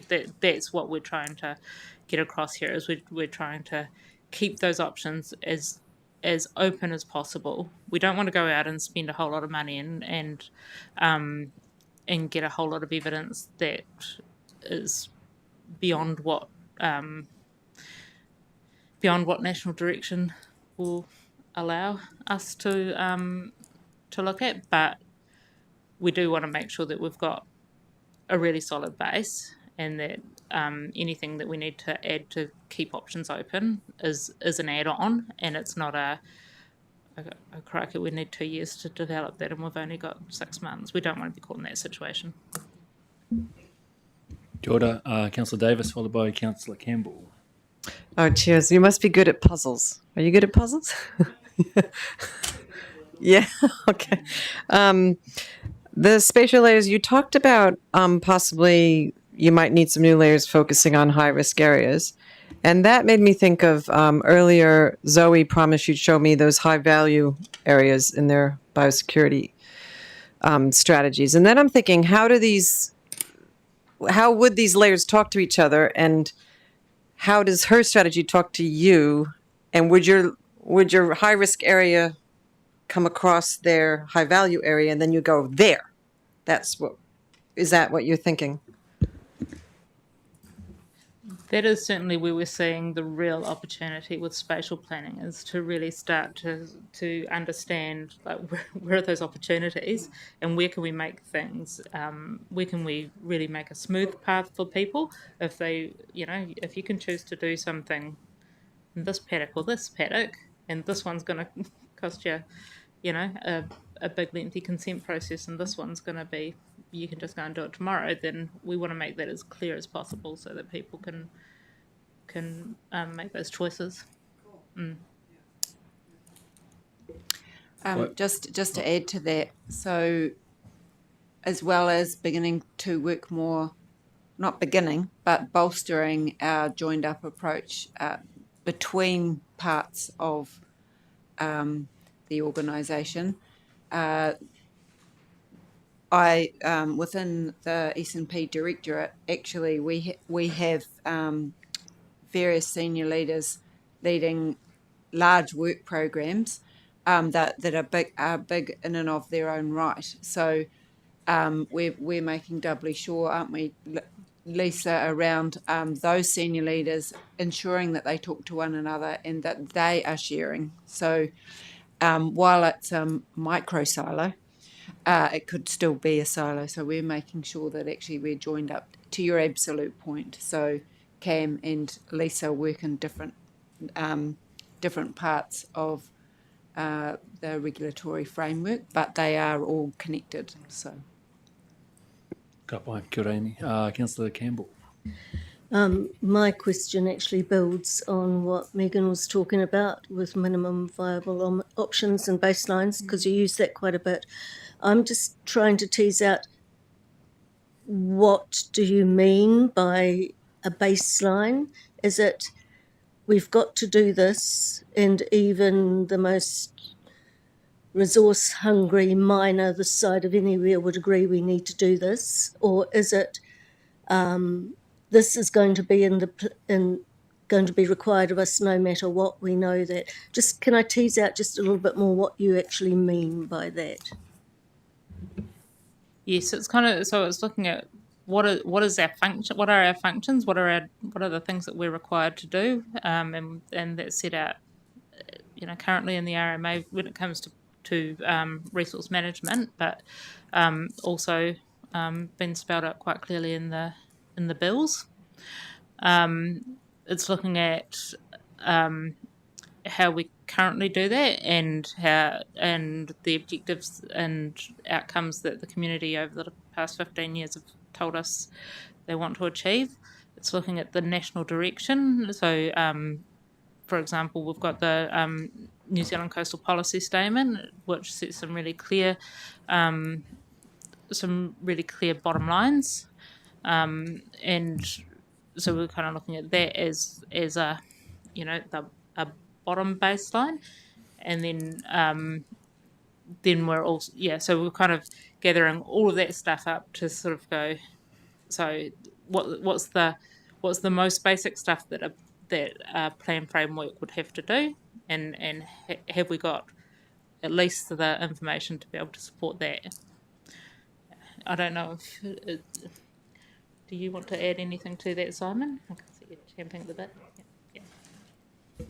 Simon.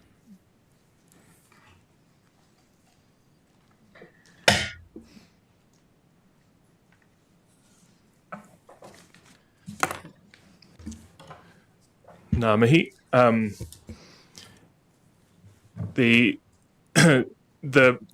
The approaches we're looking at, or what the approaches we're developing, it's really important for us to identify what the smallest amount of change from our current framework is to get us to what the bills require for the new planning system.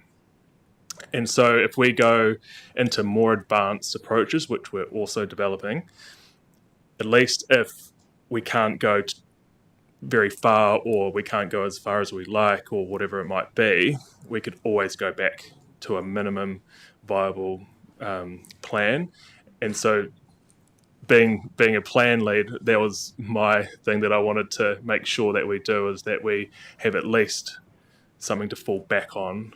Even if we're exploring new ways of doing things, at least we have a base.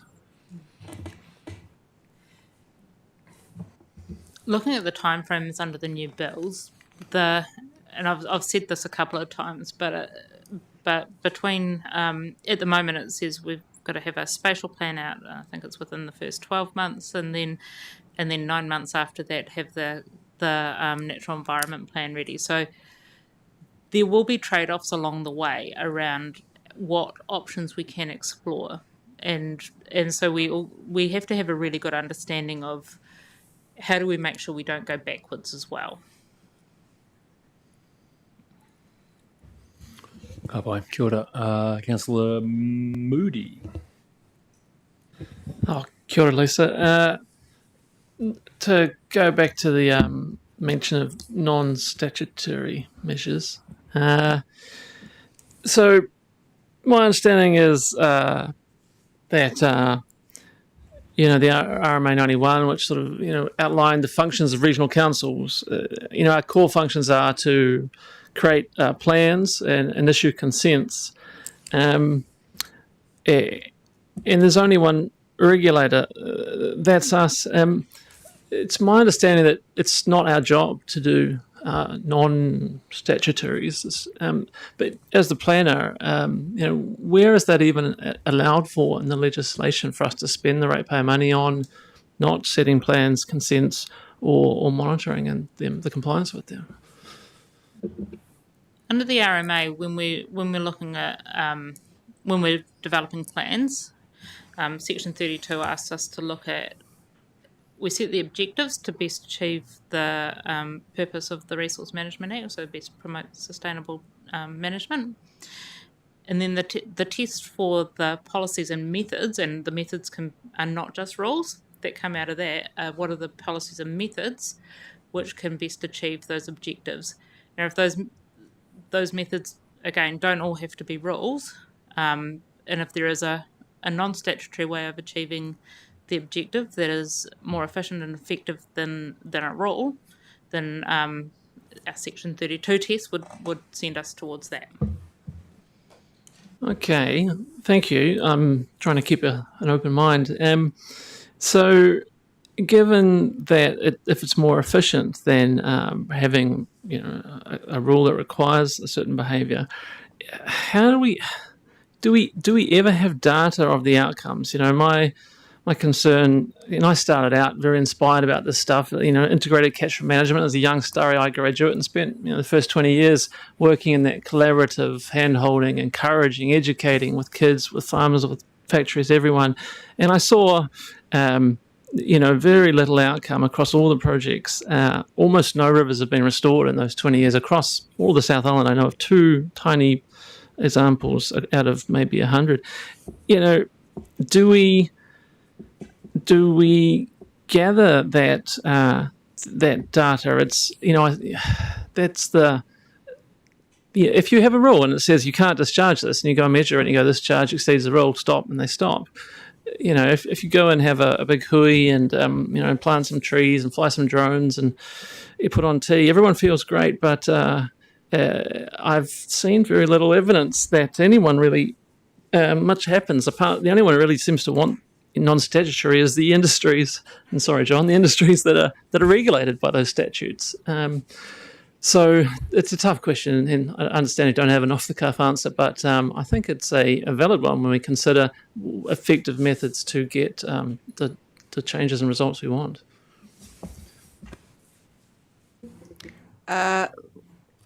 Councillor, I'd be interested in the evidence that you would provide. That would be useful feedback. I think from a regulatory position, you'll know very well, because you have worked here, that it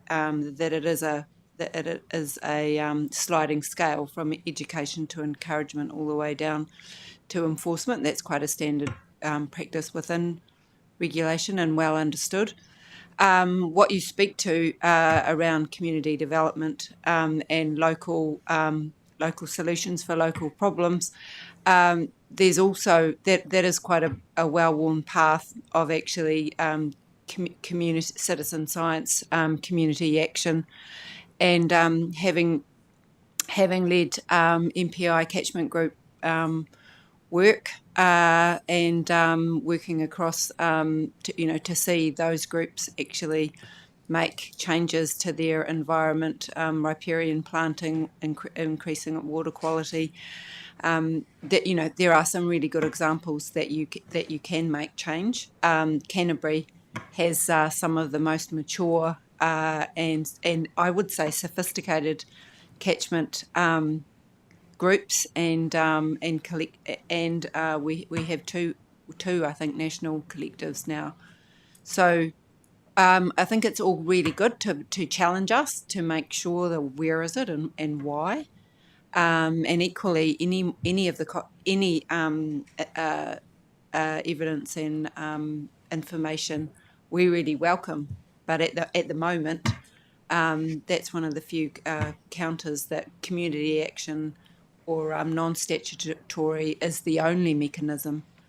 We're definitely we are the regulators here, but we also encourage, don't we, the non-statutory, and certainly around the chamber today I have heard that. So you've now heard a balance to that there's a lot of encouragers out there. There's Fonterra, Dairy NZ, Beef and Lamb, EOS College, even fertiliser companies. It's all of them have staff whose job it is to go out and encourage and educate those who are willing to do it willingly, because that's their value, and that, us putting a lot of energy into that is often at the detriment of us putting that necessary regulation energy and our limited resources into being the regulator, and we're certainly going to have less resources moving forward with our very low, money, 2.5%, and we only have to look to last week with our wallabies to see that when we haven't done our CME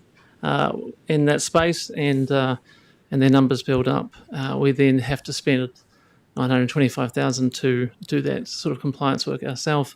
So I know it's deeply ingrained in our culture, the collaboration and the hand holding and the tree planting. But I challenge us to have the data to show that it's working, and some presentations on that. Yeah, I don't think it is.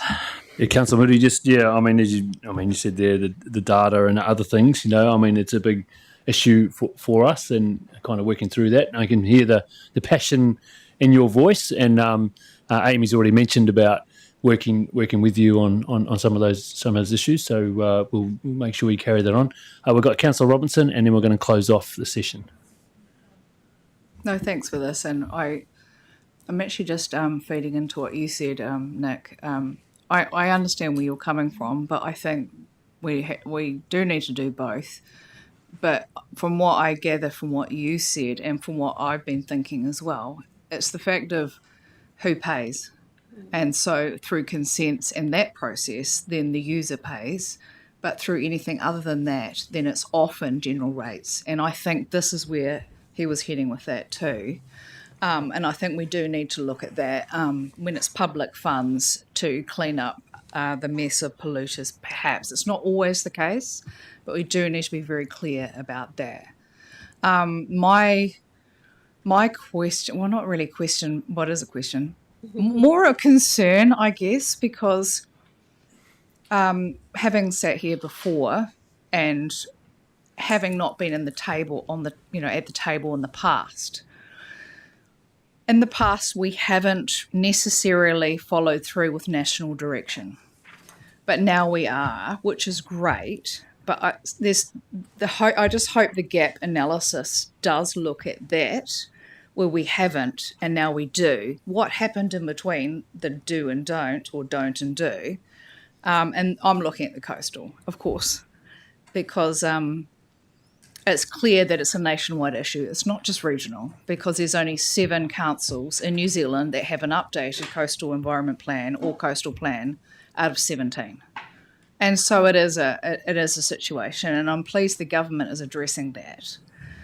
But here is still unique, and I think I just really hope that the analysis shows that actually we must pull our socks up sooner rather than later. And this is the type of thing I think we could be looking at non-regulatory more than we do, for fear of, when I was in Auckland I'm jumping here, but when I was in Auckland for the Marine Policy Forum, it was very clear across parties that we actually have a consensus of different things. And it was really quite a big thing for me to admit that, because I'm like, no, I can't be the same. Actually, we are. We actually do have compassion. But yeah, I'm going on here. But the fact is, we do need to look at some of the issues we can address now rather than in 2 years' time, or, we're losing species. And that's not okay on my watch. Kia ora. Lisa, you got anything to comment on that? No. Couple. Just go to the last slide, please, Lisa. Anything else to comment on that? Either Simon or you say, oh no, this is the one before it. Sorry, not the Tēnā koe. Anything you want to emphasise on this? Has been read? Yeah, so I mean, the second bullet point, coordinate further development of spatial components with TAs, very important, working with the TAs on that one. And the last one there, update council in response to the RMA reform package, which is expected late around September. So, I mean, we still don't know that date, if it's going to be, roughly, we think. So once we get the RMA reform package, and then we can really kind of get into the mahi. But Lisa, thank you today. There's some revelations there today for some of the councillors around the table. To yourself and your team, Simon, thank you for that. Amy, for your marathon effort, you may as well be a councillor now, eh?